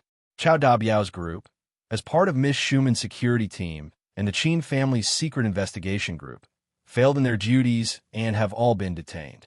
You were previously their superior, so you should be familiar with them and very clear about their merits and faults in this operation. Therefore, it would be best for you to adjudicate and mete out their punishments." Hearing Jia Shu's words, Qiu Tu did not agree immediately, but instead tentatively asked, "Does the chief have any opinions about this internal interrogation?" On hearing this, Jia Shu looked deep into Qiu Tu's eyes. Then, with a smile that seemed not quite a smile, he said, "No opinions. You have full discretion." However, after saying that, he added another sentence. "This opportunity was specially secured for you by the bureau chief himself. You should seize it well." Upon hearing Jia Shu's words, Qiu Tu immediately knew that his previous guess was correct. This was his carrot, allowing him to cultivate his own faction openly and above board. Thinking this, he quickly professed his loyalty again. "Thank you, Director, for the cultivation." Jia Shu nodded in satisfaction, then took a sip of his coffee and continued, "The second task is also related to you, actually." He said, "In Kai Mei is dead." Qiu Tu, mimicking the expression he had last night, looked completely bewildered. "Who?" Jia Shu looked deeply at him, as if trying to discern whether he was feigning ignorance. Possibly seeing no telltale signs, Jia Shu explained, "The female spy you interrogated the day before yesterday. Vice President Tian's mistress." Upon hearing Jia Shu's words, Qiu Tu suddenly feigned a look of realization. "Ah, her." Then Qiu Tu furrowed his brow and candidly said, "Director, to tell you the truth, I heard about this last night." Jia Shu let out an "oh" and asked with feigned curiosity, "Who told you?" Having guessed the whole truth of the matter, Qiu Tu did not hesitate to betray Lu Fuping from Agent Lu. Qiu Tu said, "Last night, Agent Lu found me and told me the news. Then she asked me what to do." Qiu Tu spread his hands with an innocent look and said, "How should I know what to do? If an important witness dies, the Bureau will just follow the normal procedure to investigate, perform an autopsy. See what the cause of death was. If it's natural causes, then close the case. If it's foul play, then look for a mole. It's not like I was the interrogator. I'm just a supervisor. What does it have to do with me?" Hearing Qiu Tu's words, Jia Shu chuckled. "Agent Qiu is really cold-hearted. I remember a few days ago, you and Agent Lu seemed quite close. I even thought you took an interest in her." Qiu Tu also laughed and said, "Raising a fish, if it dies, I would be very sad, but raising a whole pond of fish if one or two die, what does it have to do with me? In chaotic times, there are only bodies, no feelings." Upon hearing this, Jia Shu clapped his hands, not knowing whether he was being sarcastic or offering praise. "Good, very carefree."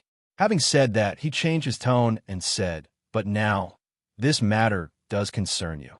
From today onwards, you will be responsible for investigating the death of this female spy." This female spy was Vice President Tian's mistress and was involved with several bigwigs from the political and business circles of Xinjia City. Yet she was also a spy for the United Front, and over the years since the establishment of Xinjia City, she has delivered intelligence to the United Front multiple times, causing many businessmen in Xinjia to suffer losses. Therefore, her identity is extremely sensitive. Now she suddenly died in our bureau's guardroom. We must thoroughly investigate this matter to give a satisfactory explanation to the political and business circles that are watching this closely. As he said this, without waiting for Qiu Tu to ask, Jia Shu implied, "So, her case must be wrapped up quickly, and it shouldn't cause too much of a stir. Especially, it has to satisfy the interests of both the political and business realms." Upon hearing Jia Shu's words, Qiu Tu was startled, instinctively feeling that something was wrong. At the same time, something flashed before his eyes. The next second, lines of "crisis warning" appeared in his field of vision. Triggered crisis intuition, generating crisis report. For certain reasons, your immediate supervisor, head of the political department of Xinjia City Investigation Bureau, Jia Shu, has assigned you a task filled with traps. This task has attracted the attention of many forces in Xinjia City. Just one misstep and you will fall into a deep abyss. But standing on the rooftop as you are, you have no room to refuse. Denying him will allow him to use insubordination as an excuse, suspend your position, strip you of your golden body, and then find an opportunity to secretly execute you. Accept the mission and dance on a tightrope. Find that slim chance of survival before the patience of the many powers runs out. As the warning ended, a countdown hourglass popped up. 10 days. Inkaime case closure time. Seeing the crisis warning that popped up in front of him, cold sweat dripped down Qiu Tu's forehead. If he was only suspicious before, now, with the prompt from crisis intuition, he was completely certain. The waters of this case were indeed deep. There were also big problems.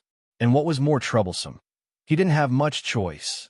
This old scoundrel really deserved a terrible death. Mentally sending a kind greeting to Jia Shu's maternal relatives, Qiu Tu then looked at Jia Shu, smiling as he replied, "Understood, sir. I will make sure to handle this in a way that satisfies everyone." Upon hearing this, a hint of a smile appeared in the depths of Jia Shu's eyes. He patted Qiu Tu on the shoulder with satisfaction and encouraged, "Very good. The bureau chief and I indeed haven't misjudged you." Jia Shu's suspicion, 0, satisfaction +1.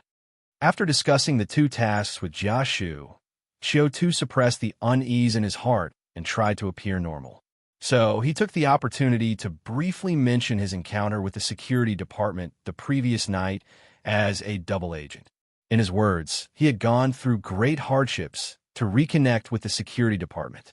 They, however, remained vigilant towards him, clearly not fully trusting him.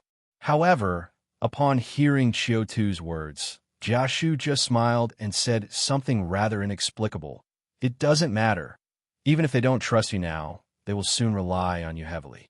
Qiu Tu always felt there was a deeper meaning to Jia Shu's words, as if there were some problems within the security department. But because of his position, he couldn't inquire further, so he had no choice but to let it go. And so, after discussing all the matters, Qiu Tu and Jia Shu had a brief chat before Qiu Tu saluted and left the Sky Garden. After leaving the Sky Garden, Qiu Tu held the 2 authorization letters from Jia Shu, and as he walked towards the interrogation section, he pondered his next steps. According to the hints provided by Crisis Intuition, this case was riddled with a great deal of insider dealings, and various forces were involved, likely with misaligned targets and interests. Take Jia Shu, for example. Given the implications of Jia Shu's words, it was clear he wanted Qiu Tu to make the case appear fraudulent, to deal with it perfunctorily. But Qiu Tu definitely couldn't just comply with his wishes. Otherwise, who knows, he might end up being thrown out as a scapegoat.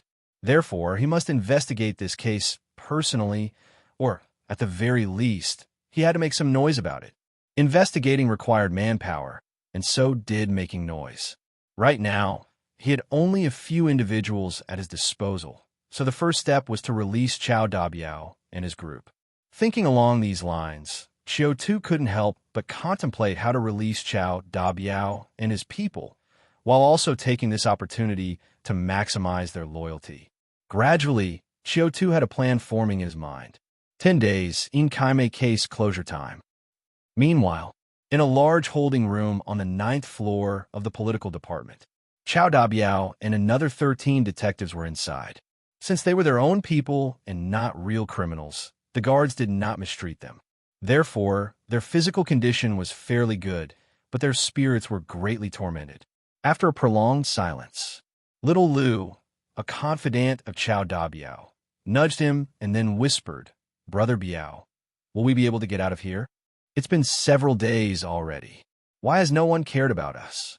Could we be directly kicked out of the investigation bureau?" Upon hearing little Lu's words, Qiao Dabiao looked up at him with a glare and said hoarsely, "What a jinx! If you can't talk properly, then don't talk at all. No one's treating you like a mute." Little Qi on the other side of Qiao Dabiao looked up upon hearing this and sighed. "If we were only getting kicked out of the investigation bureau, that would still be fine. We've lost the bureau chief's mistress, and during the investigation, such a big event occurred with the Qin family. The minister sparing us is only because we are their own people." Qiao Dabiao didn't expect that just as he had silenced little Lu, little Qi would speak up, mentioning the sensitive topic of the mistress.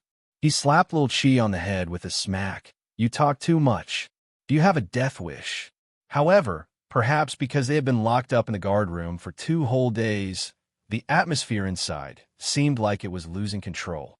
Little Lu and little Qi, Qiao Dabiao's confidants, were hushed by Qiao Dabiao, but the other regular detectives also started to grumble quietly among themselves. There were various complaints. For instance, "We really got the short end of the stick. We didn't do anything, yet suddenly such a big problem arises, and we immediately become the scapegoats. Yeah, we are truly wronged. Who could have known something like this would happen? If you ask me, this is all Qiu Tu's fault. If he hadn't suddenly started investigating the Qin family, drawing us in, perhaps we wouldn't have been so unlucky. And now he's gone, while we all got into trouble." As soon as this detective voiced his complaint, the atmosphere in the guard room became tense. In the face of unexpected, man-made disasters, most normal people's first reaction is to look for external outlets to vent their frustration, to ease their internal distress. This is human nature, and Qiu Tu, the person who called everyone over, naturally became the most easily targeted outlet for venting. But one should not forget that Qiu Tu was not the same as before. Even though Qiu Tu was nominally their superior, he was, in fact, just like them, a lower-level detective. But now Qiu Tu is a deputy staff, a leap into the mid-level ranks of the Investigation Bureau, with open channels for advancement and limitless potential for growth. In this situation, these detectives, bearing the guilt, how could they dare to offend Qiu Tu? Therefore, even if they wanted to curse at Qiu Tu, the most they could do was curse in their hearts. They wouldn't dare to speak out loud. After all, who knew if these words would reach Qiu Tu's ears and bring even bigger troubles? So, when they heard that fearless remark from the detective, everyone suddenly fell silent, and no one dared to join in. A moment passed before the deputy team leader, Chun Feng, spoke up. His face showed no emotion as he said, "This isn't Chief Qiu's fault. He didn't know this would happen. It's just our own bad luck." After he finished speaking, the guard room became quiet again. Although the investigators stopped talking, their expressions varied widely. At that point, Qiao Dabiao also spoke up. With his arms crossed and leaning against the wall, he said in a muffled voice, he indeed couldn't have known in advance that this would happen, but he must have found out after the fact, right? It was because of him that we all got dragged into this, and we've been subordinates to them for several days. Back then, he acted like he was our brother. Now, if he cared at all, he should try to find some way to save us. His words clearly resonated with many investigators. A significant number nodded slightly, their faces betraying their disgruntlement. Some even had reddened eyes as they reflected on their uncertain futures. But there were a few investigators, like Chun Feng, who showed no reaction and simply sat there with cold expressions. For a moment, every person in the guard room sat with varying expressions, lost in their emotions. Just then, the sound of unlocking the door suddenly came from the entrance. Upon hearing this, the investigators in the guard room quickly straightened up and looked towards the door, their hearts pounding with anxiety. They had been locked up here for 2 days and nights. Although food and water were delivered on time, not a single person had come to see them. This had left them restless for 2 days. Now, finally someone had come to see them. Regardless of whether the outcome was good or bad, at least they no longer had to endure the agony. As these thoughts raced through their minds, the door to the guard room opened. A beautiful young woman with 2 gold stars on her shoulder stepped into the room, escorted by a guard investigator. Upon entering the guard room, the young woman held her nose and fanned the air distastefully, saying, "Yuck, it stinks." The investigators inside blushed slightly, feeling uncomfortable. After making her remark, the young woman looked around at all the troubled investigators in the room, confirmed the head count, and then took out a document, announcing, "I am second-class investigator Lu Fuping from the interrogation section. Under orders from my superiors, I am here to take you for an internal investigation. Now, when I call your name, step out and line up. Follow me." With that, Lu Fuping began calling out names from the list. Qiao Dabiao. Present. Qiao Dabiao quickly got up and hurried over to Lu Fuping. When he arrived in front of Lu Fuping, he showed a sycophantic smile and bent over as he greeted, "Hello, officer. Sorry to trouble you." He was a first-level detective, addressing Lu Fuping, a second-class investigator, as an officer, a distinction that made Lu Fuping glance at him in surprise. Chen Feng. Chen Feng stood up without expression from his spot in the corner and stood behind Qiu Dabiao. Ding Lu, Ding Qi. As names were called out one by one, it wasn't long before all 13 investigators stood in a line. After confirming the head count, Lu Fuping gestured with her hand, then, swaying her hips, she left the guardroom. Outside the guardroom, 6 operational group investigators with live ammunition stood at the ready, handcuffing the investigators as they walked out, including Qiu Dabiao. Thus, led by Lu Fuping and escorted by the 6 operational group investigators, Qiu Dabiao and the rest arrived at a large interrogation room. To everyone's surprise, this interrogation did not seem to be the usual individual interrogation, but a collective one. Qiu Dabiao and the others entered the large interrogation room one after another, then stood in line against the wall with their handcuffs on. The braver among them stole glances at the interrogation personnel, noticing there were 3 seats for interrogators. Only the leftmost seat was occupied by a young girl, who, judging by her shoulder insignia, was a third-level detective, presumably the recorder given the pen and paperwork in her hands. As for the other 2 seats, they remained empty for now. Seeing this, the investigators couldn't help feeling apprehensive. Their mission had indeed encountered serious issues, but as they were unforeseen circumstances, they could be excused, so the punishment could be severe or lenient, all dependent on the interrogation officer's handling and sentencing. As a result, the attitude of the interrogation officer would determine their fate. With these thoughts in mind, the investigators all lowered their heads, standing straight in hopes of making a good impression on the soon-to-arrive interrogation officer and to possibly sway their fortunes. And just as everyone was wrapped in their uneasy thoughts, the interrogation room's door was opened by someone from the outside, and 2 people stepped in.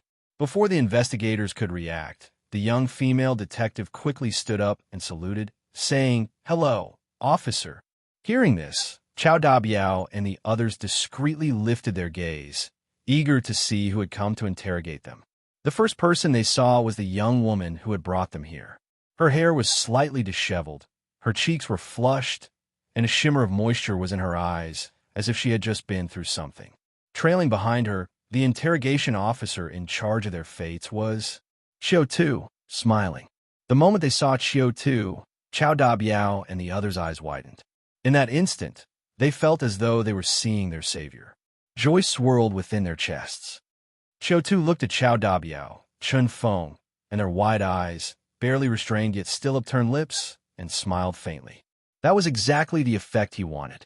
Only when these detectives had given up all hope and could only pray that the interrogator would let them off easy, and then he made his entrance, could he elevate his status in their hearts to the highest degree and rapidly increase their loyalty. For this moment, Qiu Tu had even specifically reminded Lu Fuping to omit his name when announcing the order for the interrogation. And now, didn't the effect seem quite good? Thinking thus, Qiu Tu walked to the interrogation seat, sat down in the center position, and calmly swept his gaze over all the detectives present, capturing all their loyalty levels in his mind. Qiu Dabiao, 23 plus 8. Chen Feng, 42 plus 6. Ding Xiaolu, 29 plus 6. Ding Xiaoqi, 13 plus 6. Zhu Huiyan, 31 plus 5.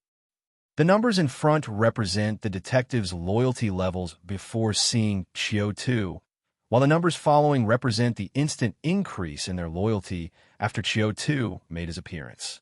Generally speaking, most detectives' original loyalty levels were not high.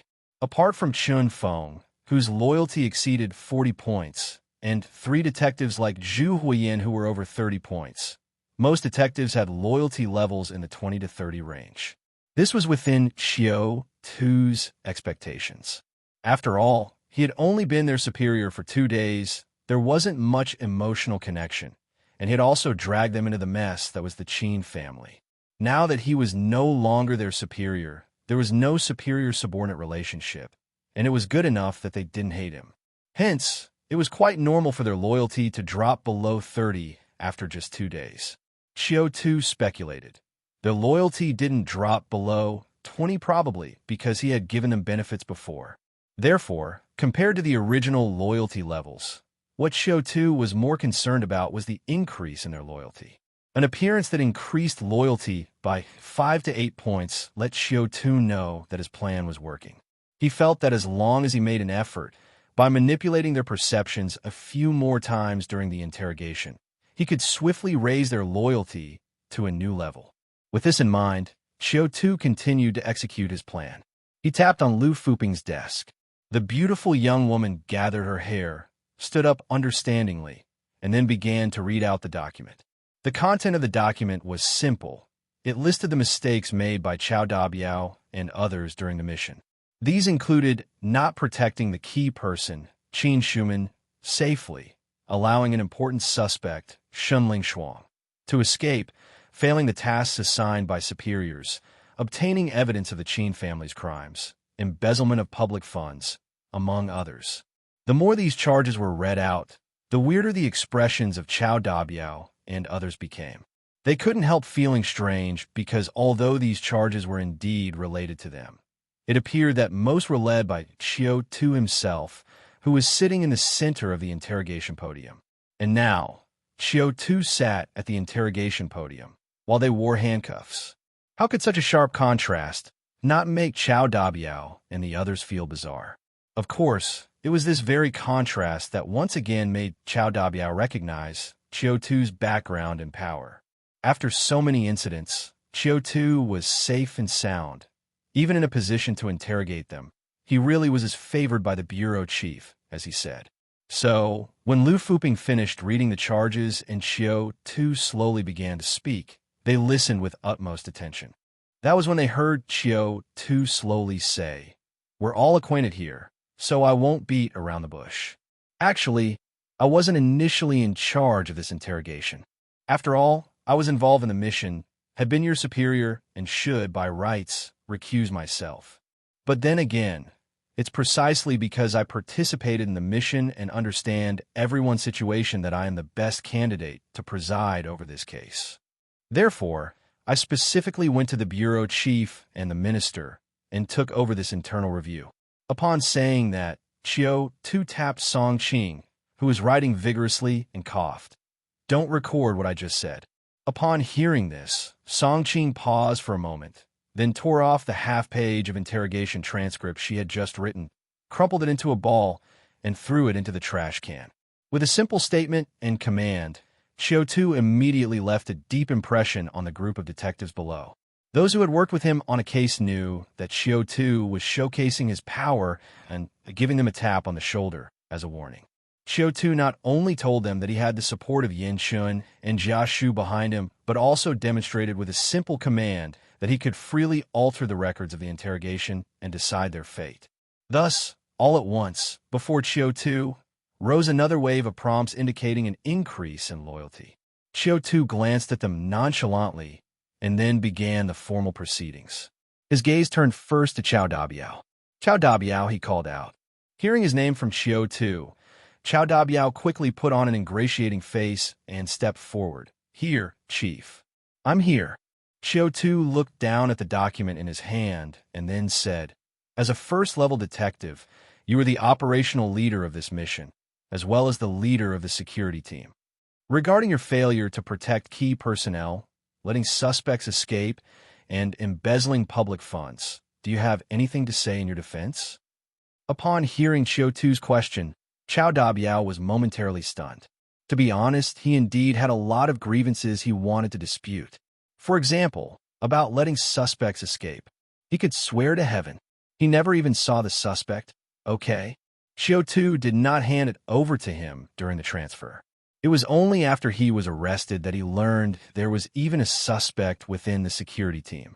For instance, embezzling public funds. He indeed embezzled a bit, some. But out of the 500 silver yuan of public funds, most were taken away by Qiu Tu's day. He only took 100 silver yuan. If someone else were conducting the trial, he might hesitate and speak out. But now that Qiu Tu is overseeing the trial, can he say it? He cannot. He knows that even if he truly drags Qiu Tu down with him, it won't save himself. It would only offend Qiu Tu's day. So, it's better to take all the blame, leave a good impression on Qiu Tu, and perhaps Qiu Tu might remember their former relationship and give him a hand. Thinking this, he gritted his teeth and managed a forced smile, saying, "I admit it, Chief. Chao Dabiao loyalty +6. Hearing his words and seeing the prompt that appeared before him, Qiu Tu knew exactly what Chao Dabiao was thinking. He was starting to place his bets on him. Therefore, Qiu Tu looked deeply at him and smiled. "Detective Chao, won't you think it over? Are you sure it was you who let the suspect escape?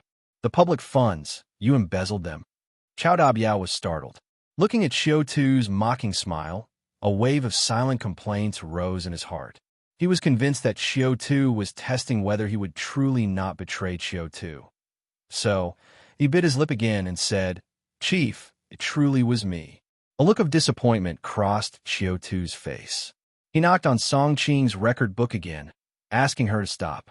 Then he said to Chao Dabiao, "Detective Chao, don't feel pressured.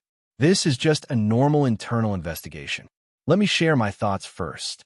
He drank some water and said indifferently, "As members of the security team and the task force, your failure to accomplish the task given by the department is indeed very disappointing. But nobody expected the Qin family to suffer such a disaster on that day. Master Qin Si set fire to the main house, throwing the entire Qin family into chaos. You all realized something was wrong and hurried to protect Miss Schumann, only to find upon arriving at Miss Schumann's residence, the detectives from the Special Service Department were knocked out and Miss Qin Schumann was taken away. You followed the clues, intending to rescue her. But unexpectedly, you fell for a diversion tactic, and not only did you fail to rescue Miss Schumann, but your station was even attacked in the process. You are indeed greatly negligent in this matter, but it is understandable." Hearing Qiu Tu recount the course of the case, the detectives present began to see new hope in their eyes. If Qiu Tu's arrival had given them hope a moment ago, they now seemed to see the first light of dawn. At this moment, Chao Dabiao's heart was filled with surprise, and he kept nodding. "Ah, yes, you're right, Chief."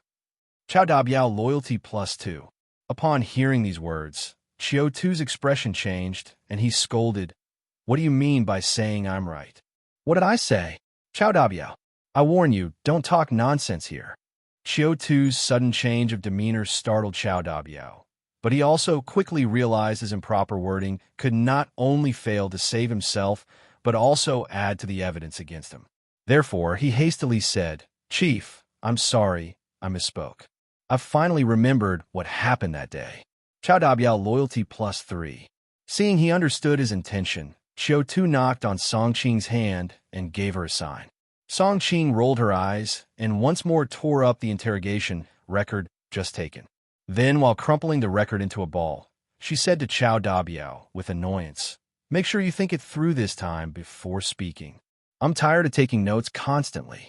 Chao Dabiao hurriedly offered Song Qing an apologetic smile, nodding and bowing. Following Qiu Tu's guidance, the record-taking went very smoothly. All the detectives insisted that the incident occurred suddenly, and they were too late to respond, leading to all the subsequent consequences. After the records were taken, Qiu Tu flipped through the pages of the file, then casually pulled out a few records, saying, "Ding Xiaoqi, Shi Zhang, Su Yun, the three of your records are wrong. I remember Chao Dabiao saying that you two were on duty at the station guarding the suspect and the petty cash." Hearing Qiu Tu's words, Ding Xiaoqi, Shi Zhang, and Su Yun were all stunned. They were not fools. According to the previous records, they were at most guilty of negligence, but now being specified as the guards of the suspect and petty cash meant dereliction of duty, facing harsher punishment. But before they could refute, Qiu Tu pulled out several more records and said, "And Chun Feng, Zhu Huiyin, Li Xian, Jiao Ming, weren't you all dispatched to investigate a case that day? How did you end up going to rescue Miss Schumann? Make the corrections, all of you correct it. If it had only been Ding Xiaoqi, Shi Zhang, and Su Yun's records being altered for the worse, many detectives might not have thought too much of it. But when the records of Chun Feng and others were directly changed toward exoneration, many detectives started to sense something was amiss.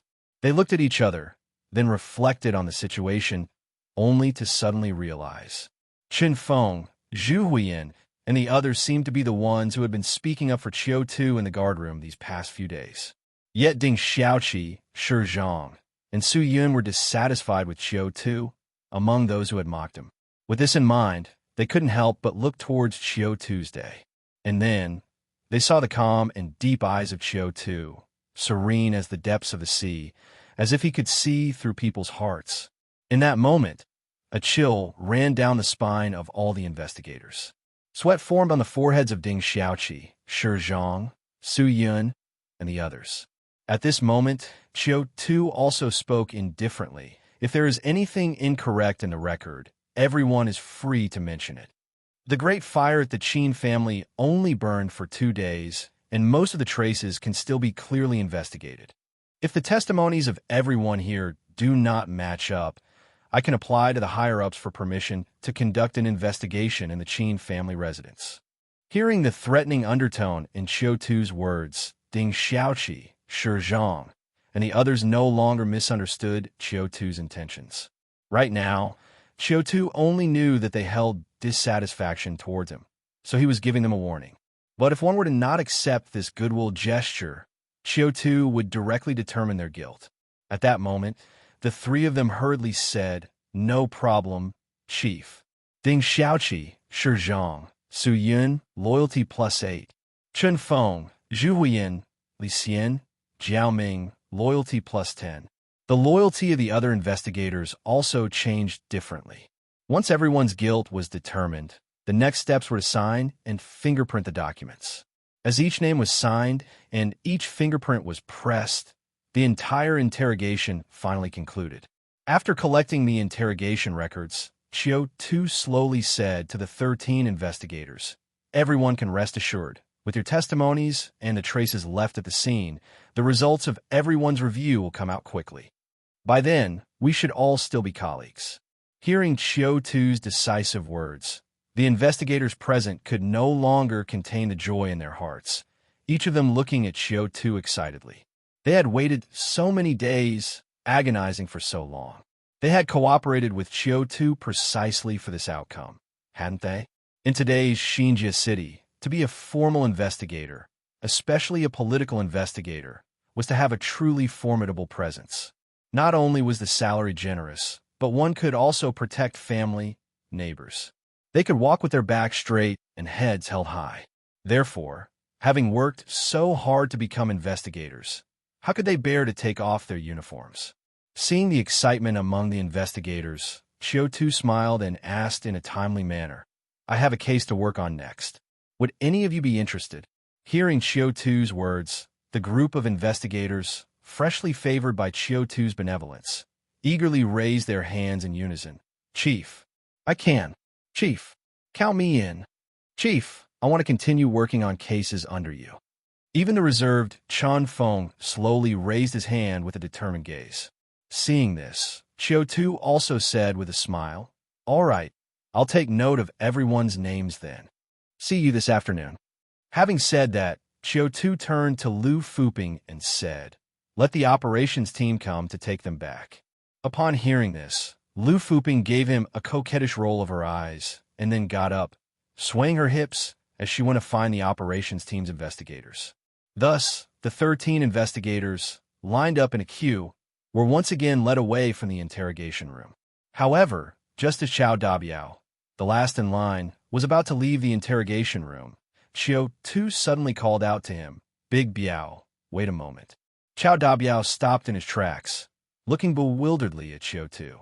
When everyone else had left and only Qiao Dabiao was left in the room, Qiu Tu lit a cigarette and quietly smoked as he looked at Qiao Dabiao. At first, Qiao Dabiao was bewildered as he watched Qiu Tu, but slowly, the sweat on his forehead began to accumulate, clearly guessing why Qiu Tu had kept him back.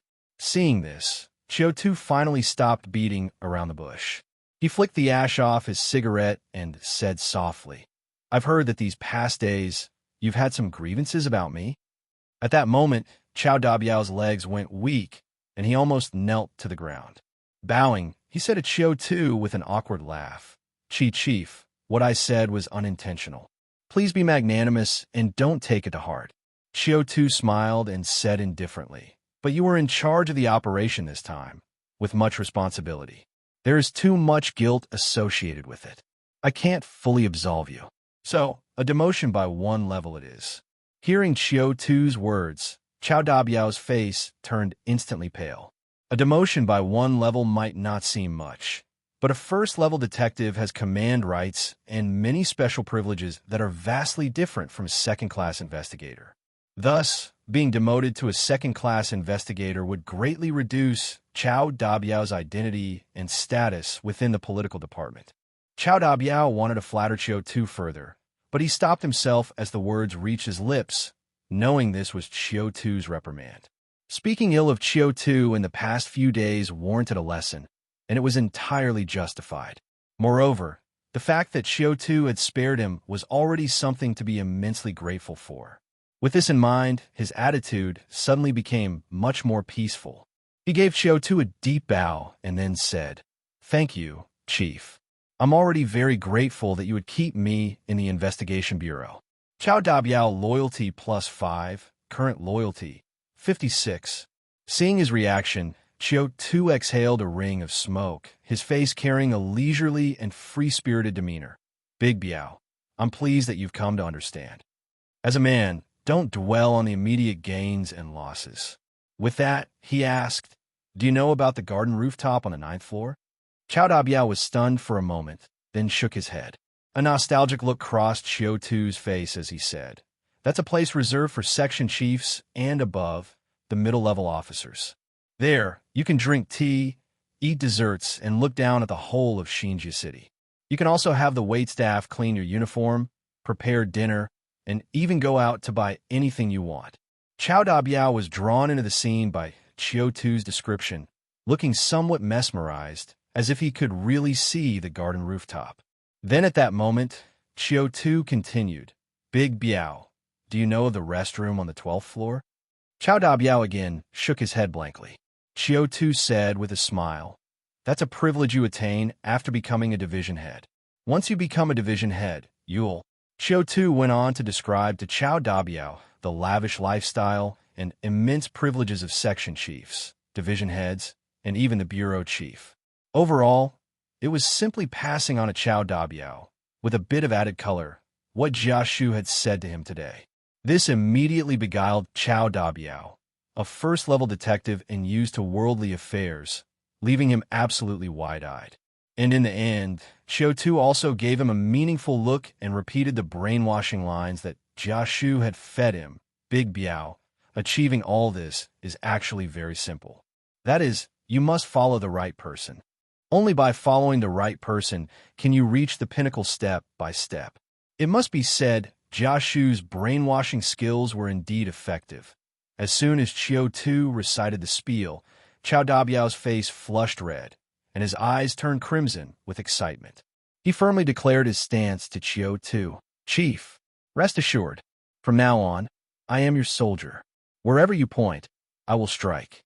Qiu Dabiao loyalty +8, current loyalty 64. Seeing Qiu Dabiao's excited expression and his rapidly increasing loyalty, Qiu Tu's face was filled with smiles. Indeed, his guess was not wrong. When you hold someone's fate in your hands, when you can greatly influence someone's future, it becomes exceptionally easy to raise their loyalty. The duty officers were instructed to escort Qiu Dabiao back to the guardroom. Qiu Tu then, with the interrogation records and documents in hand, went to find Jia Shu for his signature. Although Jia Shu was a sly fox, his credibility was still not bad. Having promised Qiu Tu that he would handle this matter, he really didn't even look at the report before signing it.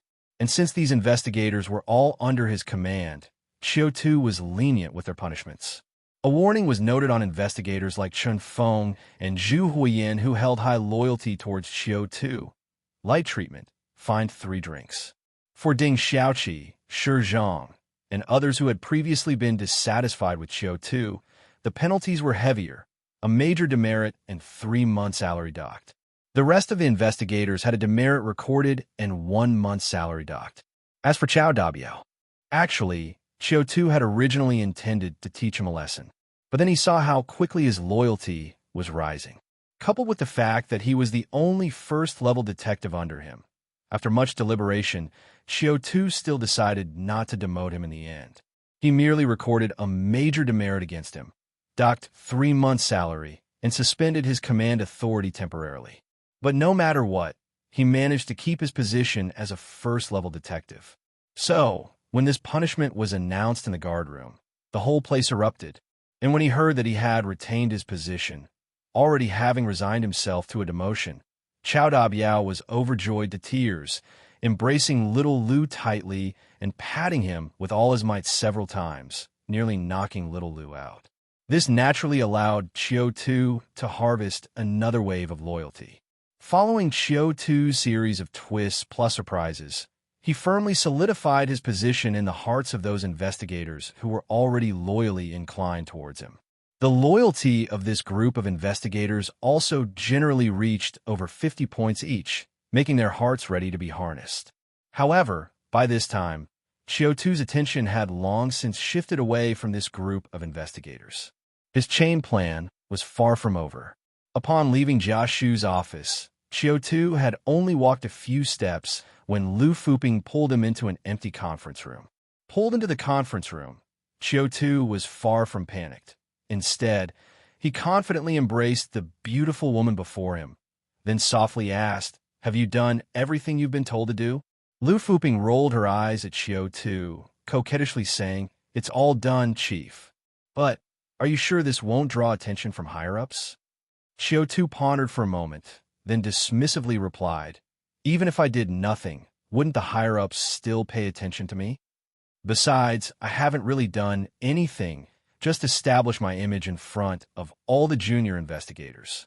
Think about it. Once most investigators know that by following me, not only can I get them promotions and raises, but I can also protect them. Once this image is established, it will be much more convenient for me to do certain things later on."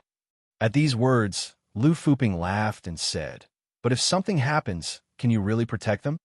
Qiu Tu chuckled, "Haha, twice. Whether I can protect them is another matter. Image, you understand? It's not necessarily real." Lu Fuping gave him an eye roll. "Aren't you the clever one?" Qiu Tu smiled and then soberly added, "Moreover, I'm doing this to give Qiu Tu and their little group a sense of cohesion and honor. This way, they'll be even more dedicated in investigating cases for me." Hearing this, Lu Fuping blinked curiously and asked, "It feels like you place great importance on them, and you seem eager for them to be involved in the investigation of the female spy's death." Upon saying this, she hesitated, then inquired, "Why? Is there something special about them?" Upon hearing this, a hint of amusement glinted in Qiu Tu's eyes as he replied, "They do have something special about them." With that, he paused. "You forgot they have been locked in the guardroom from dawn to dusk these past several days. And Vice President Tian's mistress died right next to them. Having them investigate this case might just bring some unexpected surprises, no?" At these words, realization dawned on Lu Fuping's face. After leaving the guardroom and collecting their belongings, Qiu Tu and others went to report back to the Action Division and fill out their absence forms. They had expected that, after spending time in the guardroom and receiving a disciplinary action, their colleagues would scoff and ridicule them. But what happened was beyond their expectations. The record keepers of the Action Division not only processed their paperwork with beaming smiles, but even the other investigators watched them with envious eyes.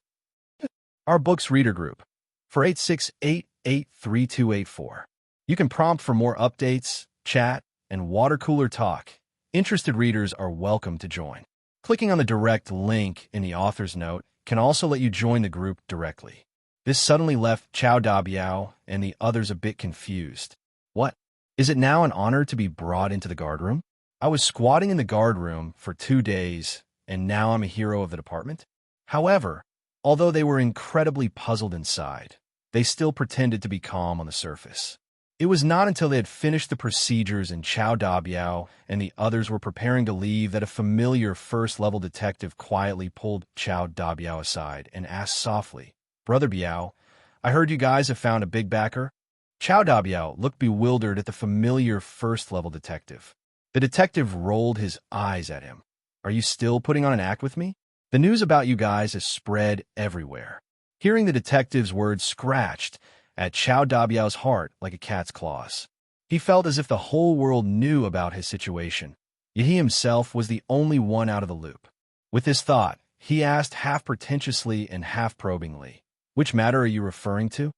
The detective looked at Qiu Dabiao with surprise and exclaimed, "Oh, there are that many issues?" But after exclaiming, he still explained in a low voice, "It's about Chief Qiu protecting you guys that matter." He whispered, "Let me tell you, now both the political department and the special service department are abuzz with the news. Chief Qiu has connections, brains, and loyalty, but most importantly, he protects his own. You guys just followed him for 2 days, and when he knew you were implicated, without a second thought, he went to the bureau chief and the minister, requesting to review your case. And to everyone's surprise, the bureau chief and the minister actually agreed to his request. They really let him review your case. Actually, at that point, everyone was just waiting to see a joke. After all, the Special Service Department team that carried out the mission with you had already gotten their punishment. All the detectives involved in the operation were demoted 1 rank, suspended half a year's pay, and received a major demerit. The leading first-level detective was even temporarily suspended for incompetence and sent home for reflection. Even Fong Ming from the Special Service Department, who had an argument with you, received a warning. With such a punishment standard in the Special Service Department, there's no way your team's punishment would be much lighter since you carried out the same mission. Who would have thought? Chief Qiu actually took a big risk and managed to get all of you off the hook. Not just that, the minister's side actually approved it.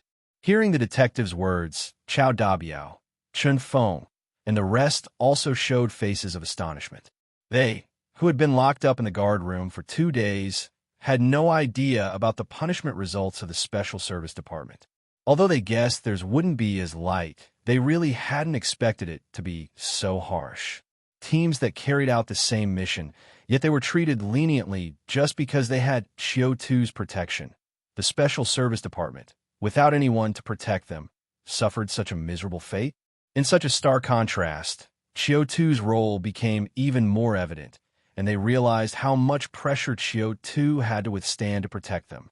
At this moment, the usually reserved Chen Feng also focused on the key point of the incident. He inquired, "So, regarding our punishment, the Special Service Department didn't raise any objections?" Hearing Chen Feng's words, the detective smirked and said, "How could there not be objections?" He continued, "Do you know how this all came out? It started because the Special Service Department disapproved of your punishment decision and made a fuss. Then, the detectives from various departments went to watch the drama, and that's when we learned about you being saved by Chief Qiu's efforts." Having said that, he couldn't help but feel a little emotional. You guys are really lucky. You met a boss who protects his own and has a bright future. Such a big issue casually brushed aside. I heard he has now pulled you guys into a new investigative team. I think your careers are boundless from now on. After the detective finished explaining the whole story, Qiu Dabiao, Chen Feng, and the other detectives exchanged looks. They were feeling rather complex emotions at the moment.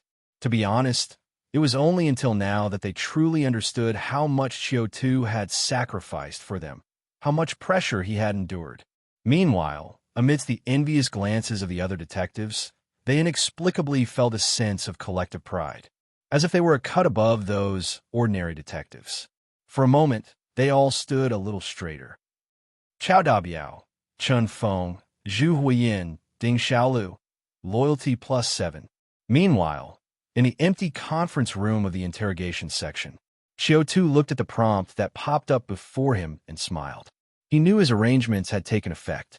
Indeed, the commotion from the Special Service Department was not an unforeseen event, but Qiu Tu's design. Before the interrogation, he had called his former teammate Fong Ming from the Special Service Department, revealing his intent to go easy on Qiu Dabiao, Chen Feng, and the others. With Feng Ming's personality, he certainly wouldn't gossip about it, but Qiu Tu purposely said, "There's no need to keep this matter secret." And so, the astute Feng Ming immediately understood Qiu Tu's implication.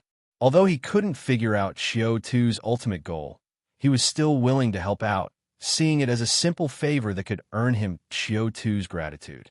Therefore, right after Qiu Tu's interrogation concluded, the news that Qiu Dabiao and the others would face light punishment rapidly spread throughout the Special Service Department. Afterward, it was all thanks to Lu Fuping's efforts. Before the interrogation, Qiu Tu pulled her aside into an empty office and asked her for a favor.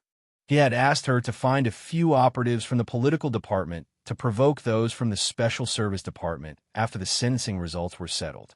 The Special Service Department was an authoritative department, no weaker than the political department. Coupled with having the strongest combat power and the most staff of all the departments, they naturally couldn't swallow this affront, so things escalated as expected. When the two ace departments of the Investigation Bureau clashed, it naturally caught the attention of the entire bureau. As a result, the unequal sentencing of people like Qiu Dabiao and the operatives from the Special Service Department became widely talked about. In turn, Qiu Tu's image as someone who was loyal and protected his own quietly took shape. This was why, after Qiu Dabiao and others were released from the guardroom, they received so many envious looks. To put it plainly, it was all Qiu Tu's scheming. As for whether this game would backfire and the Special Service Department would truly start fighting with the political department, affecting Qiu Tu himself, firstly, Qiu Tu didn't care.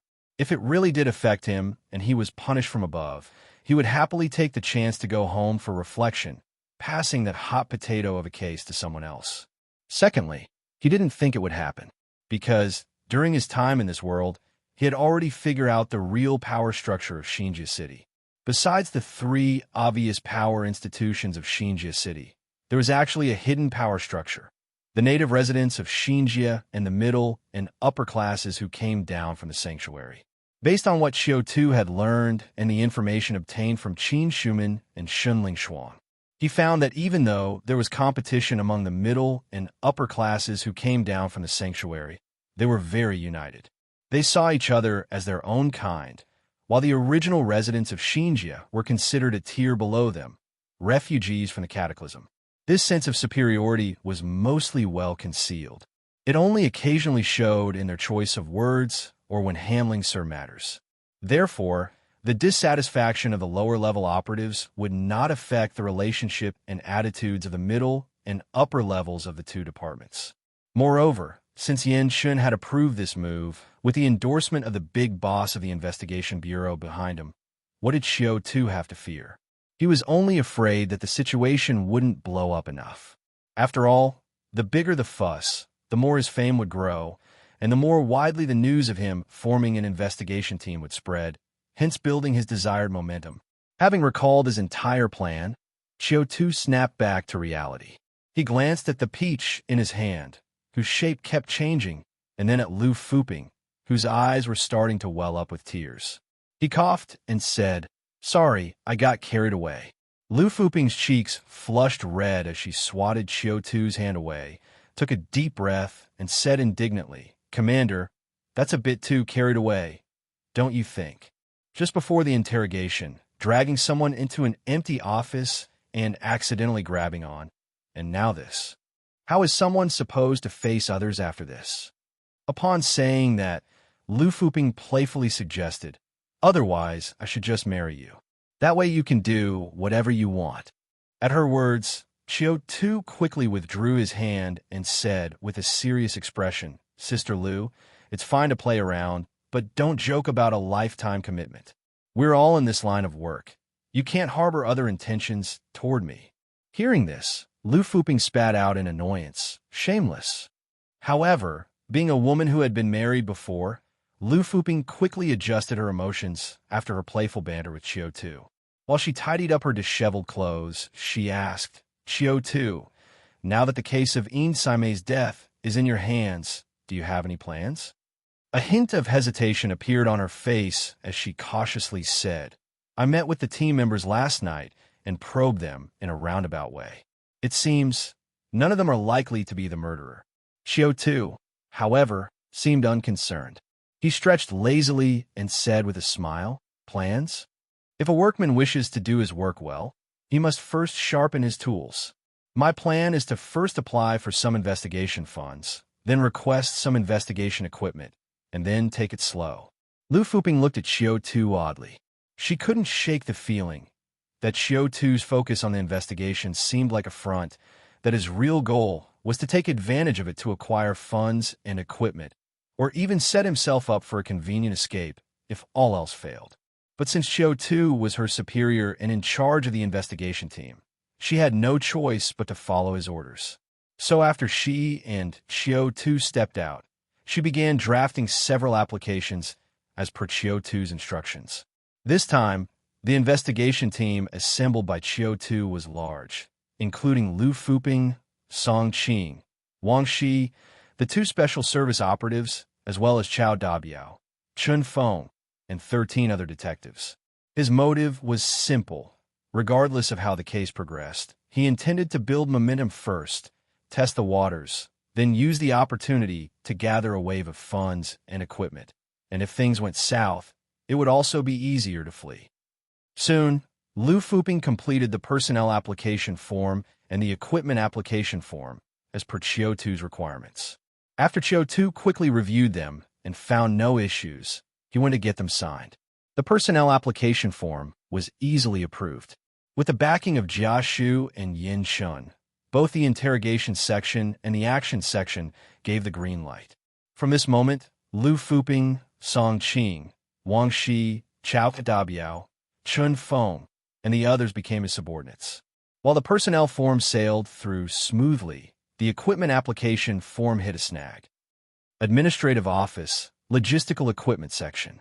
Chief Wang looked at the long list of cataclysmic treasures Qiu Tu had requested, then took a long glance at Qiu Tu, recognizing this division head who had become famous throughout the investigation bureau today.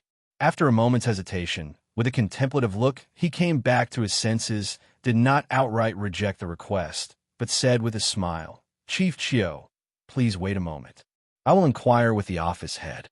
Having said that, he picked up the phone on the desk and called Secretary Bai. Meanwhile, as the head of the logistics and equipment department was calling Secretary Bai, Secretary Bai stood in his own office, staring blankly out the window at the scenery. His hand was clenched tightly, filled with sweat, because only he knew what he had just experienced. This morning, after meeting with Qiu Tu but receiving a cold shoulder, Secretary Bai felt something was amiss. Having spent a month in close quarters with Qiu Tu, and having personally mentored him, he knew Qiu Tu extremely well. The man had the cunning, calculations, and shrewdness that most possessed in the cataclysmic era. Yet, he also had the kindness, enthusiasm, and gratitude that many lacked. So, after taking such a huge risk to tip him off the night before, he couldn't have treated Secretary Bai with such coldness. Hence, if he had suddenly turned so cold, it must mean that something had gone wrong. And Qiu Tu's subtle shake of the head in the elevator later on confirmed Secretary Bai's guess. At the time, Secretary Bai had not been able to figure out what exactly had happened. But his trust in Qiu Tu made him go along with it, cursing Qiu Tu a few times to continue the act. Later, when he returned to his office to work, Secretary Bai had been pondering Qiu Tu's abnormal behavior that morning, yet he couldn't grasp the reasons. All of this was until he unintentionally heard about a change in Qiu Tu after the interrogation of Chao Dabiao's team of political investigators. When he learned that Jia Shu had given Qiu Tu such a great opportunity, Secretary Bai finally sensed something was wrong. Being the right-hand man of Yin Shun, he knew how much prejudice Jia Shu had against Qiu Tu. How could Jia Shu be so kind as to give this kind of opportunity to win people's hearts to Qiu Tu? It was 100% instructed by Yin Shun. But why would Yin Shun give such an opportunity to Qiu Tu? Following this train of thought, Secretary Bai finally pieced together the truth of the whole matter and finally guessed the message Qiu Tu was trying to convey. He had been exposed. He had aroused Yin Chen's suspicions. After guessing the message Qiu Tu had passed on, Secretary Bai also instantly understood why Qiu Tu deliberately distanced himself in public that morning. Qiu Tu was not self-preserving, but was putting on a show for others to see, letting others know that they had fallen out, giving Secretary Bai a chance to explain the whistleblower call from last night. Seeing the situation clearly, Secretary Bai, who knew Yin Chen's personality well, immediately took action and made amends to Yin Chen. He didn't blatantly go to explain the call to Qiu Tu from the night before, but started speaking ill of Qiu Tu indirectly in front of Yin Chen. This indeed aroused Yin Chen's curiosity. Afterward, in Yin Chen's casual inquiry, Secretary Bai still didn't explain, but deliberately spoke ambiguously. He knew that no matter how much he explained, it would not be as effective as letting Yin Chen find out on his own. As expected, it wasn't long before he saw political investigators from the political department coming to see Yin Chen, presumably to report on the conflict he had with Qiu Tu that morning. Although it was a minor incident, it was enough to provoke Yin Chen's imagination, causing doubt about the real content of last night's call, thereby reducing Secretary Bai's own suspicion of betrayal. However, Secretary Bai also knew that with such a significant mistake in Yin Chen's suspicious nature, it would be difficult to regain trust easily. But, as long as he could stall, Secretary Bai would always have the chance to mend the rift. And all of this was brought to Secretary Bai by Qiu Tu. So, after coming out of Yin Chen's office and taking a deep breath, Secretary Bai also felt that he had indeed made the right judgment about Qiu Tu. He wasn't the kind of opportunist who would abandon an alliance in times of peril, but rather someone who would actively think of ways to help him out of trouble and plan everything for him. After frantically making all the necessary remedies, Secretary Bai stood by the window for more than 10 minutes, scared with sweaty palms. Ring, ring, ring. Hearing the crisp ringing of the desk phone, Secretary Bai slowly returned to his senses from his thoughts. He took a deep breath, exhaled heavily, then turned around, walked to the desk, and picked up the handset. As he lifted the handset, it transmitted the voice of his subordinate, the head of logistics. "Chief, this is Huang Hong." Secretary Bai uttered a grunt and inquired, "What is it, Chief Huang?"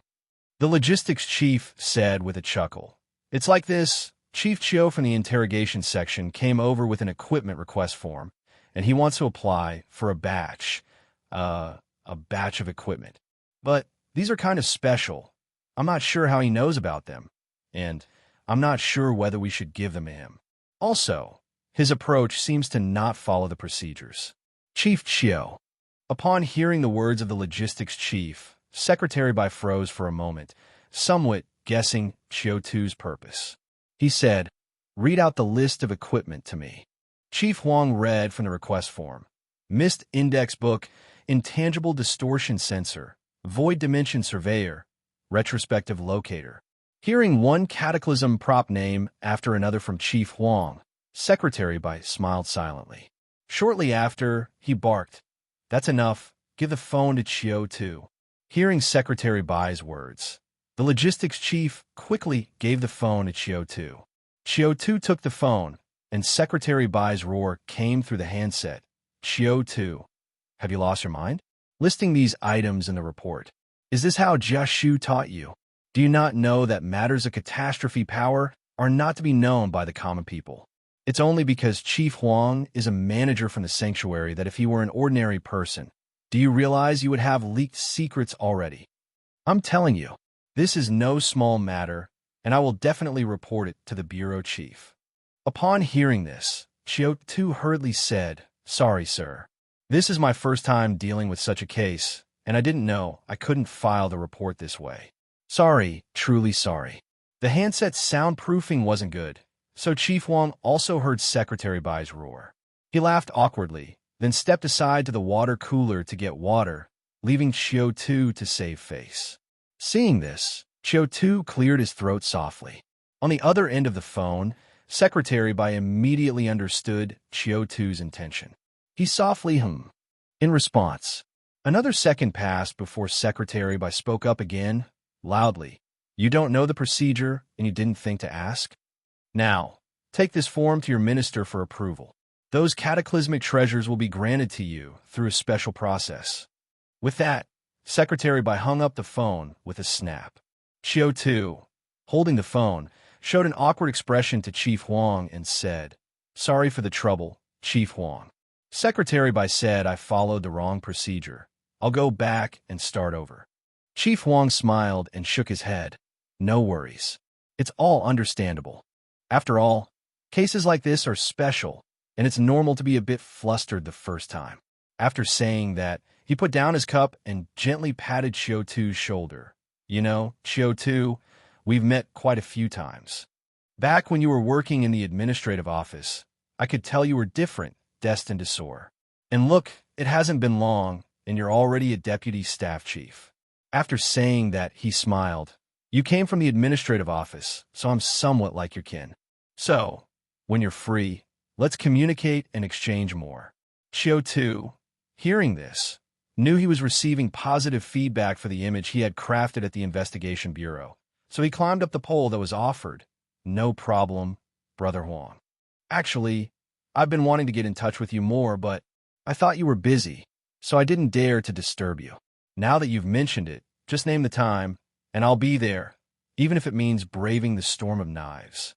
Seeing how readily Qiu Tu took the bait, a glint appeared in Chief Huang's eyes, and after a moment's thought, he said with a smile, "Why put off until tomorrow what can be done today? How about this weekend? Let's go to Emerald Fort together and watch a few horse races." It's an entertainment passed down from the sanctuary. Many influential figures from Xinjie City participate. Big merchants from Xinjie City Chamber of Commerce, committee members from City Hall, directors, military officers, and chiefs and deputies from our Investigation Bureau will all be there. At this point, he paused and gave a knowing look that all men understand. "And in the evening, I'll take you, my dear brother, to broaden your horizons. Let me tell you, since Xinjie City has been marked as a planning area, there are still plenty of fun things to do." Hearing Chief Huang's words, Qiu Tu immediately responded with a laugh. "Then thank you, Brother Huang. I'll definitely keep the appointment." Chief Huang smiled and patted Qiu Tu's shoulder again. After leaving the logistics and equipment section, Qiu Tu contemplated what had just happened there. He had deliberately listed some cataclysm props on the application form and came to the logistics section to request them, mainly to have a call with Secretary Bai. After last night's attempt to startle the snake, he and Secretary Bai were sure to be under surveillance and wiretapping by Jia Shu. The two couldn't meet, communicate, or have any contact whatsoever. However, he needed to be sure that Secretary Bai had understood the message he sent and whether any remedial action had been taken. Their safety depended on it. Now that he had received a positive response from Secretary Bai, he felt relieved. Secondly, there was the unexpected joy from Chief Huang. As a weaker department within the Investigation Bureau, the administrative office didn't have much power and didn't rank high within the Bureau. However, the logistics section was an exception within the administrative office.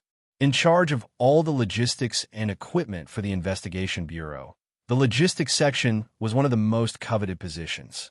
Procurement of equipment, disposal of retired equipment, daily wear and tear of equipment. Each aspect could entice numerous forces. Therefore, Chief Huang was a sought-after figure by various department heads and factions. And Qiu Tu was no exception. He wanted to handle the case of Yin Kai Mei and connect with various departments from Xinjie City Chamber of Commerce, City Hall, and the military to understand their true views on the Yin Kai Mei case, and Chief Huang's connections were the most convenient for this.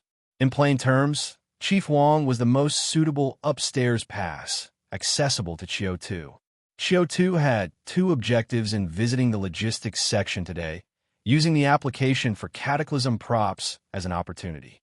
Apart from briefly communicating with Secretary Bai, it was to let Chief Huang know he was already privy to highly confidential treasures and considered one of their own, recognized by Yan Shun and Jia Shu.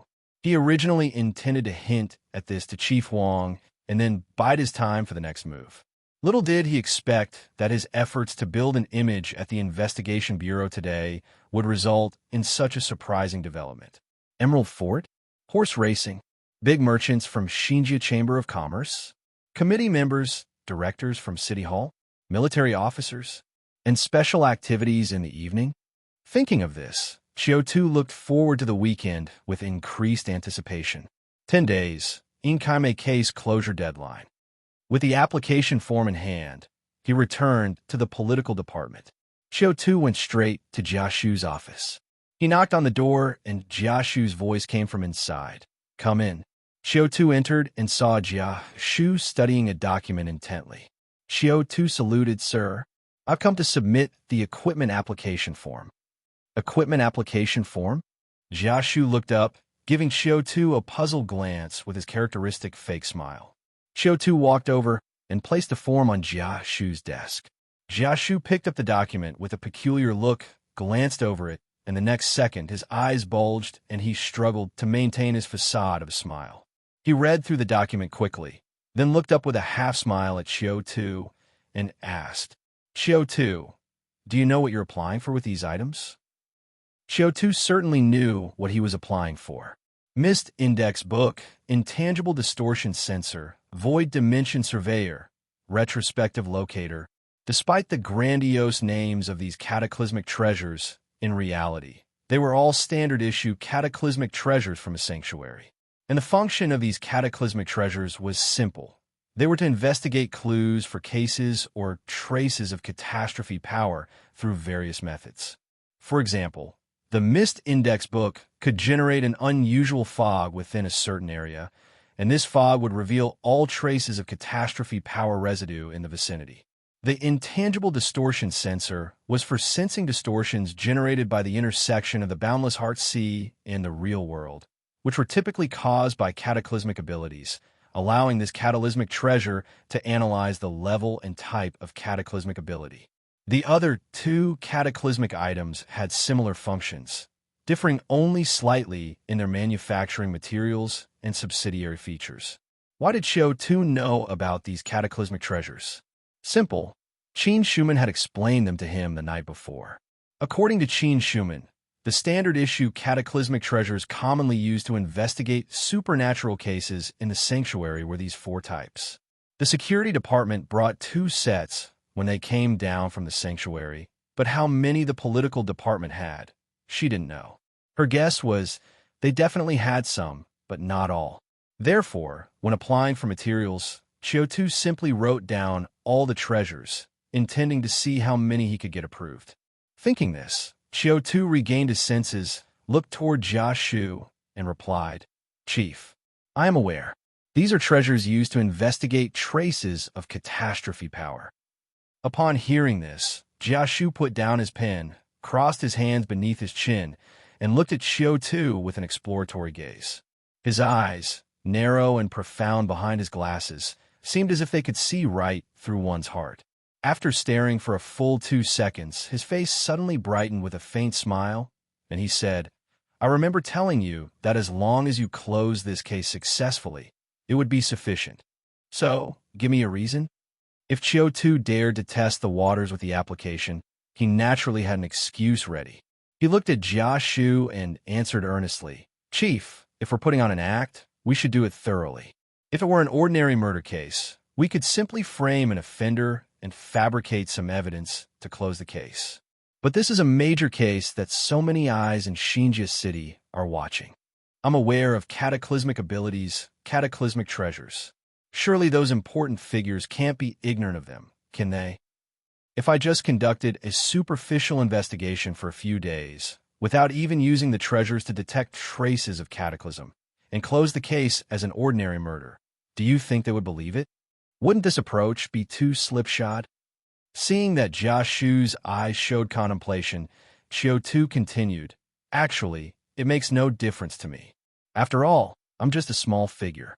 What I'm worried about is that if this matter is handled too carelessly, the municipal committee or the military might seize upon it. At that time, it could cause trouble for you and the bureau chief." Toward the end, Qiu Tu's voice grew fainter, almost inaudible. The office slowly became quiet. Jia Shu silently pondered. After a moment, his face revealed a sardonic smile. Then he picked up the pen and made a few changes to the document before saying, "You make a good point. Let's go with your plan." After making the changes, Jiaxu signed the document and handed it to Qiu Tu. Qiu Tu quickly stepped forward, took the document with both hands, then cast an imperceptible glance over it. Of the 4 cataclysmic items, only the missed index book was left, and it also noted the borrowing time, 1 week. By the way, Qiu Tuesday, where did you learn so much about these cataclysmic treasures? Just as Qiu Tu received the document and was slightly distracted, Jiaxu suddenly asked. At the sound of his words, Qiu Tu's heart tightened, and he quickly gathered his wandering thoughts.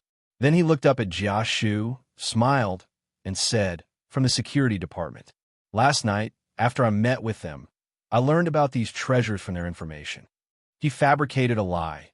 "Last night, following your directive, I explained to them the situation that both you and the bureau chief have strange abilities and seemed a bit abnormal.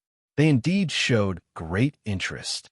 Then, under subtle prodding, they briefly explained cataclysmic abilities and cataclysmic items to me, largely consistent with the contents of the materials you had given me before.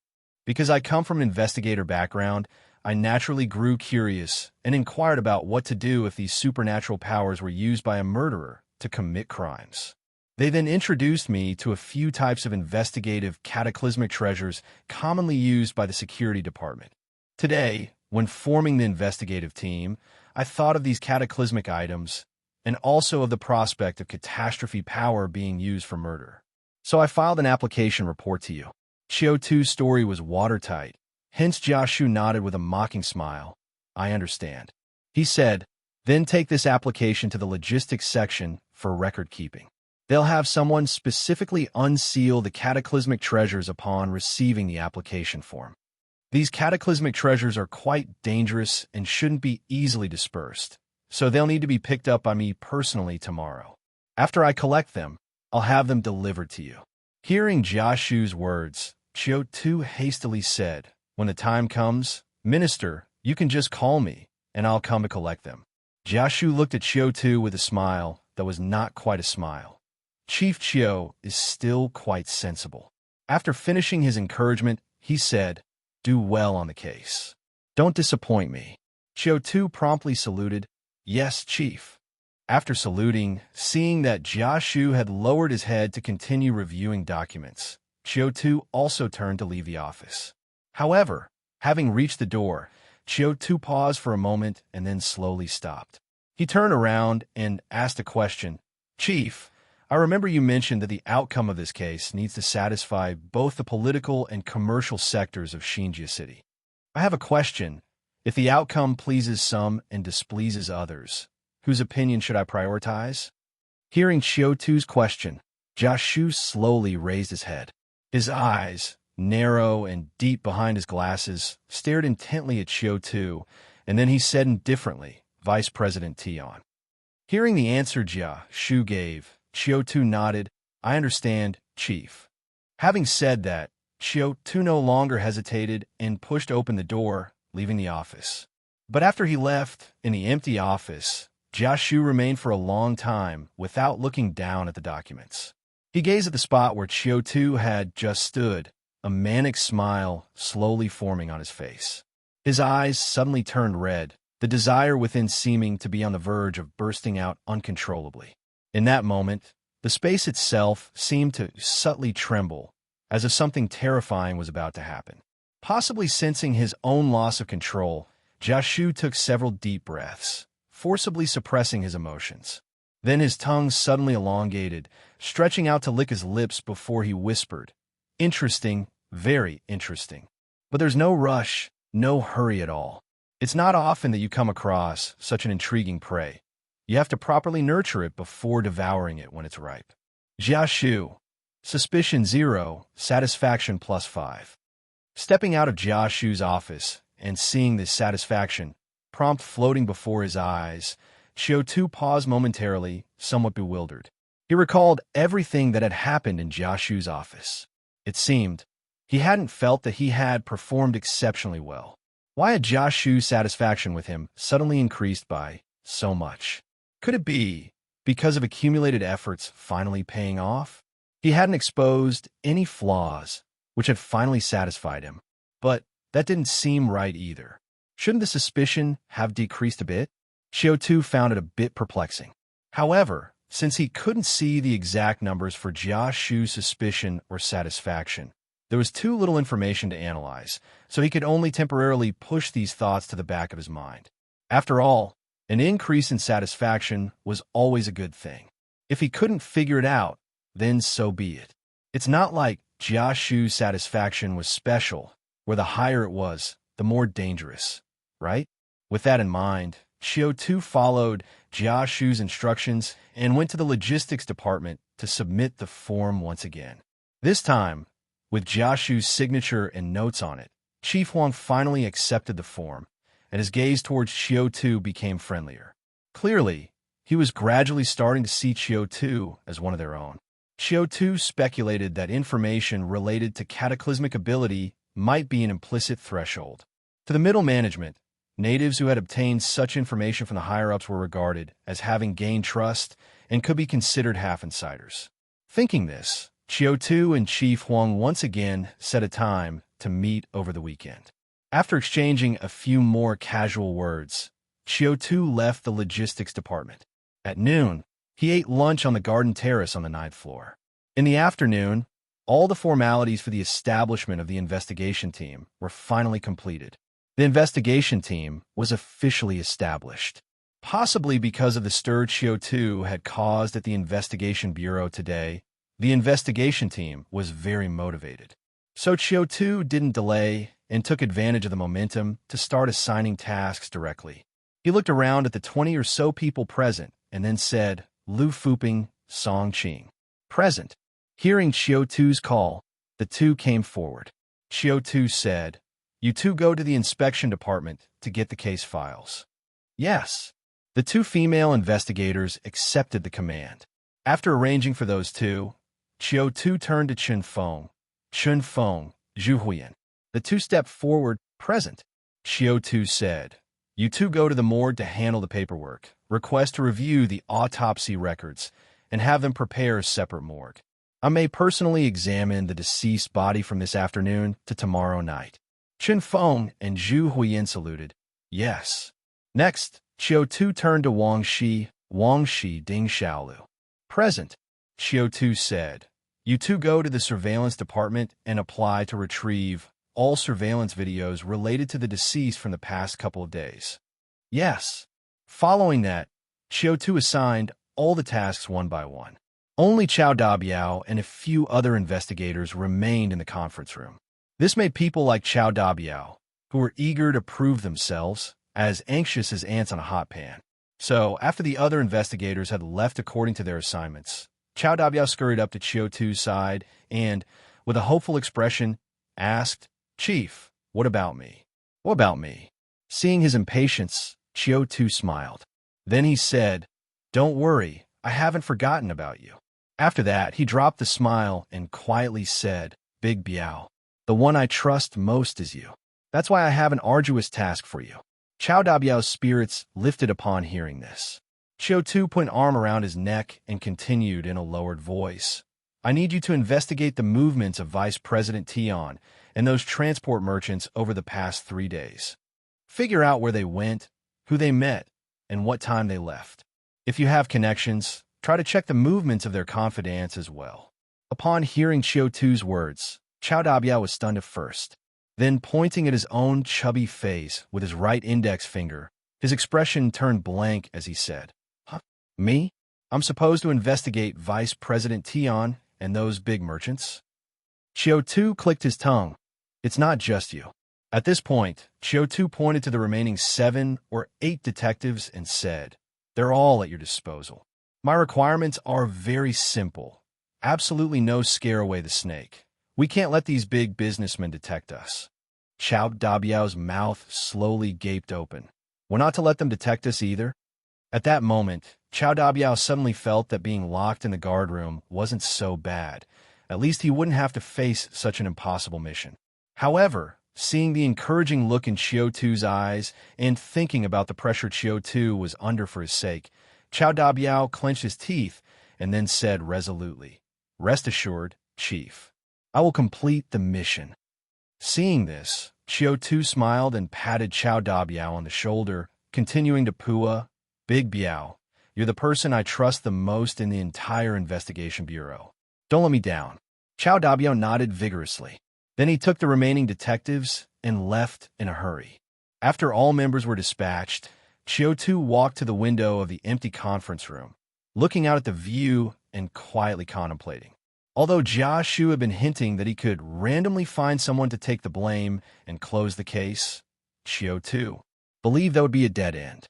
If the case could be resolved so easily, the crisis intuition wouldn't have kicked in. After all, with such high attention on the case, the eyes of so many powerful and wealthy people were on it. Creating a sham case, he might get away with it if it isn't exposed. But if it is exposed, neither Jia Shu nor Yin Chun would protect him. Then he would be a disposable pawn that could easily be sacrificed. Therefore, the investigation into this case must continue. Only by finding the real culprit can he be in a position to attack or defend. You must understand, this case involves several major forces. No matter who is behind it, as long as the truth is uncovered, he would essentially have control over the other party's vulnerability.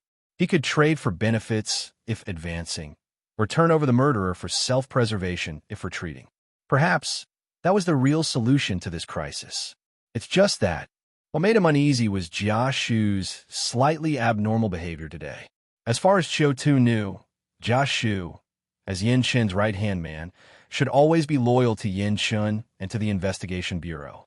But Jia Shu's attitude today was ambiguous. This made him worry not only about a deeper conspiracy behind the death of the female spy, but also about whether the political department had silenced her. If it really was the political department that did the silencing, then he would have been severely manipulated, and the crisis would indeed be troublesome.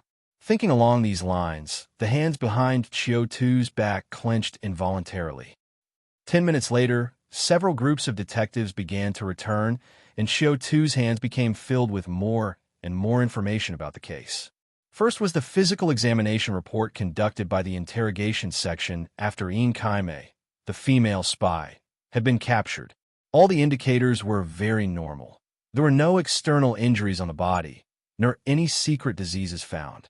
Then came Yin Kaimei's physical examination after the interrogation that night.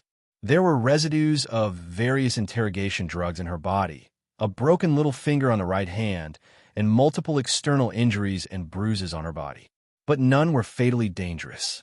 Then there was the surveillance video brought back from the inspection department. The surveillance showed that Yin Kaimei was sent back to the guardroom after the interrogation ended and the physical examination was done. Thereafter, her behavior in the guardroom was completely normal, and no other non-guard staff approached her. Until 6 o'clock last night, Yin Kaimei had finished her meal and was resting on the bed, and even picked up a book to read. However, at 9 o'clock, while reading, Yin Kaimei suddenly fell from the bed to the ground. The guard patrolling outside, sensed something was wrong, hurriedly opened the guardroom to check, and found that she was already breathless. And because Qiu Tu had taken over the case, all the evidence, such as the book Yin Kaimei was reading and a leftover meal that night, had all been transferred to the investigation bureau. Qiu Tu didn't pay attention to anything else but first put on his gloves and picked up the book that Yin Kaimei had been reading before her death. It was a book with a black cover that looked somewhat oppressive and eerie. The cover had the title, Brave New World. Qiu Tu opened the book, and on the title page, there was a row of delicate writing. Death is only the disappearance of the flesh. The spirit remains connected to the world. Only a world where spirit eternally exists is the last hope for our tribe tormented by suffering. After reading the content on the title page, Qiu Tu's brows furrowed. Then he opened the book and briefly flipped through a few pages. Most of the content in the book was metaphysical theory or visions and descriptions of the eternal spirit world, with no other content. But, for some reason, looking at this book, Qiu Tu felt an inexplicable unease. Ordinary people may not think much of this book, just a regular publication. But Qiu Tu was a cataclysmic. He truly knew that above the real material world, there existed a boundless heart sea of the spirit world. That was the source of the world's cataclysm and the source of all supernatural beings' powers. and this book just happened to describe a spirit world. Moreover, it called for approaching that world through death. Is this coincidence? Or intentional? And who gave this book to Kai? What was their purpose? With these thoughts, Qiu Tu immediately arranged for Lu Fuping and Song Qing to investigate the book's origin. Perhaps because it was not highly confidential, the answer came quickly. Kai had brought the book with her. Due to her special identity, after being captured, the department specifically authorized her to bring a limited amount of clothes and personal belongings. And this book was among them. The person who approved the request was Jiashu. Qiu Tu stared at the black book in his hands, took a deep breath, his gaze growing deeper. Before he could recover, the last group of detectives, Chun Feng and Zhu Huiyin, returned, and they brought Qiu Tu news he had not at all anticipated. Saime's body had not been autopsied, so there was no post-mortem report. However, the morgue could arrange an autopsy room for Qiu Tu's team, allowing them to schedule a suitable forensic pathologist for the initial autopsy. No autopsy was performed. Hearing this news, not even Qiu Tu was the most surprised, but Lu Fuping was. Her entire complexion changed, as if she realized something, and she stood frozen in place, her face shifting through various expressions. For a moment, she fiercely turned to look at Qiu Tu, her face filled with shock and disbelief.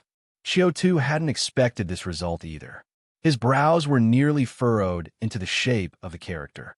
The information revealed by the lack of autopsy was truly too peculiar. This meant that after Kai died, Jiashu never bothered with her body, nor did he investigate the cause of her death. And following that line of thought, there were only two possibilities for Jiashu's actions. 1. Jiashu simply didn't care about Saime's life or death, nor the subsequent impact of her demise. 2. He knew that Kai would die. He might even have known the cause of death. Thinking this, Qiu Tu suddenly felt that the whole situation was developing towards the worst possibility. He pondered quietly for a moment, then turned to Chun Feng, Zhu Huiyin, and Wang Shi, arranging, Chun Feng, you take Zhu Huiyin and Wang Shi to apply for a forensic pathologist to perform an autopsy. Chun Feng accepted the order and was just about to leave with his team. Qiu Tu stopped him again. Wait a moment. Leave the communicator behind. Chun Feng didn't understand why Qiu Tu would make this decision, but with his loyalty over 60, he obediently left the communicator behind. After he left, Qiu Tu fiddled with the communicator he had left behind, then stood up, instructed the team members to continue analyzing the case, and prepare to step out to make a call. But as soon as he walked out of the conference room, he heard footsteps behind him. Qiu Tu turned his head and saw Lu Fuping with a frosty face following him out. Qiu Tu glanced at her, said nothing, and headed straight for another empty conference room opposite them. Lu Fuping didn't stop either, following him into that empty conference room. After glancing around the empty conference room to make sure no one else was there, Lu Fuping closed the door and finally dropped the pretense. For the first time in front of Qiu Tu, this beautiful young woman revealed her extraordinary nature. She looked up at Qiu Tu with a cold tone. Qiu Tu, you knew all along. This is a trap. Upon hearing this, Qiu Tu's gaze held a hint of complexity. He lowered his head to take out a cigarette from his pocket, ready to smoke one, but Lu Fuping snatched it away and threw it to the ground, then stood still, staring up at him.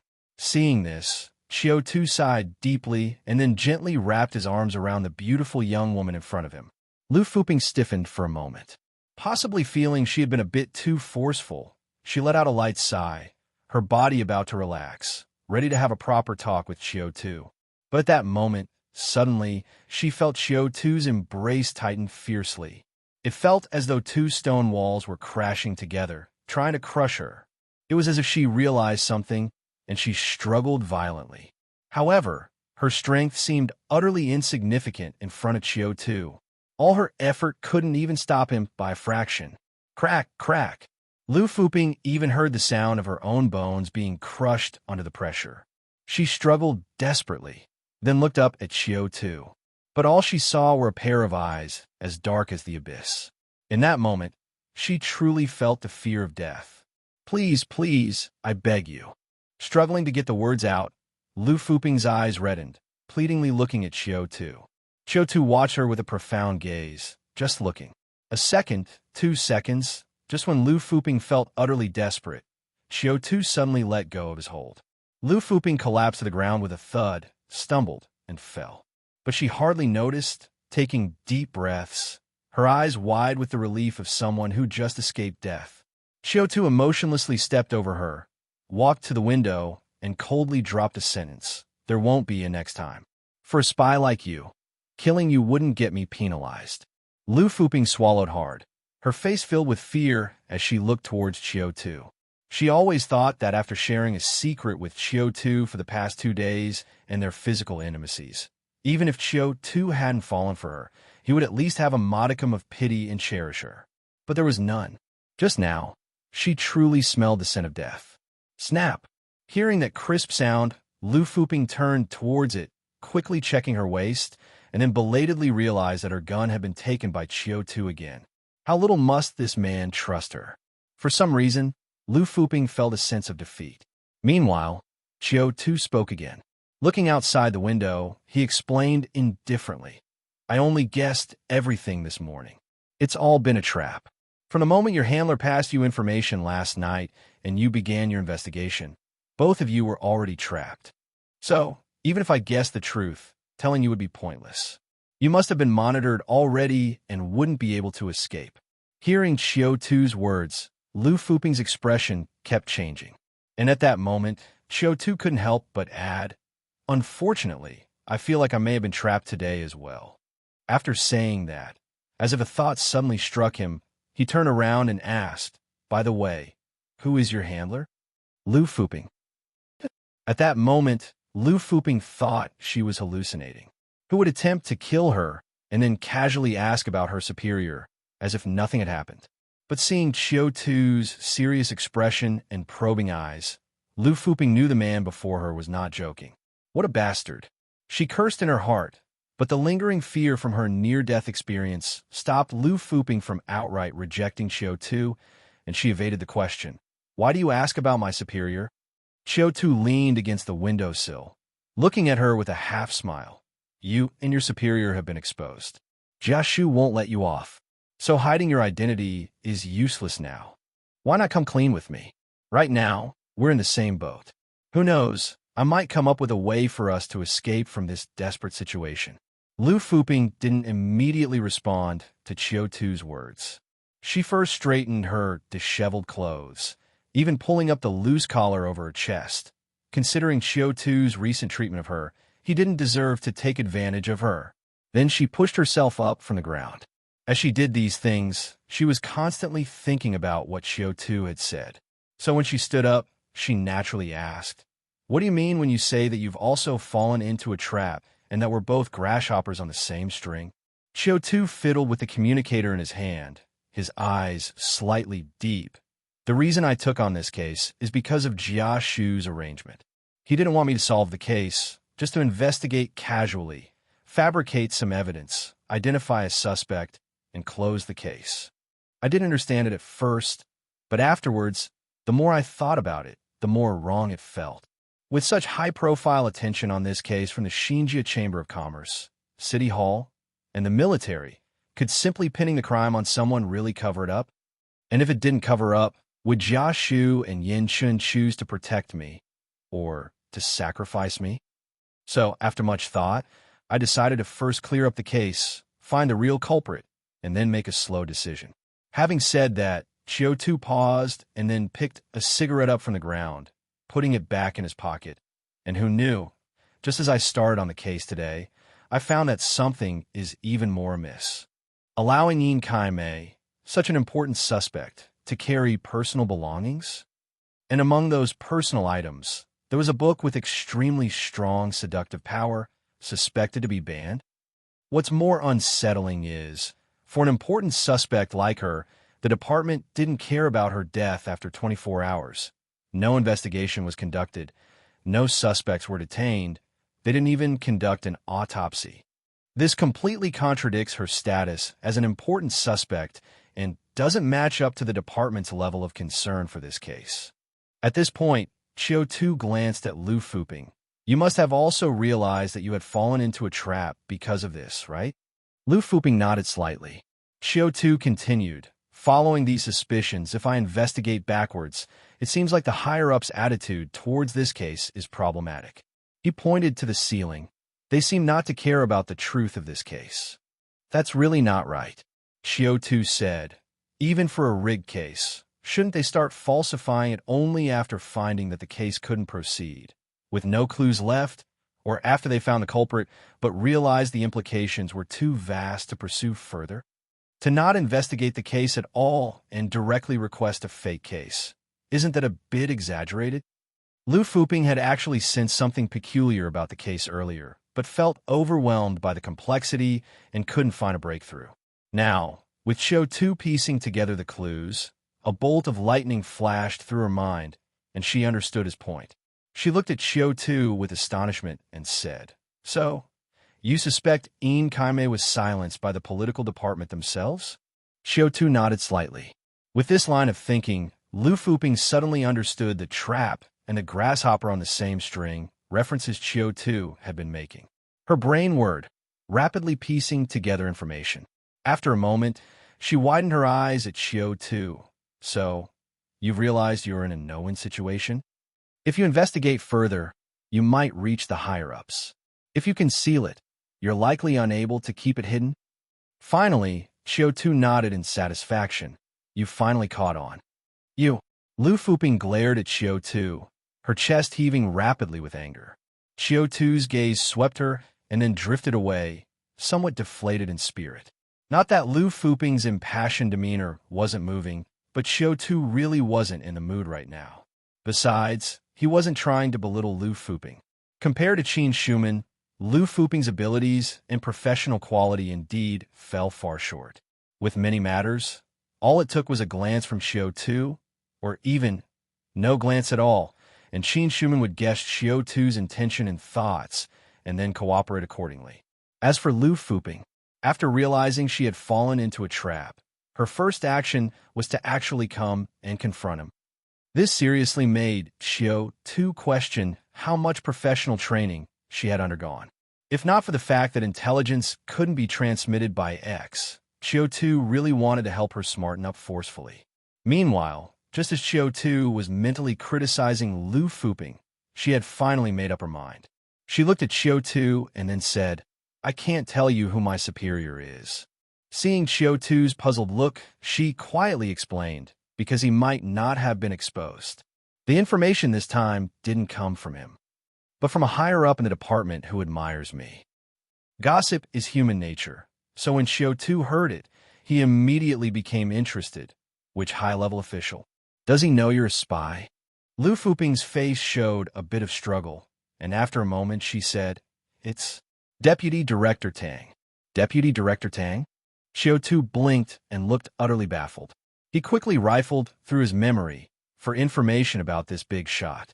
After a moment, he froze, then looked at Lu Fuping with a shocked expression. Deputy Director Tang? You too.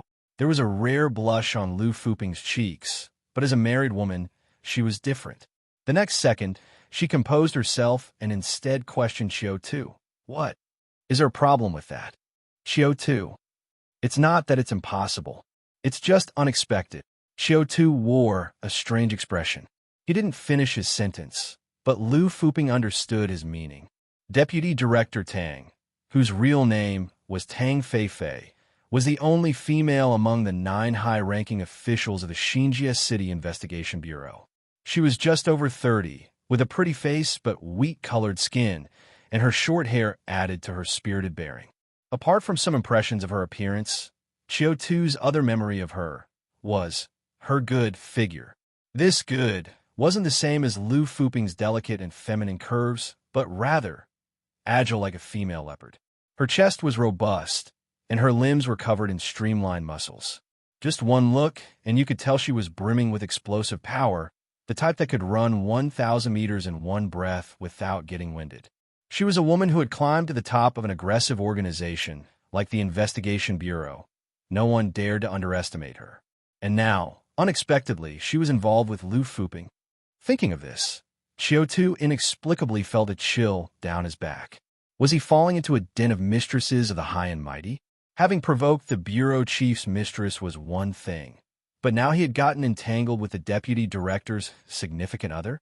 Good heavens, was he genetically destined to be rebellious? Moreover, Yin Shun was already troublesome enough, but Tang Fei, a woman in a high position, was even more so. Her dark and calculating thoughts were no less than Yin Shen's. Plus, given a woman's extreme nature, if she found out about his ambiguous behavior with Lu Fuping, who knows, she might chop him into pieces and feed him to dogs.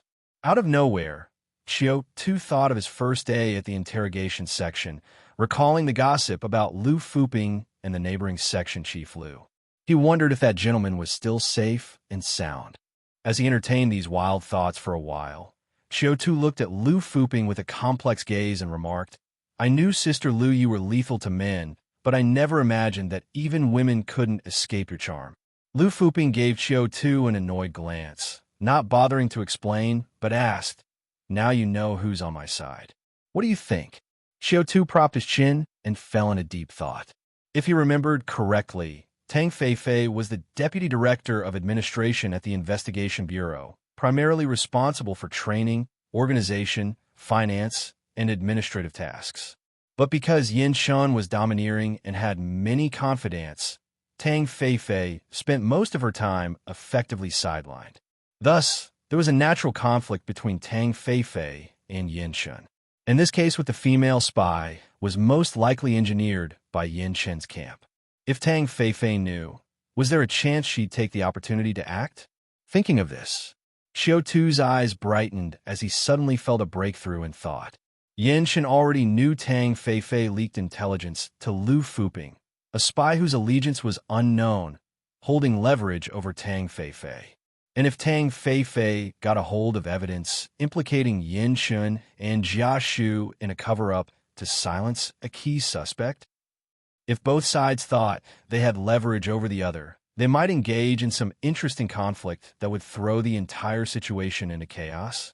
And if things got chaotic, he might have the chance to fish in troubled waters and make his escape. Perhaps then, the countdown crisis would be resolved. The more he contemplated, the more feasible the idea seemed to Qiu Tu. However, the one thing he had to be careful about in this plan was that he, being at the center of the storm, had to ensure his own safety. He didn't want to become collateral damage before the war even began. But that wasn't hard to achieve. Essentially, it boiled down to one strategy: stalling. After all, he knew the final deadline for this case, 10 days. He had to keep investigating within these 10 days, but never conclude the case. Then, if he could present evidence of Jia Shu's cover-up to Tang Fei one step ahead, the matter would turn into a showdown between two strong factions, unrelated to him. Besides, the key to this entire affair was he couldn't give either faction a chance to reconcile or negotiate. He had to drag Tang Fei down with him and make sure she couldn't get out. To achieve this, with that, Qiu Tu's gaze fell upon Lu Fuping. Perhaps Qiu Tu had been silent for too long, and Lu Fuping had gotten a bit distracted.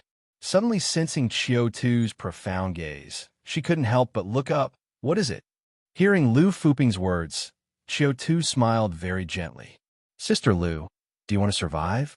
Do you want to continue with your mission?" For some reason, looking at Qiu Tu's handsome smile, Lu Fuping felt a shudder. She had the feeling that Qiu Tu at this moment was even more terrifying than the brutal Qiu Tu before, like a devil getting ready to toy with people's hearts. But it must be said, the current Qiu Tu indeed has become more charming and easily attracts people to want to continue the conversation.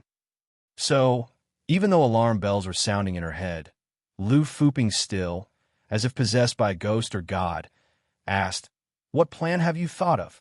Qiu Tu's gaze flickered twice, and he asked with a smile, "Tang Fei doesn't know your identity, right?" Lu Fuping hesitated for a moment, but finally nodded slightly and explained, "She only told me the secret beforehand because I was involved in the interrogation and was worried about me being influenced." Qiu Tu nodded and wasn't surprised. After all, Tang Feifei was a high-ranking official of the Investigation Bureau if she knowingly leaked secrets to Lu Fuping, aware that she was a spy. Then, it would be Qiu Tu's turn to get promoted and make a fortune. Thinking this, Qiu Tu looked at Lu Fuping and made a pulling down gesture with a smile. Drag her down.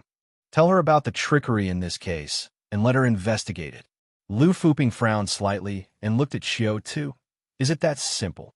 Qiu Tu shook his head with a smile. Of course not. Besides that, you must crazily steal intelligence. Tell her the clues and details I've uncovered. And then, using her trust, extract all kinds of secret intel from the Investigation Bureau. Lu Fuping clearly didn't understand. Why is that? Qiu Tu gazed at her deeply, his smile very sunny. This is to prove that to bring down Yin Shun, she's willing to betray the Investigation Bureau's secrets and exchange information with you, the spy. Hearing Qiu Tu's words, Lu Fuping's back instantly turned cold. She looked at Qiu Tu in surprise. You're really insane.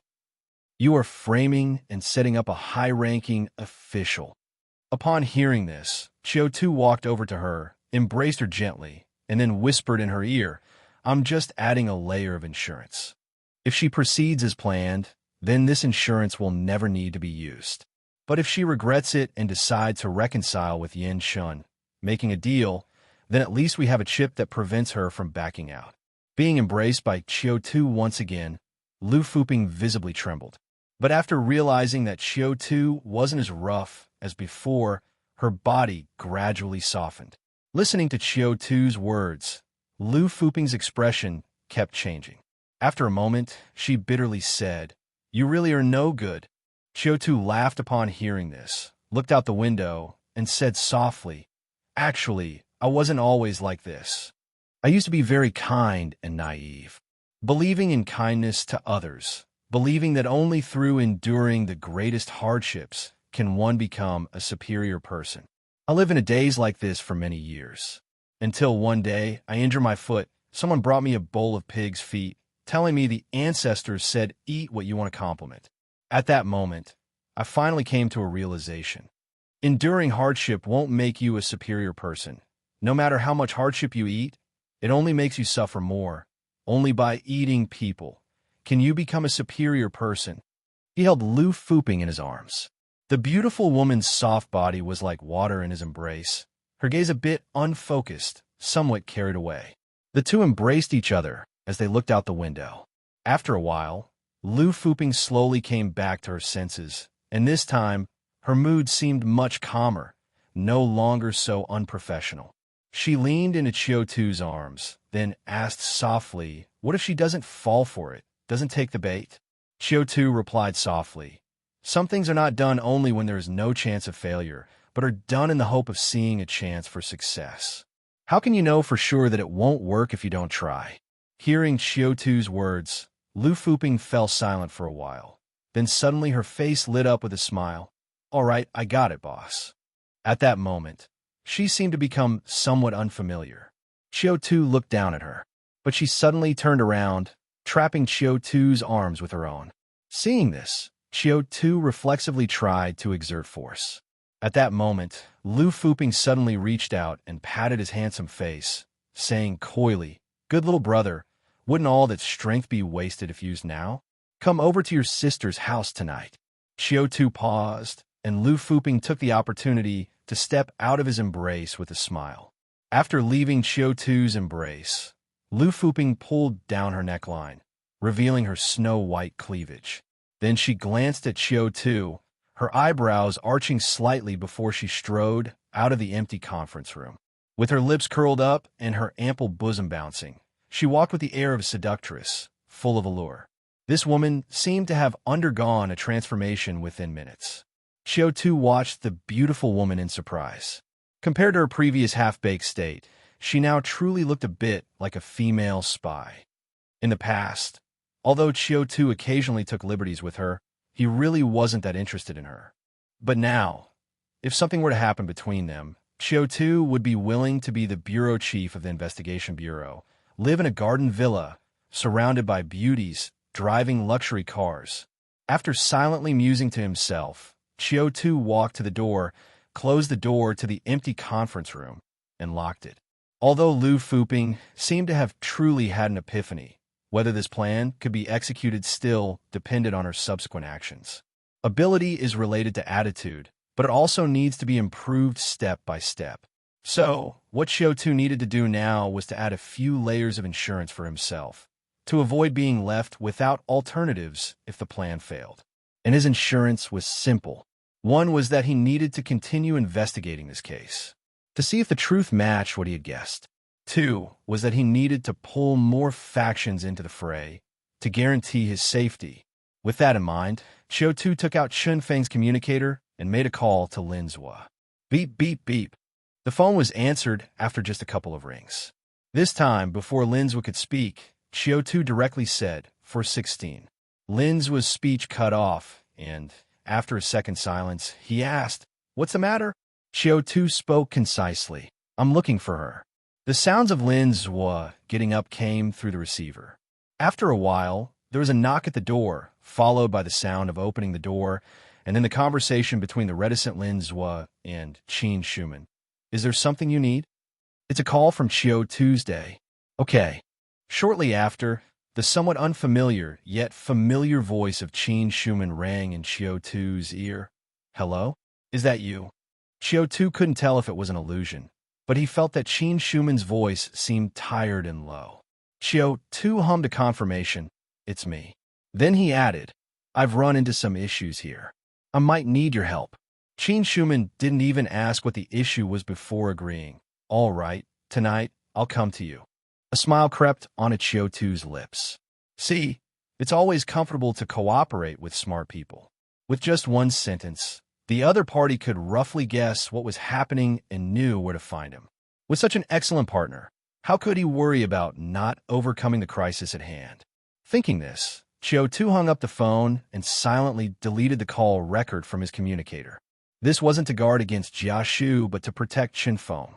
After completing these tasks, Qiu Tu returned to the conference room next door. At this moment, several investigators were still having a heated discussion about the case in the conference room. However, Lu Fuping was nowhere to be seen. Qiu Tu looked around, didn't see her, and guessed that she had probably gone to find Tang Fei. Qiu Tu paid it no mind, sat in his chair, and continued to review Yin Saime's dossier while patiently waiting. Soon, Li Feng and Wang Shi returned, saying the forensic doctor was in place and they could proceed with the autopsy. At that news, Qiu Tu stopped waiting for Lu Fuping and went with the team to the autopsy room to prepare for the examination. Upon arrival, Qiu Tu saw the forensic doctor, a young man in his late 20s, quite handsome, but slightly less so than Qiu Tu himself. After a brief chat, Qiu Tu learned some basic information about the forensic doctor. The doctor's surname was Qin, from a collateral branch of the Qin family. Before the establishment of Xinjia City, he was a family physician for the Qin family. Later, when Xinjia City was founded, he was sent to the Investigation Bureau to learn about autopsy and medical investigation skills, ultimately becoming a forensic doctor. This kind of identity shift was not uncommon in Xinjia City over the past 2 years. Or to put it another way, the major families and powers of Xinjia City were gradually infiltrating the 3 great authorities through this method, affecting the entire Xinjia City. At first, when he learned of the forensic doctor's identity, Qiu Tu was somewhat hesitant. After all, he had quite a few conflicts with the Qin family, and he wasn't sure if this doctor might cheat or deliberately slack off. What surprised Qiu Tu was that, although the forensic doctor was from the collateral Qin family, he didn't seem to harbor any animosity towards him. In fact, while examining Yin Saime's body, the doctor even casually chatted with him about the recent series of disturbances within the Qin family. According to the doctor, after Master Qin Si absconded, the Qin family's black and gray industries were swept clean and confiscated, affecting many of the Qin family's collateral branches in the 4th house, who gathered and caused trouble within the family. If it weren't for Commissioner Qin stepping in to suppress the situation and providing them with new means to make a living, it would likely have turned into a major chaos. The arrangement of these people was also not hard to guess. They were all stuffed into the legitimate businesses of Qin Shu, the 3rd brother, as only his enterprises could accommodate so many people. However, as most of these people were formerly in gangs. They brought their Jianghu habits with them into formal industries, causing trouble every few days, which brought great dissatisfaction to Qiu Tu. As a result, Qiu Tu and Commissioner Qiu had argued more than once over this matter, causing even more unrest within the Qiu family. Qiu Tu silently watched the entire process of the autopsy while also listening quietly to the forensic doctor's report. As he listened, he sensed something was amiss. Looking at the forensic doctor, he tentatively asked, "Which branch of the Qiu family are you from?" The forensic doctor, with his hands full of fresh blood, looked up at Qiu Tu and showed a toothy smile. "The fifth house." Qiu Tu instantly understood. The Qiu family's fifth house was the one with a younger half-brother from the same father, a playboy without serious pursuits. Since he was born of the legitimate wife, and being much younger than the four brothers, he had been excluded from the Qiu family's core of power early on. No wonder the forensic doctor from the fifth house seemed to take such schadenfreude in the battles between the four Qiu brothers. Qiu Tu got it. So, under Qiu Tu's complete observation, the forensic doctor quickly finished the entire set of autopsies. After cleaning the tools and washing his hands, the forensic doctor spoke as he walked out, with Qiu Tu following beside him, although many samples still need to be tested, and everything should be based on the final autopsy report. From my experience, there were no other injuries on her body, no damage to the internal organs, and no signs of poisoning. Can we almost rule out foul play? So, could it just be an accident? On hearing this, Qiu Tu paused and let out a heavy internal sigh. The forensic doctor was unaware of the cataclysm prop, but Qiu Tu knew about it. So, these entirely normal autopsy results, in fact, strongly suggested the possibility of murder. After all, if there truly was no fatal injury, and it wasn't murder or suicide, then maybe only a cataclysmic ability or a cataclysm prop could secretly cause a person's death. Contemplating this, Qiu Tu couldn't help but hesitate. If Ian Kaime was indeed killed by a cataclysmic ability or cataclysm prop, then who could have done it? Keep in mind, even within the Investigation Bureau, there aren't many cataclysmics, probably only a dozen or so division chiefs and 4 bureau chiefs and deputy directors. This range is too small, too frightening. Forensic Dr. Qiu turned his head to look at Qiu Tu, perhaps sensing his hesitation, and then seriously said, "Every body has its unique code. As long as we can crack it, it will speak. So we must believe in science, believe in evidence. We can't doubt everything just because a case is mysterious. That would lead us into the trap of skepticism." Upon hearing this, Qiu Tu chuckled. He indeed wished to believe in science, believe in evidence. But he himself possessed supernatural powers that couldn't be explained by science. How could he believe that just because science hasn't detected any problems with the body, there really were no problems? However, these things weren't something Qiu Tu could explain to forensic Dr. Qiu. It wasn't just because of the principle of confidentiality. Their relationship also hadn't reached that point. Thinking this, he chuckled again and said in a gentle tone, "I understand. It's just that I indeed have some other doubts." Forensic Dr. Qiu was a shrewd person. Hearing Qiu Tu's words, he gave him a suspicious glance, opened his mouth, but in the end chose not to say anything. After completing the autopsy, Qiu Tu led Chun Feng, Song Qing, Wang Shi, Little Lu, and others back to the investigation team's temporary office. Upon returning to the office, Qiu Tu checked the time. It was already 5 p.m.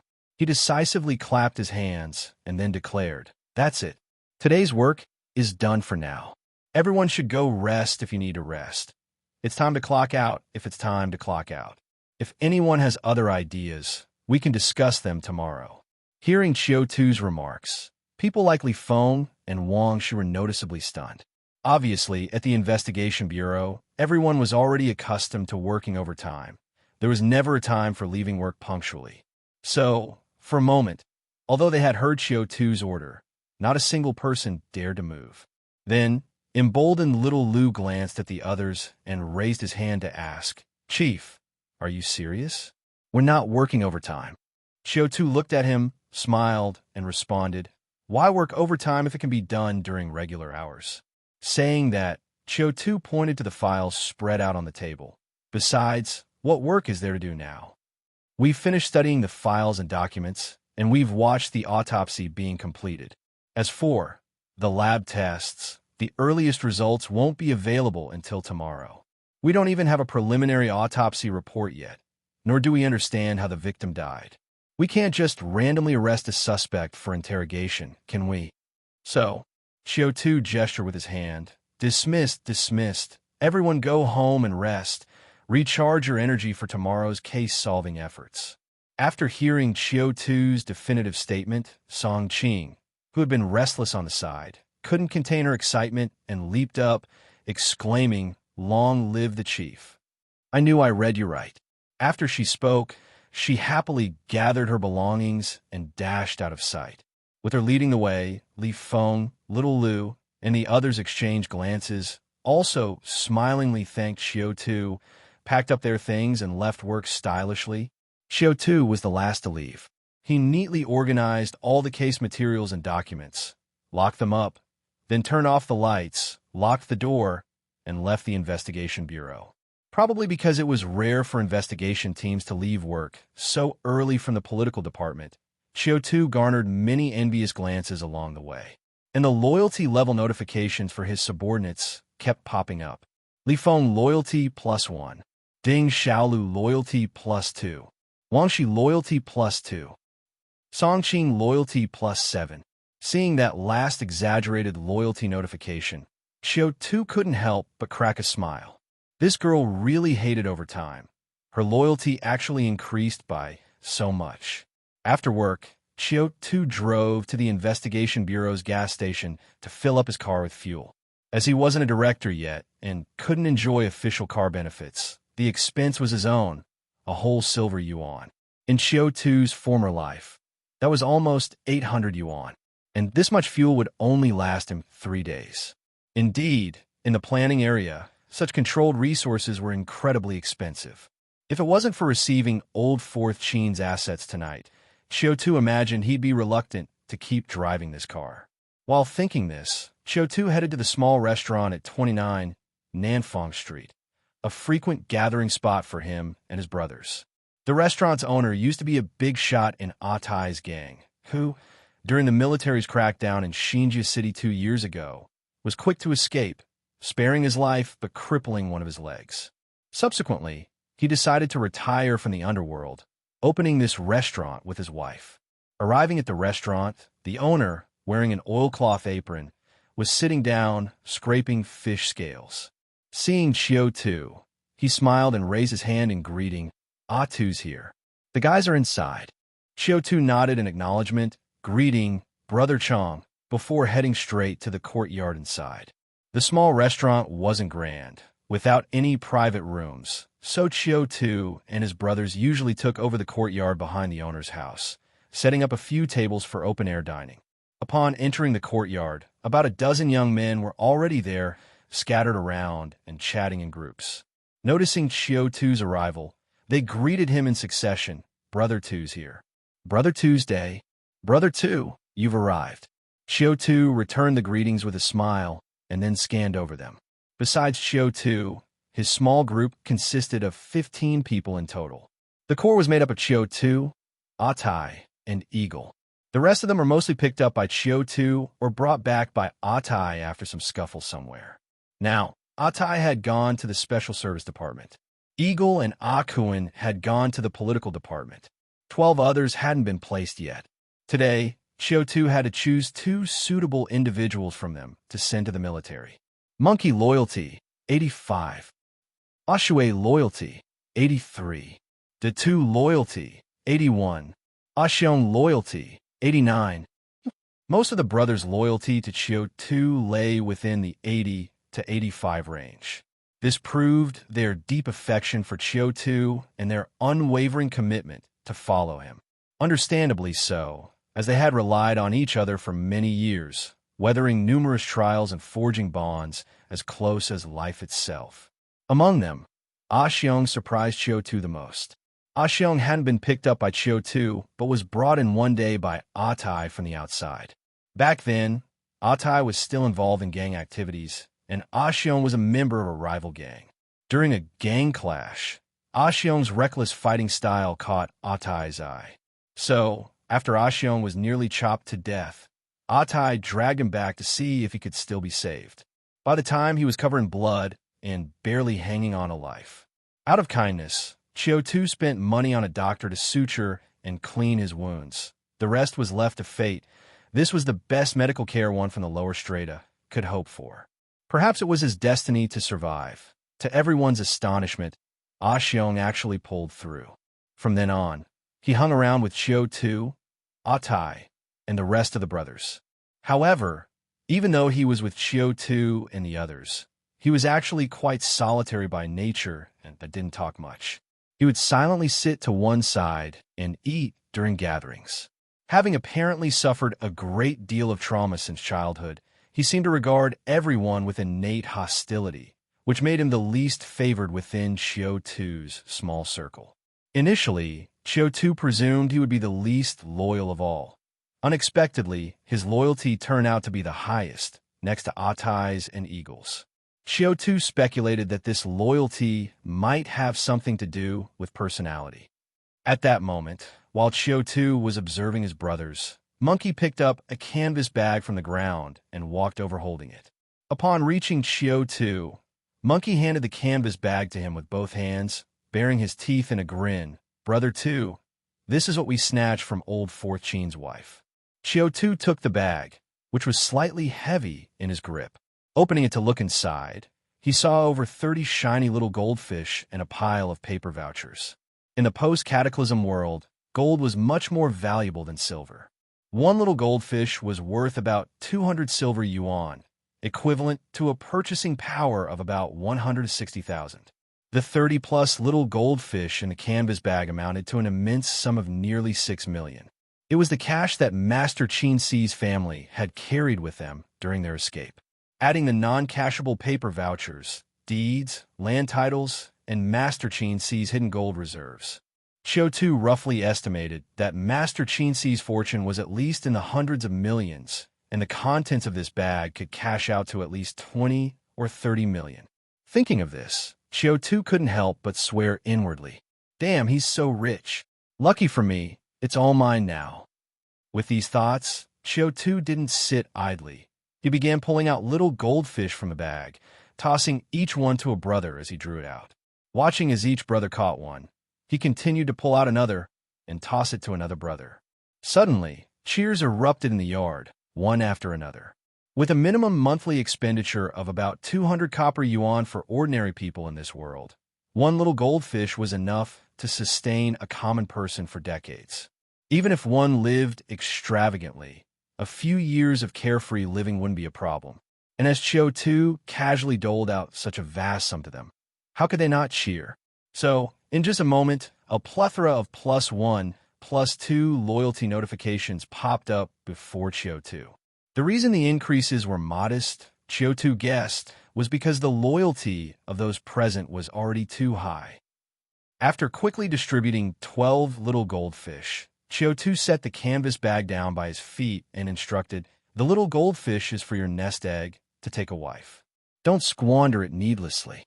Later, I'll have Eagle exchange a few little goldfish for some silver yuan and copper yuan for everyone's daily expenses. The rest of the money will stay with me for now. If you need any, come to find me." Hearing Qiu Tu's arrangements, Monkey, Ashui, Tu, and the others promptly responded energetically. Because of the money distribution, the entire yard was abuzz with joy, even the sounds of conversation growing louder. Allocating wealth was always the most uplifting. Soon after, Eagle and Akuan arrived, but Atai was nowhere to be seen. Qiu Tu didn't wait for him. The guy had always lacked a sense of time. There's no telling what might have held him up. So Qiu Tu simply asked the owner to serve the dishes. Course after course was laid out, and the brothers ate and drank merrily. After the third round of drinks, it struck 9 p.m. Qiu Tu's communicator buzzed with vibration. Picking it up, Qiu Tu saw a call from an unfamiliar number. A hunch crossed his mind, guessing who the caller might be. He answered the communicator, And indeed, Qin Shuman's voice came through the earpiece. "I'm outside." Upon hearing this, Qiu Tu excused himself from Eagle and the others and then got up to leave the yard. Barely stepping out of the restaurant, Qiu Tu looked up to see Qin Shuman standing across the street. She appeared different tonight, not in a cheongsam or military uniform. She wore a black, stand-collar cashmere coat. Even though the coat covered her exquisite figure, it added to her tall stature, giving her an air of elegance that seemed to stand apart from the rest of the world. Seeing her, a smile involuntarily spread across Qiu Tu's face, and then he started walking towards her. And as Qiu Tu approached, Qin Shuman's lips also curved into a smile. She seemed to have applied light makeup deliberately tonight, and her smile was breathtakingly beautiful. In the planning area, vehicles are a rare sight, so crossing the street doesn't require much care. Qiu Tu strode across the street and then opened his arms wide, laughing as he said, "Miss Shuman, to not see you for a day feels like an eternity has passed. Let me give you a hug." Hearing Qiu Tu's words, Qin Shuman, dressed in a black coat, stepped back with a smile and then pushed away at Qiu Tu's chest with her hand, which was gloved in black, scolding playfully, "Stop it. Be serious." But Qiu Tu didn't heed Qin Shuman's rejection and still wrapped his arms around her to hug her tightly. With a beauty in his arms, Qiu Tu was surrounded by the faint fragrance of Qin Shuman. Somehow, the anxiety he had been feeling over the past days seemed to have quieted down a bit. Qin Shuman quietly leaned into Qiu Tu's embrace, at first holding back a little, but in 2 seconds she gently rested her head against his chest. The two of them, fatigued from the terrible issues in their respective departments, suddenly found a haven where they could briefly rest. After quietly holding each other for a while, Qin Shuman looked up at Qiu Tu's face. Qiu Tu's resolute, handsome face had a hint of worry, even his eyebrows were furrowed. Qin Shuman reached out and gently smoothed Qiu Tu's brow, then said softly, "Chief Qiu seems to be in a really bad mood today." Snapping back to reality, Qiu Tu smiled and asked, "Oh, really?" Qin Shuman replied with a and said, "I don't think I've ever seen your brows so deeply furrowed. Is the case that difficult to handle?" Qiu Tu said, "That's not it. I was just thinking about how white that girl's legs across the street are, and why she doesn't show them off a bit more." Qin Shuman. Annoyed, Qin Shuman kicked Qiu Tu in the stomach, and then pushed him away. Qiu Tu yelped, "Ouch," clutching his stomach. "You women lack martial morals." Attacking by surprise. Seeing his reaction, Qin Shuman's lips curled into a smug smile. She teased him, "Chief Qiu, if you lack the alertness of the security department and hug people carelessly, you should be prepared to get hurt." Qiu Tu looked innocent. The work of the security department is too hard. Even a hug has to be so cautious. The two bantered back and forth, lightening the somber mood from when they first met. While arguing with Qiu Tu, Qin Shuman was searching the periphery for the girl showing off her legs. But after a long search, she found no one. It took her a while to realize it, and then she glanced at Qiu Tu. Qiu Tu, with a smile, let go of his stomach and took her hand, then invited, "Shall we take a walk together?" Qin Shuman felt as if something soft in her heart had been touched. She replied with a and then joined Qiu Tu for a stroll along the street. Today, Qin Shuman had come out as her true self, so there was no need to worry about being recognized. Hand in hand, they walked along the street, with Qiu Tu softly sharing everything that had happened today with Qin Shuman. This included Jia Shu assigning him to handle the Yin Kaimei case, Jia Shu saying he would gain the trust of the security department, and all the unusual signs and his speculations after taking over the Yin Kaimei case. Since it was already past 9 p.m., there were no pedestrians on the road, so they didn't worry about being overheard by others. Qin Shuman listened to Qiu Tu's current problems in silence, pondered for a moment, and then also spoke up. "Let's not talk about the Yin Kaimei case for now. Jia Shu said you will receive attention from the security department, and I think I have some guess and understanding of it." She glanced at Qiu Tu and said softly, "Because of protecting Master Qin Si, our security department leaked information to the political department giving them an excuse to make things difficult.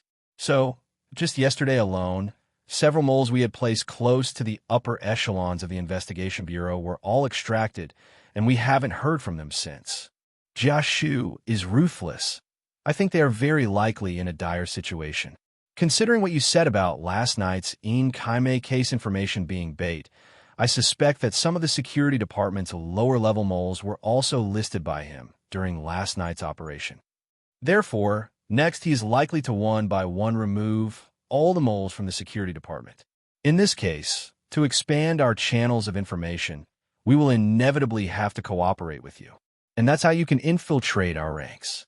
Upon hearing this, Qiu Tu pondered for a moment, then nodded slightly. It should be so. Then, Qiu Tu continued, the situation for your moles now is very dangerous. What do you plan to do? Withdraw them. Qin Shuman's face showed struggle as she shook her head slightly. We can't withdraw them. If we do, it could expose you. At this point, Qin Shuman's gaze deepened. The best course of action is if we can also find out the moles that the Investigation Bureau has within the military. And through you, tip off Qiu Tu. That way, both sides holding each other's people, we could reach a new balance. Qiu Tu asked, then, how do you plan to find out the Investigation Bureau's moles in the military?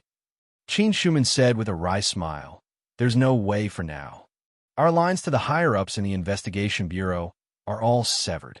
Trying to screen through so many soldiers is simply not realistic. Hearing Qin Shuman's words, a bolt of lightning suddenly flashed through Qiu Tu's mind. He thought of Lu Fuping and Tang Feifei as a spy planted by some unknown power within the Investigation Bureau, and with the support of Tang Feifei, the deputy director of the Bureau, she must have accessed a great deal of classified information, right? I wonder if she has a list of the Bureau's spies. Moreover, as the deputy director and a rival of Yin Shun, if there was a way to diminish Yin Shen's power, I believe she would be very tempted. Furthermore, planting spies in other departments is inherently against the rules, so making a move on this matter wouldn't put her in a difficult position. So, even if Lu Fuping doesn't have a list of spies, if I can connect with Tang Feifei and collaborate, maybe there will be some unexpected results. After all, Tang Feifei is the Deputy Director of Administration in charge of training. Most of the spies among the three major power institutions are secretly trained in Xinjia City. If I could get from Tang Feifei the names of those who have been trained at the Bureau over the past year, who didn't pass the assessment, but finally got jobs in the military, maybe we could catch a large number of spies.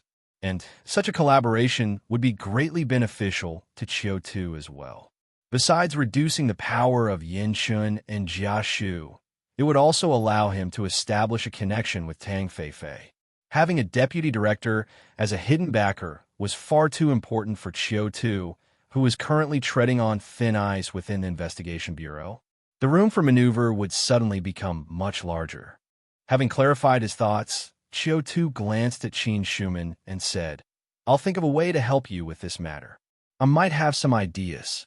Upon hearing Qiu Tu's words, Qin Shuman looked at him in surprise.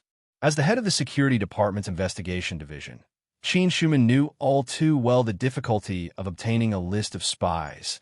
An opportunity like the one presented by Qiu Tu was truly rare and hard to come by. And now, Qiu Tu was saying he had a way? Truth be told, Qin Shuman's first reaction was disbelief, but after all, it was the thought that counted coming from Qiu Tuesday. So after a brief pause, she still smiled and said, Then I'll thank Chief Qiu in advance. My entire career is now in your hands. Although Qin Shuman hit it well, using a light joke to dilute the seriousness of the matter, Qiu Tu still sharply picked up on her underlying emotions. Qiu Tu didn't say anything. Doing was always more reliable than talking. Handing over the list to Qin Shuman would be the best response when the time came. After discussing the matter of the double agent, Qin Shuman also brought up the Kaime case. When it came to this case, she became noticeably more serious. She said, the book, Brave New World, is actually very famous. It's just that it's known among the great sanctuaries, not in the planning area. Sanctuaries? Qiu Tu asked in surprise. Qin Shuman nodded, then continued, yes. This book was once wildly popular in the 8 great shelters. After all, turbulent times are the best breeding ground for such cultic propaganda. But a few years ago, the 8 great shelters came to an agreement to ban the book and called for all residents to hand it over for destruction. Qiu Tu asked curiously why. Qin Shuman's brows furrowed as well. She said, I'm not sure. It's classified as Level B secret, and I don't have access to check. But I've heard the director mention before that this book has caused a lot of trouble in the non-material world. It seems that many people committed suicide or died in strange ways after reading it, leading to the birth of a terrifying cataclysmic creature in the non-material world, which then caused some bizarre changes in the real world. The previous night, when she met with Qiu Tu, Qin Shuman had given him several pieces of information on cataclysmic treasures and cataclysmic abilities. It roughly recorded some of the information Qiu Tu received from the origin of the world. However, possibly to avoid leaking secrets or for some special reason, the information did not directly use the term Boundless Heart Sea, but referred to it as non-material world instead. After listening to Qin Shuman, Qiu Tu automatically replaced the keywords in his mind and sorted through the intelligence as well. Then, with some hesitation, he asked, So, do you suspect that Yin Saimei's death might be related to that book? Qin Shuman spread her hands. I'm not sure. I'm just giving you a new direction to consider.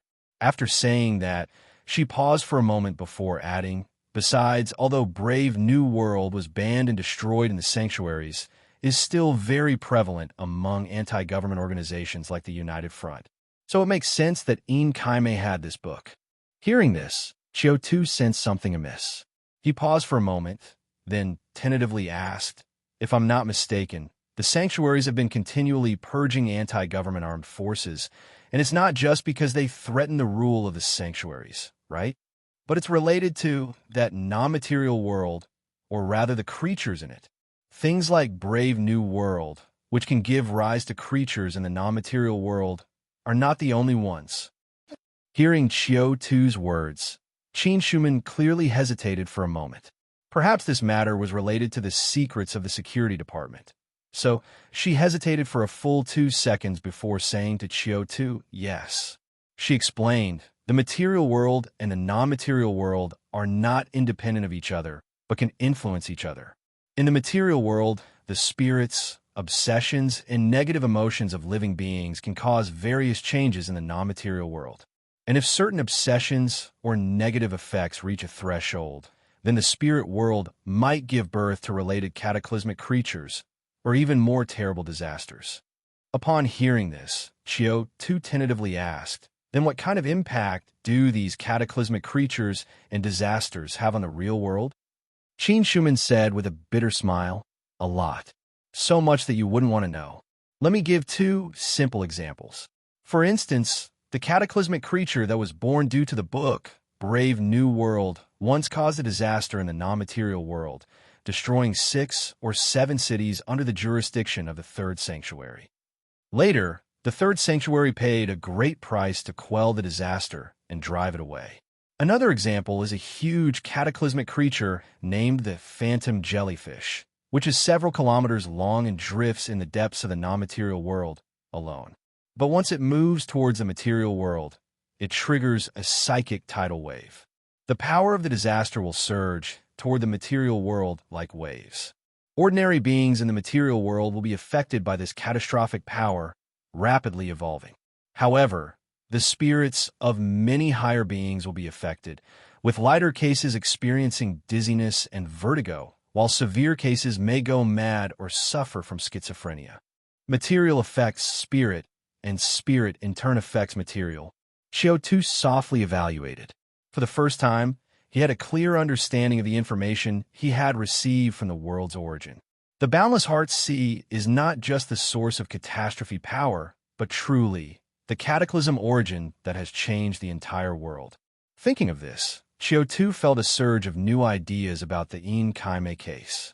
If the emotions of beings in the real world can give rise to cataclysmic creatures, and if the cataclysmic creatures in the Boundless Heart Sea can in turn affect the beings of the material world, then this matter may very well involve more than just the Investigation Bureau, Xinjia Chamber of Commerce, anti-government armed forces, and City Hall. There might be deeper secrets involved. With this thought, Qiu Tu's mind stirred, and he became curious about another matter. He looked at Qin Shuman beside him and inquired, "Actually, I've always been curious about something. Why would the military, Investigation Bureau, and City Hall plant spies within each other? Aren't we all people of the sanctuary? Isn't this like stirring up a civil war?" Qin Shuman pondered for a moment upon hearing this before carefully stating, "First off, I need to correct you on one thing. The sanctuary has never supported the three major power authorities fighting against each other. In fact, openly, the sanctuary has always severely criticized this behavior." At this point, Qin Shuman's tone shifted, but the sanctuary is, after all, a new government that has only been established in recent years. Calling it a nation is one thing, but it's more aptly described as a coalition of various forces. Several top-level individuals sought to change the plight of humanity through cooperation and together rebuild the entire cataclysm-affected world. So, they united, allocated interests according to the resources each possessed, and established an entirely new social system. Therefore, whether it's the Investigation Bureau or the military, they're actually relatively independent entities. Qin Shuman gestured with her hand and explained, "It appears as though we are all led by the sanctuary, but in reality, the power structure is segmented. If you join the Investigation Bureau, your promotion is within the Investigation Bureau's hierarchy. If you enter the military, you'll only rise within the military. The same applies to City Hall. This has resulted in each of the three major power authorities being independent kingdoms, each developing on their own. They only collaborate when facing crises." Hearing this, Qiu Tu said in astonishment, "Wouldn't that cause chaos?" Qin Shuman explained, "It would, which is why, after recognizing the problem, the upper echelons decisively implemented two measures. One is to address the symptoms, and the other is to address the root causes." Qiu Tu was curious. Address the symptoms? Address the root causes? Qin Shuman nodded. Addressing the symptoms is what you just mentioned. Although the sanctuary forbids the three major authorities from targeting each other openly, it covertly encourages them to plant spies in other authorities. She paused for a second, correcting herself. Actually, the correct term should be agents. They are encouraged to insert agents into other authorities. And the agents inserted into other organizations should hide their true identities as much as possible, climb up the ladder with the support of their original power, and ultimately attain high positions. For example, if you're the person we've chosen, if you're a deputy staff chief in the Investigation Bureau, that qualifies as a spy. But if you take Yin Chen's position and become the Investigation Bureau chief, with the entire Xinjia City Investigation Bureau under your leadership, how could you be considered a spy? You'd just be an Investigation Bureau official with good relations to the military. Qiu Tu's mouth opened slightly. Inexplicably, it made sense. Perhaps sensing Qiu Tu's shock, Qin Shuman covered her mouth and chuckled before continuing. Actually, due to these actions, there's been a significant increase in personnel transfers between the three major authorities in the past 2 years. The connections between them have also become much closer. After all, sometimes when spies have been in place for too long, they can't even tell who they really work for. They might help the military as well as the Investigation Bureau. As it went back and forth, it did indeed shatter the scenario of an independent kingdom, Yin Chen said. Upon hearing this, Qiu Tu hesitated slightly before voicing his doubt. What about the ordinary spies you send to the upper echelons?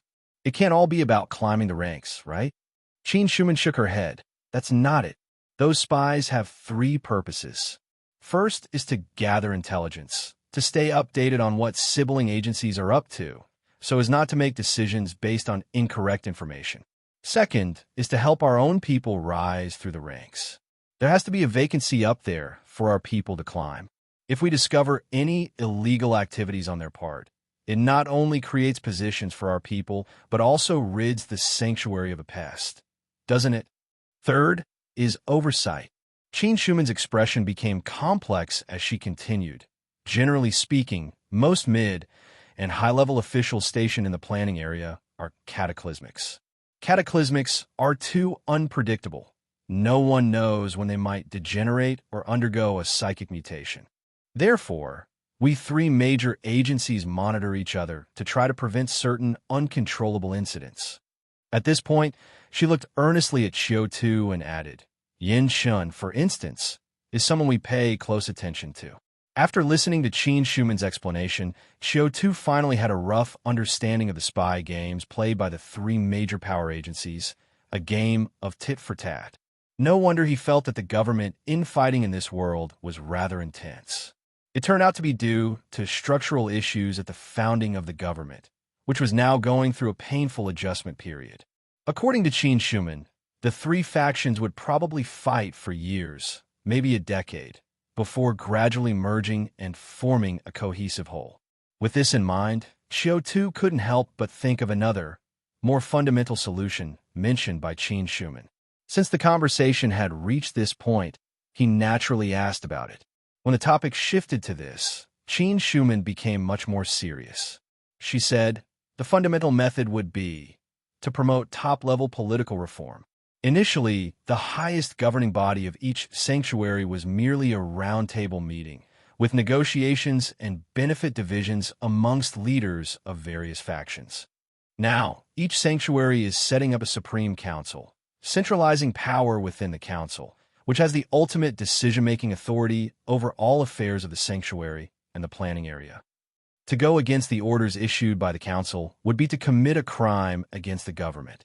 In various cities, the Supreme Council is also pushing for the establishment of municipal committees, trying to forge the committee into the highest governing body of each city. Leaders of departments like the military and the investigation bureau will eventually become members of the municipal committee, merely regular members. The city's major and minor decisions, even the appointment of mid-level officials, will be determined through discussions by the committee members. But this measure faces significant resistance, so for now it has only reached the propaganda stage. After hearing Qin Shuman's account, Qiu Tu finally had a comprehensive understanding of the power structure of Xinjia City and indeed the sanctuaries as a whole. It was an era moving from chaos to order, filled with all kinds of opportunities. If he could seize them well, perhaps he really could reach the peak.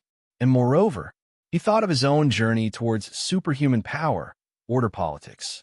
He thought of the cataclysmic creatures that intruded upon the real world from the boundless heart sea.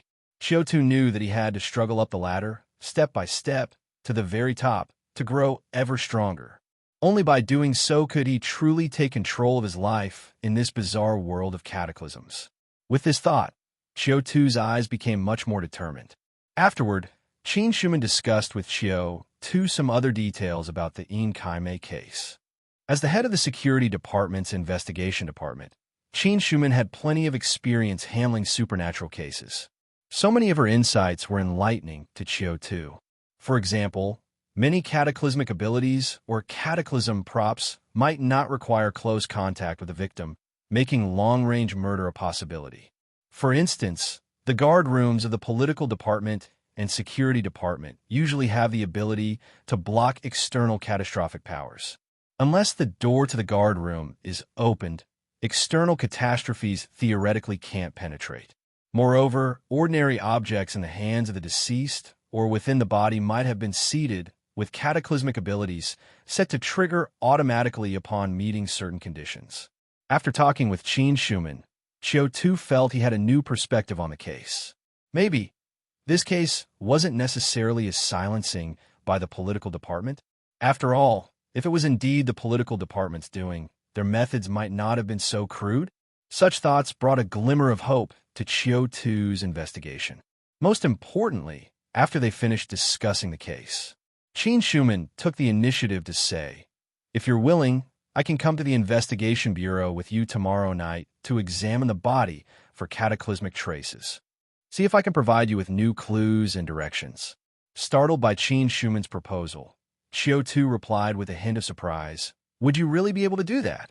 With both your identities, it seems quite difficult for you to enter the investigation bureau, right?" Hearing Qiu Tu's words, Qin Shuman smiled. She placed her hands behind her back, stood on tiptoe, and raised her eyebrows with a bit of smugness. I have my ways. Seeing her like this, Qiu Tu roughly guessed. This woman most likely had found a new possession target. Thinking of this, Qiu Tu suddenly felt that being with this woman wouldn't be too bad. Others at most could play with uniform seduction, but she could let you experience every woman in the whole world, no matter whether you like Lolitas or prefer mature ladies. Even if you were so inclined to drive a tank, she could satisfy you. As Qiu Tu was indulging in his wild thoughts, Qin Shuman continued. Also, I was planning to head to the investigation bureau tomorrow night anyway. It's actually safer to be with you, she said. I might even need your protection then. Hearing Qin Shuman's words, Qiu Tu snapped back to reality. He nodded slightly. Don't worry. As long as I'm still breathing, I will definitely run away and signal you for help. Qin Shuman laughed and punched Qiu Tu. You and your smart mouth. Afterwards, the two chatted casually for a bit more, and Qin Shuman politely declined Qiu Tu's invitation to come over to his place. Even after Qiu Tu claimed that the mouse at his home could twerk, she spat at him and blushed as she said, I suspect you want me to twerk on you. Qiu Tu cried foul at this accusation and turned the tables, accusing Qin Shuman of being a hypocrite. Qin Shuman rolled her eyes at him, not bothering to respond. Before parting, they exchanged gifts. Qin Shuman gave Qiu Tu a compact communicator. According to Qin Shuman, this tiny communicator was specially made by the security department, with a unique number that the investigation bureau couldn't trace back to Qiu Tu. With this communicator, it would be more convenient for the two of them to contact each other privately, without having to borrow someone else's communicator. Qiu Tu gladly accepted this little gift, then reciprocated with a small note for Qin Shuman. Written on the note were two names, Wang Xiong, Ah Xiong, and Ho San Monkey. These were the two names Qin Shuman promised Qiu Tu for exemption from exams to enter the military. Seeing Qiu Tu's gift, Qin Shuman wanted to roll her eyes to the heavens, lamenting her misfortune in people. However, she didn't reject it and instead solemnly placed the note in her pocket, then reminded Qiu Tu to ensure the two would report to the military the next day. This way, watching Qin Shuman slowly vanish around the street corner, Qiu Tu felt a trace of melancholy. Then he shoved his hands in his pockets and turned toward the small diner. As he walked back into the courtyard of the diner, the boisterous atmosphere hit him immediately. Drinks were on their third round. It was the liveliest moment, with about a dozen young people calling out to their friends and clinking cups in the courtyard. And seeing Qiu Tu return, the brothers on site greeted him in turn. Qiu Tu nodded to each of them in acknowledgement, then was surprised to find that Atai had shown up at some point. And he hadn't just come by himself. He had dragged Fong Ming along, too. Qiu Tu cast a surprised glance at Fong Ming and saw that Fong Ming's face was filled with helplessness and innocence. Clearly, he had been dragged there by Atai. Thinking this, Qiu Tu couldn't help but curiously ask, Atai, how come Agent Fong is here? Hearing Qiu Tu's question, a flushed Atai quickly stood up and said to Qiu Tu, Brother Tu, Fong Ming was dragged here by me. He slapped Fong Ming's shoulder vigorously with his huge palm, causing Fong Ming to shrink back. Brother Tu, let me tell you, Fong Ming is reliable, a man of loyalty. I feel we can make him our brother. Listening to his introduction and the direct way he addressed him, those who knew the inside story understood that Fong Ming was his captain, while those who didn't would probably think he was Fong Ming's captain. Hearing this, Qiu Tu looked at Fong Ming. Fong Ming was awkward and innocent. He shot a pleading look at Qiu Tu, but before Qiu Tu could step in, Atai had already hoisted him up. Come on, Fong Ming. A toast to Brother Tu. And with that, he thrust a cup of liquor from the table into Fong Ming's hand. The brothers on site started to hoot and holler at the sight. Fong Ming's embarrassment grew. He wasn't a 3-year-old. He knew this was not just any drink, but a rite of brotherhood. Once he drank this, it would mean acknowledging Qiu Tu as the big brother, and he would have to heed any call from Qiu Tu. So there he stood, uncertain whether to drink or not. Seeing this, Qiu Tu didn't let Tai continue on and took the initiative to take the cup from Fong Ming's hand, saying with a smile, "Perfect, I'm thirsty. Thanks for the drink, you too." After that, he downed Fong Ming's cup in one gulp. Relieved, Fong Ming showed a grateful expression to Qiu Tu. Qiu Tu then patted Tai's shoulder, indicated for him to sit, and inquired about what was going on. A few drinks in, Tai really forgot about making Fong Ming pay homage and began to grumble. Damn, that kid really thinks he's something. Look who an entire team respects him. From Tai's bits and pieces of conversation, Qiu Tu got the gist of the situation he and Fong Ming had encountered that day. The matter was quite simple. In the past few days, a person with connections had joined the Special Service Department. No sooner had this connected individual joined than he was made a first-level detective and acted high and mighty every day. Since he didn't have his own squad yet, he would come and nitpick Fong Ming's squad whenever he had nothing better to do. Fong Ming's team initially tolerated him, but who knew he would become more and more outrageous and excessive. This afternoon, during Fong Ming's team's training session, this privileged guy ran to the side again, folding his arms while nitpicking everything. If he wasn't accusing Fong Ming of unprofessional training, he was criticizing the team members for their poor level. He even mocked them, saying that despite having the best equipment of the whole bureau, their combat ability was just so-so. Fong Ming's team members were indeed furious at him, but they dared not speak out.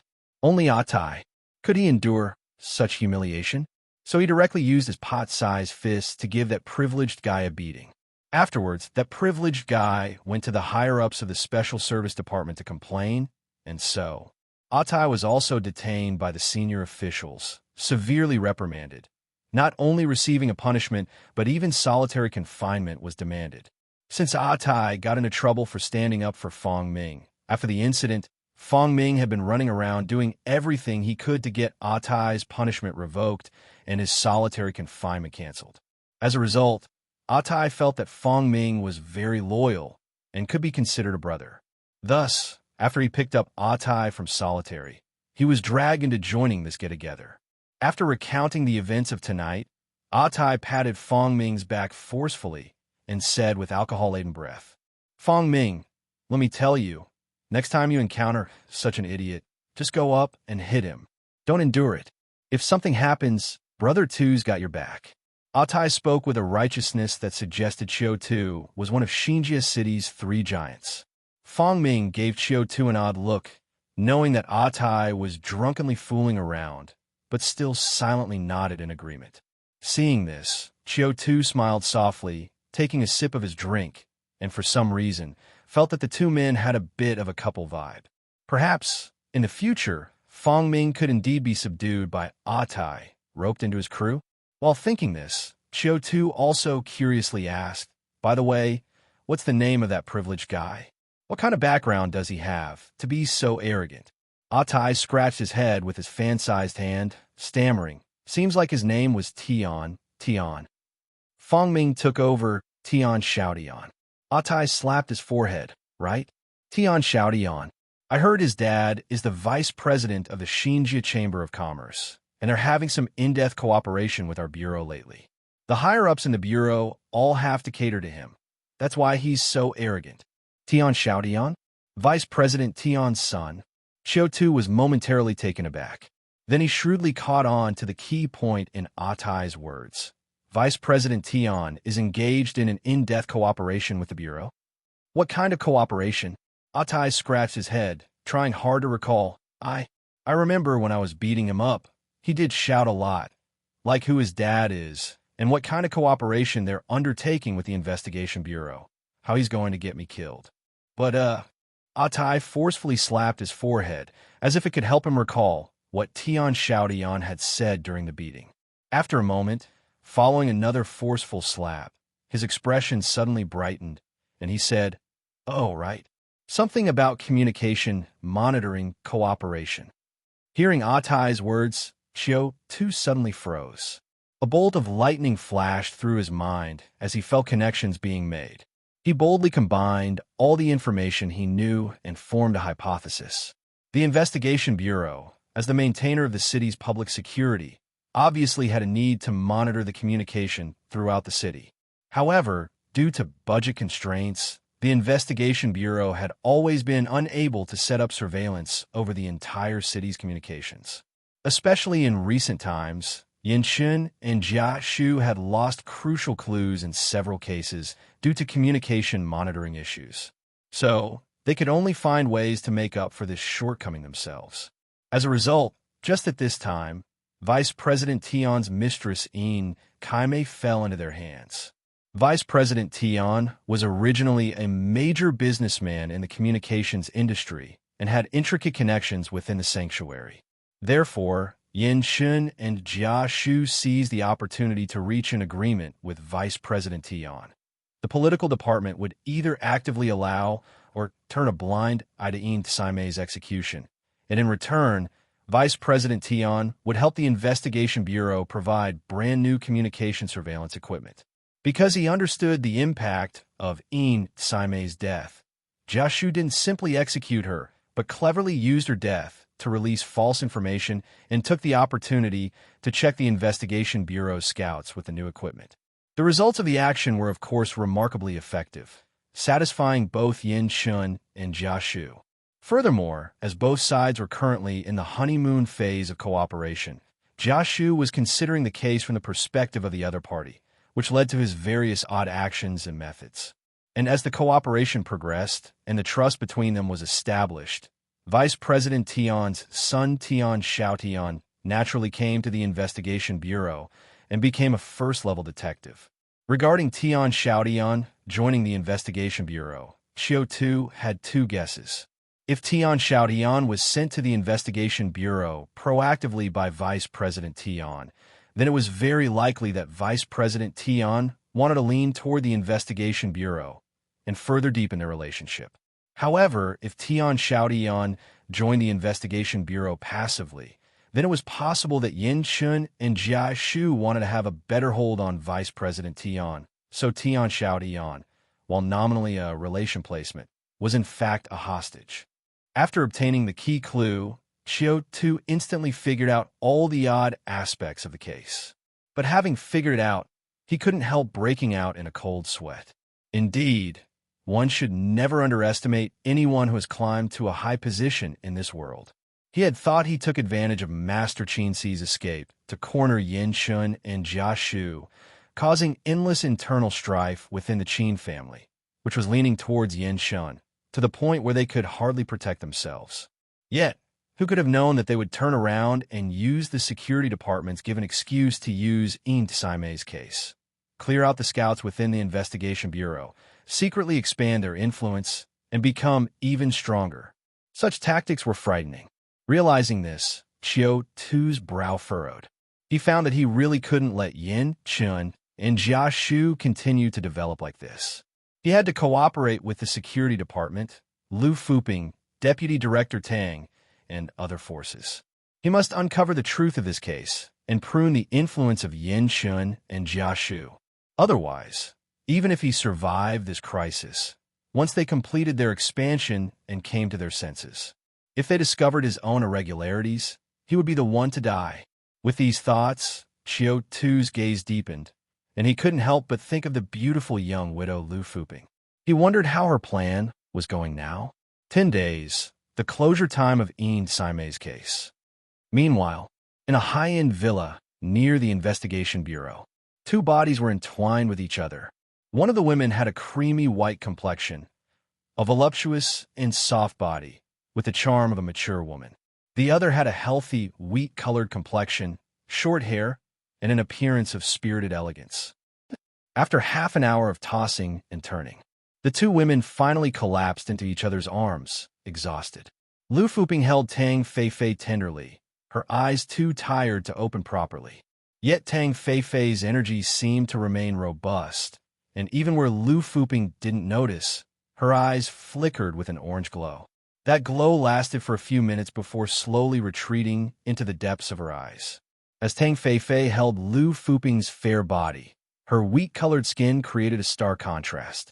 Tang Feifei quietly relished the afterglow for a moment, then looked down at Lu Fuping and asked in a low voice, "You seemed especially proactive tonight."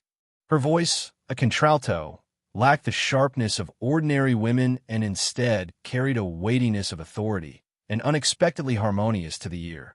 Lu Fuping clung to her panther-like agile body, her entire being fluid. "No, it's just that the new boss is easy to get along with, so I save a lot of energy, enough to spend some on you." Upon hearing Lu Fuping, Tang Feifei hesitated for a moment, then asked, "Is your new boss Qiu Tu?" At this, Lu Fuping nodded in feigned curiosity. "Does Director Tang also know him?" Tang Feifei hummed in acknowledgement, then said, "I've only heard of him." Tang Feifei's gaze became somewhat reminiscent. "I heard he was originally one of Old Bai's men and was highly regarded by him. Later, with Old Bai's recommendation, he successfully climbed onto Yan Chen's good graces. He's quite talented. At first, he did all the dirty work for Yan Chen, never complaining. Later, when he got an opportunity, he immediately showed his capabilities. Not only did he protect Yan Chen's mistress during a shootout, but he also gained the support of the Qin family for Yan Chen. Because of this, he earned Jia Shu's appreciation and was recruited into the political department, where he is now being groomed." Lu Fuping hadn't expected Tang Feifei to have such a high opinion of Qiu Tu's day. She was stunned for a second before continuing, "Is that so? But I somehow feel that Chief Qiu doesn't seem to get along well with Secretary Bai, the bureau chief, and Minister Jia. And in the political department, he doesn't seem to be groomed as a key person." Her words successfully piqued Tang Feifei's curiosity. Her clear eyes glanced at Lu Fuping as she inquired, "What do you mean? Have you discovered something else?" Lu Fuping tread carefully. "I can't really explain. Ever since Chief Qiu entered the political department, I've been under his command. I've noticed that he doesn't seem very happy. Especially after taking on the current case, he's been quite restless. Today, after he reviewed the case files and conducted the autopsy, he immediately made phone calls to consult others. And after those consultations, he sat in an empty conference room, quietly smoking, without a word. Moreover, I've noticed that every time he enters Minister Jia's office, he's on edge as if he's afraid of being plotted against." As a trained, multifaceted spy, Lu Fuping had her skills, although due to lack of time, many were still a bit rusty. But she possessed the basic abilities to gather intelligence and steer conversations. She knew that if she brought up the Yin Kaimei case right off the bat, Tang Feifei would not only be uninterested but might become suspicious of her. So, she first dangled Qiu Tu as bait to catch Tang Feifei's interest, encouraging Tang Feifei to investigate and approach Qiu Tu, making it easier for her and Qiu Tu to execute their plan. As expected, after hearing Lu Fuping's words, although Tang Feifei nonchalantly patted Lu Fuping's butt, saying, "Enough, let's not talk shop in bed, come on, let's do it again." But as she turned, her eyes clearly flickered, revealing a trace of deep thought. Lu Fuping keenly captured this signal. Comforted, she once again immersed herself in the arduous task at hand. The dinner at the small restaurant continued until midnight. It's quite common for a group of single young people, all without girlfriends, to eat and drink into the night. Even if it weren't for the fact that they all got jobs or positions through Qiu Tu, it would be normal to drink all night long. When the gathering dispersed, Fong Ming took the opportunity while Tai was absent to secretly toast Qiu Tu. Fong Ming's tolerance for alcohol was clearly average, but he seemed to be easily overwhelmed by Tai, never able to refuse, so he was fed drink after drink from the very beginning. Thankfully, Qiu Tu noticed Fong Ming's predicament and intervened, preventing him from becoming utterly drunk. Additionally, since Fong Ming visited suddenly without informing Qiu Tu ahead of time, he had broken protocol. Hence, he took the initiative to offer Qiu Tu a toast before leaving. "Chief Qiu, I'm sorry about today, and thank you for tonight. I'm not great with words. Let the drink speak for me," Fong Ming said. After finishing his words, Fong Ming drained his glass in one gulp. Qiu Tu smiled and replied, "Tai is someone I've watched grow up since he was a child. He's not bad, just very enthusiastic with people he likes. Please be understanding of that. Now that he works under you, please take good care of him. Let the drink speak for me."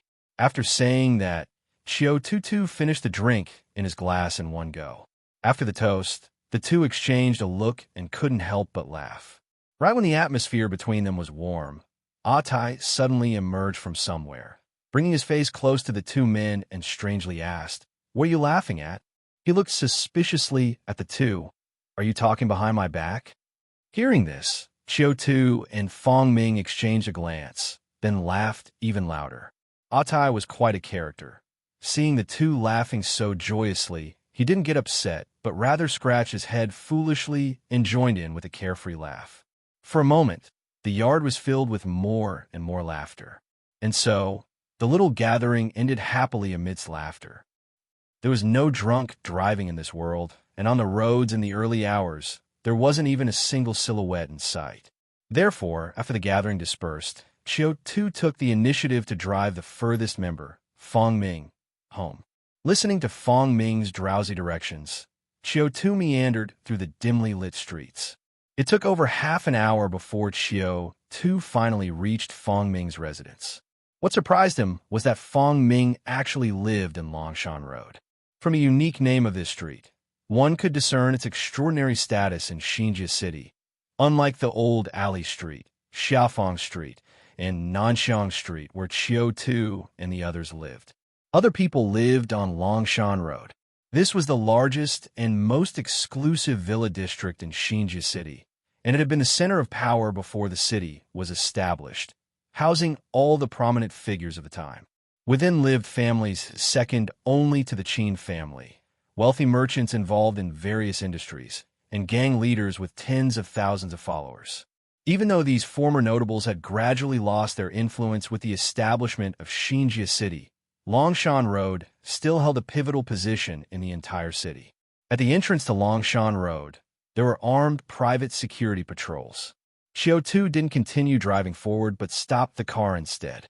Fong Ming, who was sitting in the passenger seat, had somewhat sobered up by then and, slightly tipsy, said to Qiu Tu, "Thank you, Chief Qiu, for your hospitality tonight.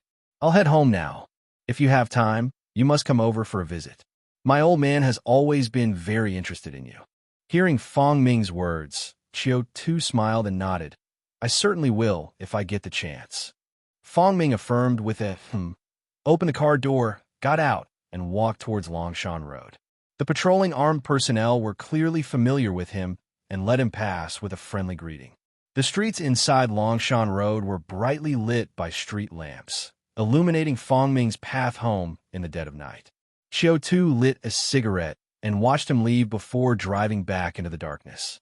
The dim car lights shone on the uneven road, but Qiu Tu drove extremely smoothly. Back on Old Alley Street, Qiu Tu parked his car and strolled back to his cramped, dilapidated home. The lights were still on inside his home. Pushing the door open, Shenling Shuang was adorably asleep on the sofa, with two dishes on the table, already cold. Seeing the scene, Qiu Tu's gaze slightly fluctuated, then he stepped forward, picked up Shenling Shuang, and brought her back to the bedroom. Shenling Shuang's body stiffened for a moment, then her nose twitched, probably catching Qiu Tu's scent, and finally, she settled comfortably in his arms and fell back to sleep. After placing the girl on the bed and tucking her in, Qiu Tu took off his clothes, washed up, turned off the lights, and went to bed. Lying in bed, Qiu Tu stretched out his arm to embrace Shenling Shuang. Shenling Shuang nuzzled into his arms to find a comfortable spot, and then fell asleep again. Yet, Qiu Tu didn't sleep. Holding the girl, lying in bed, he recalled the lengthy day he'd had. Today, he'd been through far too much too quickly for him to keep up with it all. It started in the morning when he woke up to discover that the Yin Kaimei case was a trap, forcing him to rush to rescue Secretary Bai. Next was the interrogation of Chao Dabiao, Chun Feng, and their cohort, reaping a wave of their loyalty and making them his team members. After that, he discovered that Yin Kaimei's death very likely involved Yan Chun, the political department, and Jia Shu. He might have been made a scapegoat. And finally, he had unexpectedly learned of Vice President Tian's collaboration with the Investigation Bureau from Atai, completing the last piece of the entire puzzle. With such a series of twists and turns, Qiu Tu was admittedly worn out. However, even so, he couldn't rest because he had one last task to perform, to initiate the loyalty game. Without taking small steps, there could be no journey of 1,000 miles. Every day, a bit more loyalty, a bit more clue, and maybe in a week, a month, there will be a qualitative change. Therefore, no matter how tired he was, Qiu Tu did not forget his powerful golden finger. Thinking this way, Qiu Tu also summoned the loyalty game panel. When the panel appeared, Qiu Tu noticed that tonight's loyalty game had undergone significant changes from the night before. Besides Xiong and Kun, whose loyalty had successfully surpassed 90, becoming the third and fourth subordinates after Tai and Eagle to exceed a loyalty of 90. The members of Qiao Dabiao's squad that Qiu Tu had harvested today had half their loyalty, also surpassing 60, appearing on the loyalty game panel. Looking at the more than 20 names on the panel, Qiu Tu felt a sense of accomplishment. It might be a small number, but they were his first core team in this world. And he believed that as his status rose and his power grew, the number of people on these two lists would increase. In time, he would have more and more followers in Xinjia City, in the planning area, in the sanctuary, and in the entire cataclysm-ravaged world. His every word and deed would have a profound impact on the world. Immersed in quiet contemplation of the future for a while, Qiu Tu snapped back to reality and then started to inspect the loyalty game. Last night, Qiu Tu knew that the loyalty game had two levels. The first level was for those with a loyalty of 60, and the second was for 90. Last night, Qiu Tu had initiated the first level game. Its effect was to arrange for subordinates with over 60 loyalty to engage in a combat game with other subordinates, earning various rewards. Today, of course, he was going to try the second level game. He wanted to know what changes would occur in the loyalty game once loyalty reached 90. With that thought, Qiu Tu clicked on Eagle's name and selected the second level loyalty game. The previous chapter was blocked twice, and I have deleted several descriptions at the beginning. It does not affect the plot. With a click, the introduction to the second-tier game popped up in front of Qiu Tu. As a boss, you can assign one subordinate with a loyalty above 90 to work overtime every night. The overtime subordinate will go to the Boundless Heart Sea to salvage. The salvage area will correspond to the location in the real world within the Boundless Heart Sea. Therefore, each salvage operation gives you a chance to obtain cataclysmic potion, cataclysmic treasures, and cataclysmic creatures that exist in your area as rewards. And each time you salvage, there's also a chance that the subordinate will be permeated by catastrophe power, increasing the probability of cataclysm awakening. Note 1. The loyalty of salvaged cataclysmic creatures cannot be guaranteed, so please be sure you can handle them before releasing them. Note 2. Non-cataclysmic subordinates can only salvage once a week. If done more frequently, there is a risk of degeneration, cataclysm, and so on. After reading the introduction to the second game, Qiu Tu blinked, and his brain quickly made a simple analogy. A different dimension version of gold miner? My subordinates work during the day, and, at night, they have to laboriously salvage cataclysmic potions, cataclysmic props, and even cataclysmic creatures for me, just like gold miners. That's just too utterly conscienceless. Am I really not going to be lynched? Thinking this, Qiu Tu silently made excuses for himself. Well, working overtime in dreams probably doesn't count as overtime, right? With that thought, Qiu Tu didn't hesitate and immediately selected Eagle to start the second-tier game. As Qiu Tu confirmed his choice, the very next second, a small screen popped up in front of him. In the screen was a chibi top-down view of Xinjia City, and a pixelated little figure with a hooked nose was standing on the tallest building in Xinjia City, casting a fishing net down with his hand. The net in his hands was enormous, covering the entire Xinjia City in one sweep. But perhaps because the net was too big, after several minutes of strenuous effort to pull the net back up, it came up empty. Thus, he stamped his foot in annoyance and continued to cast his net. Cast, retrieve, the animation repeated over and over. Qiu Tu watched quietly for a while, knowing that there wouldn't be any results in such a short time. So he temporarily closed the game screen and prepared to open the first tier fighting game from the loyalty game. He opened the fighting game and, just like last night, selected Atai and Wang Shi. The memory fragment he obtained this morning helped Qiu Tu glimpse a side of Wang Shi unknown to others. So Qiu Tu also wanted to delve deeper into this mysterious subordinate who was a pharmacist by day, a motorbike thug by night, to see what organization he really belonged to and what that organization was typically up to. After arranging the two loyalty games, Qiu Tu's tasks for the day were finally completely finished. He yawned, cuddling Shun Lingshuang's small, soft, fragrant body, and slowly fell asleep. The blue moon hung high in the night sky, casting gossamer moonlight, quietly illuminating the new city of Xinjia. But for some reason, there seemed to be mysterious fluctuations occurring in Xinjia city tonight. The fluctuations were very regular, occurring every few minutes, and ordinary beings couldn't detect them at all.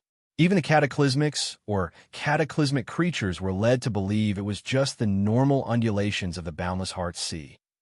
But if one could see the screen of the loyalty game, they would realize that the pattern of the fluctuations matched exactly with Eagle's net casting and retrieving. It was as if someone was really salvaging something from the entire Xinjia city in a higher dimension. And so, the night passed without incident. The next day, Qiu Tu was awakened by someone. He opened his bleary eyes, lifted his head, and saw Shun Lingshuang bending over prodding his lower half. Qiu Tu looked at her blankly and asked, "What are you doing?" Upon hearing the question, Shun Lingshuang's ears turned a bit red. She whispered shyly, "You're hard." Hearing this, Qiu Tu turned over with annoyance. "That means I've been dead for 12 to 16 hours. Leave me alone. Let me die a little longer." Shun Lingshuang made an ah sound, her mouth gaping wide as she stared at Qiu Tu in disbelief. After a long moment, she finally realized that Qiu Tu was referencing rigor mortis. She got annoyed and hit Qiu Tu a few times with a pillow. "You're disgusting. You're really disgusting." Qiu Tu couldn't be bothered with her. She puffed her cheeks, pouted, and muttered softly, "Insensitive." Then she hopped out of bed to go to the bathroom. But her departure left Qiu Tu unable to fall back asleep. He turned over, opened his eyes, and stared at the ceiling for a while. Then he called out the loyalty game panel, ready to check out the spoils of the previous night. Upon opening the loyalty game, the first thing he saw was the settlement screen of the fighting game. Unsurprisingly, Atai had once again smashed Wang Shi to bits. But perhaps because he had drunk alcohol last night, the pixelated figure of Atai in the screen also had a battered left eye, which turned purplish.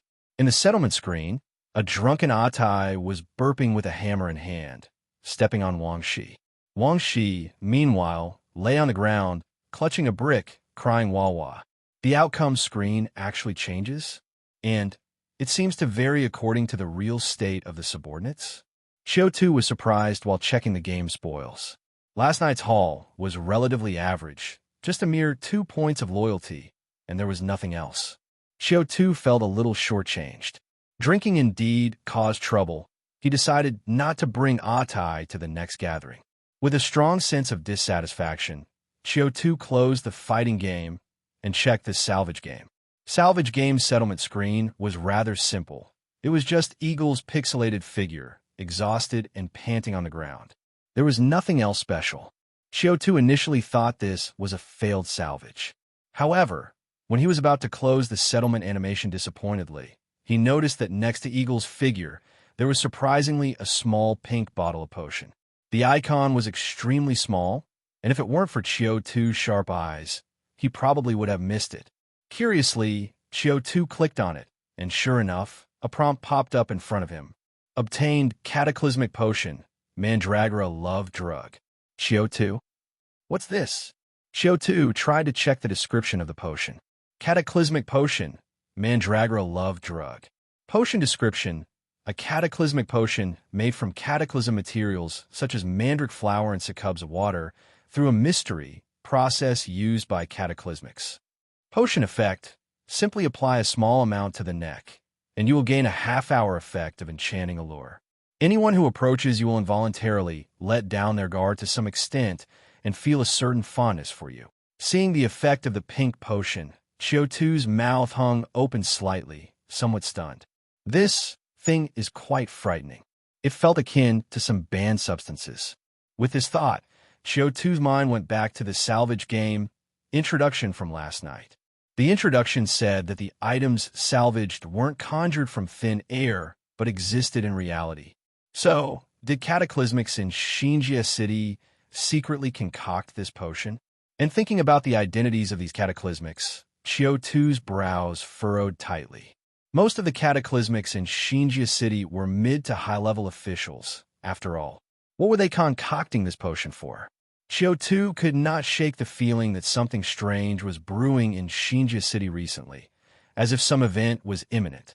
After pondering quietly for a while, Qiu Tu came back to his senses, silently put away the cataclysmic potion, and didn't use it right away. The potion seemed like it could only be used 20 or 30 times, with one less use with each application, so it couldn't be wasted carelessly. Qiu Tu planned to find an opportunity today to try it out on a suitable person. 9 days, time left to close the Yin Kaimei case. He had breakfast with Shun Lingshuang. During the meal, Qiu Tu also assigned Shun Lingshuang a task. The task was simple, which was to have Shun Lingshuang scavenge for gold in the black market.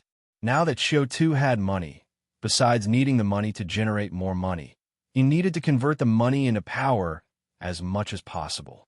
Among Qiu Tu's small team, apart from himself, only Shun Lingshuang had knowledge of potions and treasures. Therefore, Qiu Tu decided to arrange for Shui and Tu to protect Shun Lingshuang while she scavenged for cataclysmic materials, cataclysmic potions, or cataclysmic props in the black market. Even if they couldn't procure these overly precious items, Shun Lingshuang could appropriately buy some ordinary herbal materials and practice alchemy at home. In times of chaos, the most sought-after items besides weapons or potions. As long as the quality isn't too shoddy, no matter how much is produced, various powers would scramble to buy them all. Hence, a pharmacist is like a walking minting machine. Well, given that there are sufficient materials, Shun Lingshuang wasn't surprised by Qiu Tu's arrangement. Since the night she decided to stay, she had anticipated her future work. However, what did surprise her was that Qiu Tu directly gave her 15 little goldfish as funds for purchasing. You should know that 15 little goldfish are equivalent to the purchasing power of over 3 million. Not to mention a normal person's lifetime expenses, it could even be used to hire a private armed force of around 100 people. And yet, Qiu Tu just casually gave them to her? Wasn't that too much trust in her? Thus, touched beyond measure, Shun Lingshuang's loyalty surged another 3 points. Seeing the sharply increasing loyalty, Qiu Tu reassuringly released the little goldfish from his hand. He had been prepared to backtrack immediately in case Shun Lingshuang's loyalty plummeted. Though the loyalty game doesn't allow one to lock down subordinates' loyalty, it does enable estimation of subordinates' thoughts and intentions through real-time changes in loyalty. So, if Shun Lingshuang's loyalty dropped sharply, planning to run away with the little goldfish, Qiu Tu would retract his offer promptly. After assigning Shun Lingshuang's tasks and finishing breakfast, Qiu Tu embraced her, sketched out a few more big plans, and then drove to the investigation bureau to work. The harvest from last night had opened up new lines of thought for the Yin Kaimei case. He planned to strike while the iron was hot and delve deep into the truth of the Yin Kaimei case, thoroughly scrambling Yin Shun and Jiashu's plans. But who knew that before he reached the investigation bureau, halfway there, a woman in an investigator's uniform stopped him. Living 2 lifetimes, Qiu Tu had never seen a beautiful woman flagging down a car, especially not an investigator. Therefore, he stopped the car, rolled down the window, and asked curiously, "Miss, is there something you need?" Looking for a lift. Hearing Qiu Tu's words, the woman lightly shook her head and then said, "Chief Qiu, I am Director Tang's personal secretary. I am waiting here because Director Tang has a message for you." Qiu Tu was momentarily stunned. Director Tang? Tang Feifei? Qiu Tu's mind raced. Could it be? Tang Feifei took the bait. It seems Lu Fuping worked very hard last night. Otherwise, Tang Feifei wouldn't come looking for me so eagerly early in the morning. Thinking this, Qiu Tu couldn't help but ask, what message does Director Tang have for me? The beautiful assistant looked at Qiu Tu, smiled slightly. Director Tang said, she would like to have a chat with you. Perhaps there are other solutions to your current predicament. Hearing the words of the beautiful assistant before him, Qiu Tu was once again certain that Lu Fuping must have done her job well. He guessed that last night, Lu Fuping might have used some means to hint to Tang Feifei about her own predicament and the issues with the Yin Kaimei case. And this had successfully piqued Tang Feifei's curiosity. He surmised that after learning of this information last night, Tang Feifei probably had someone conduct a cursory investigation into the case. The power of a deputy director of the investigation bureau in the planning area was not to be underestimated. Many issues that were extremely difficult for Qiu Tu to investigate appeared transparent before her. Therefore, in just one night, she must have found some fishy parts in the case and confirmed that the intelligence Lu Fuping told her was true. Hence, she took the initiative this morning to send an assistant to intercept him on his way, wanting to collaborate with him, or rather, to recruit him. After running through the events in his mind, Qiu Tu also roughly had a plan. He smiled and said to Tang Feifei's beautiful assistant, "Thank you for Director Tang's generous offer. But a servant does not serve two masters, and I must respectfully decline." Having said that, Qiu Tu didn't even close the car window before he stepped on the gas and left the place. Watching Qiu Tu's departure without a hint of face-saving for her, the intercepting assistant was full of surprise. As one of the 4 highest-ranking officials in the investigation bureau, who in Xinjia City would dare to offend Tang Feifei. Even Yin Shun, although she was suppressing Tang Feifei behind the scenes, still had to give Tang Feifei some face publicly to avoid being seen by the sanctuary as tyrannical and overbearing. So, as Tang Feifei's assistant, the female assistant was long used to everyone welcoming Tang Feifei with a smile and being at her beck and call. But Director Tang personally invited Qiu Tu, and he just drove away? This truly shocked the assistant. She watched incredulously as Qiu Tu drove off into the distance, then picked up her communicator and dialed Tang Feifei. The phone connected, and Tang Feifei's distinctive low female voice came from the handset. "Is the matter settled?" Hearing Tang Feifei's somewhat authoritative voice, the assistant swallowed hard and then cautiously said, "Director, Qiu Tu has declined." Declined? Tang Feifei sought confirmation, then suddenly laughed. The assistant thought that Tang Feifei was laughing out of extreme anger, so she hurriedly showed her loyalty. "Director, I think that Qiu Tu is just asking for a slap in the face. You personally invited him, and yet he dared to decline, as if he didn't take you seriously at all. If you ask me, we should investigate him, see if there are any faults to be found, and directly bring him down." "Enough." Tang Feifei cut the assistant off and then said coolly, "Stop using your pig brain to guess at what I'm thinking."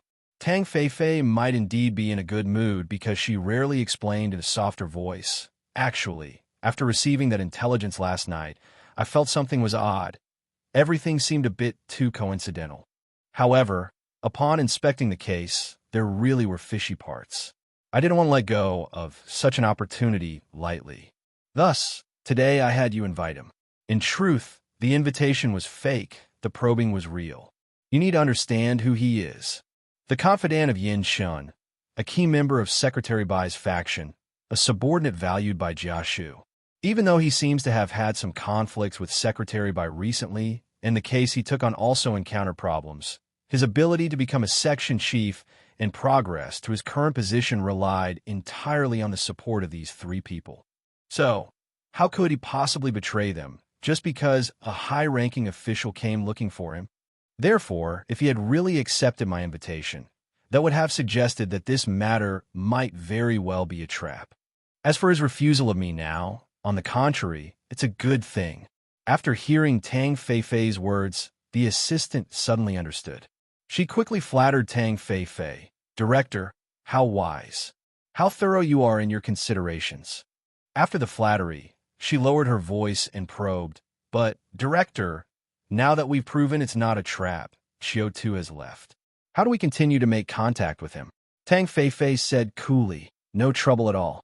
Although he declined you, he's still aware that I extended an olive branch to him. So, with his intelligence, once he returns to the Bureau, he will surely inquire about me and weigh the pros and cons cautiously. As long as there is something fishy with that case, and it's likely he can't handle it, he definitely won't let go of this lifeline I've offered. So, let's give him some time. Contact him again tonight or tomorrow. Don't worry, the fish will bite eventually. After speaking, Tang Feifei said in her distinctive low female voice, All right, come back now. Don't embarrass yourself out there. Yes, the assistant quickly responded. Meanwhile, Qiu Tu, who was driving towards the investigation bureau, was also organizing a fishing plan. Only, unlike Tang Feifei, who was fishing for the case, he was fishing for Tang Feifei. Just as Tang Feifei had analyzed, Qiu Tu knew her first invitation was definitely a test. As a confidant of Yin Shun and Jia Shu, he could not accept. This was not only inconsistent with his persona, but also not conducive to his own fishing for Tang Feifei. Although Tang Feifei was the deputy director of the investigation bureau, she was also a woman. As long as she was a woman, Qiu Tu could use the emotional fraud manual from his previous life, which recorded 12 types of women, 36 corresponding strategies, and 108 ways to enhance affection. According to Qiu Tu's analysis, Tang Feifei most likely fell into one of the 12 types of women in the emotional fraud manual, either an action-oriented person or a rational planner. Both types of women have one thing in common. They are particularly enterprising, ambitious, and they can very easily become strong, independent women. The difference is that an action-oriented person needs to be more confident and strong, full of enthusiasm for work and career, while a rational planner tends to be more composed and independent, leaning towards rationality rather than emotion in their actions. But no matter which of these two types, both can be dealt with by using the 36 strategies, specifically the technique of to catch and release deliberately. To put it simply and directly, such powerful women who hold authority and are career-driven are unlikely to be interested in ordinary men. Therefore, it's necessary to provoke their competitive spirit and desire to conquer, making them feel like there's a chance, yet they find themselves unable to control the situation each time. This consistent letdown, the frustration of repeated hunting failures, and the ongoing pursuit of success will gradually cause them to lose control until they eventually fall completely into the emotional trap. Though the purpose of that booklet was to deceive women's emotions, Qiu Tu felt it would have the same effect when used in business matters. Thus, his strategy for Tang Feifei was to catch and release deliberately. He would cooperate with Tang Feifei, but he couldn't let her control the pace. He would give her a taste of success, but after each sweet taste, he would withdraw, stir up her competitive spirit, her desire to conquer, give her the thrill of the chase, and let her slowly sink into this whirlwind of storms. This was Qiu Tu's plan. With that in mind, Qiu Tu slowly drove to the investigation bureau. Parking the car and sitting inside, Qiu Tu continued to contemplate. Regarding the cataclysmic potion, the mandragora love drug, he received that morning. In order to better execute his plan, Qiu Tu was prepared to use it on Tang Feifei, but not yet, because there's a very high chance that Tang Feifei is a cataclysmic. Using a cataclysmic potion in front of a cataclysmic whose identity is important yet unclear, Qiu Tu was unsure if some unpredictable accidents might occur. So, he had to test it twice in advance. As for the targets of the experiment, he had already chosen them long ago. The first target was right at the investigation bureau. Thinking this way, Qiu Tu didn't delay. He got out of the car, locked it, and then went straight to the Special Service Department. The Special Service Department was on the first floor of the Investigation Bureau. The reason it's on such a low floor is not because it's undervalued, but rather because they've established 7 or 8 training fields behind the Bureau building, which makes the first floor more convenient for their training. Arriving at the Special Service Department, Qiu Tu pretended to be looking for someone while secretly searching for his target. After wandering around for more than half an hour and almost catching the attention of the special service detectives, Qiu Tu finally found his target, Tian Xiaotian. Yes, after obtaining the Mandragora love drug, Qiu Tu's first reaction was not to use it on Tang Fei Fei, but on Tian Xiaotian. After all, no one said that cataclysmic potions couldn't be used on the same sex. As for why he used the potion on Tian Xiaotian, the reason is simple. Compared to the shrewd Tang Fei Fei, Tian Xiaotian, who could get into fights with the fool Tai, was easier to deal with and thus a suitable test subject. Moreover, Tian Xiaotian is the son of Vice President Tian, and on the surface, Qiu Tu is a confidant of Yin Shun and Jia Shu, naturally providing a foundation for building a good relationship. Plus, considering Yin Kai Mei is Tian Xiaotian's stepmother and Vice President Tian is a key suspect, choosing Tian Xiaotian as the test subject might yield valuable information. The only thing Qiu Tu didn't expect was he was already at his desk waiting, and Tian Xiaotian was still late, making him wait in vain for half an hour. With these thoughts, Qiu Tu stood not far away, observing his first target. Tian Xiaotian's appearance almost fit Qiu Tu's stereotype of a rich merchant's son. Chubby, round, weighing probably about 200 pounds. From this weight, it's clear that the father-son relationship is good. After all, in times of material scarcity, one could not grow so plump without a strong bond. There truly wasn't a hint of lack of love on him. And yet, arriving half an hour late for work, Tian Xiaotian still brought a bunch of snacks, all luxury items from the sanctuary. In Xinjia City, a pack could be traded for a bag of rice. Being late for half an hour didn't rush Tian Xiaotian. He waddled to the special service department, punched in, and then wobbled his chubby body towards the training field. Qiu Tu followed him, then stealthily took out the Mandragora love drug, dropping a drop and rubbing it on his own neck. The moment the Mandragora love drug touched his neck, Qiu Tu distinctly felt as though a mysterious power came from the void, enveloping him. But when he tried to calmly perceive it, he found that the fluctuation had disappeared, as if it were just an illusion. Since the effect only lasted for 30 minutes, Qiu Tu didn't delay any further. He jogged along an alternate path to get ahead to the intersection, then walked toward Tian Xiaotian's direction. Seeing Tian Xiaotian from afar, Qiu Tu suddenly became possessed by an acting god and began to curse quietly. Damn it, what a piece of crap. A third-level detective trying to act tough with me. Who the hell do you think you are? And who's that Atai? So damn. I think it'd be better to call him too stupid. While cursing Atai, Qiu Tu's performance was tinged with a bit of the disappointment from this morning's loyalty game, making it exceptionally realistic. This immediately caught Tian Xiaotian's attention, especially after hearing the keyword Atai. Tian Xiaotian's ears perked up. He stopped Qiu Tu and asked boldly, "Bro, you got a problem with Atai too?" For a first-level detective to behave like this toward a deputy staff was extremely rude.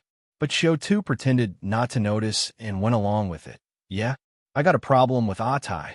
What about it? Are you close with him?" At this point, the skilled actor Qiu Tu's eyes even reddened, as if he had seen an enemy, glaring at Tian Xiaotian. Hello, everyone. As we wrap up this video, I want to share a quick note. I have a Patreon account. If you'd like to support me and enjoy on-demand audiobooks, you can become a Patreon member. Alternatively, you can check out my Google Drive link, which has 500-plus novel audiobooks available through my Ko-fi or Patreon shop. I appreciate your support.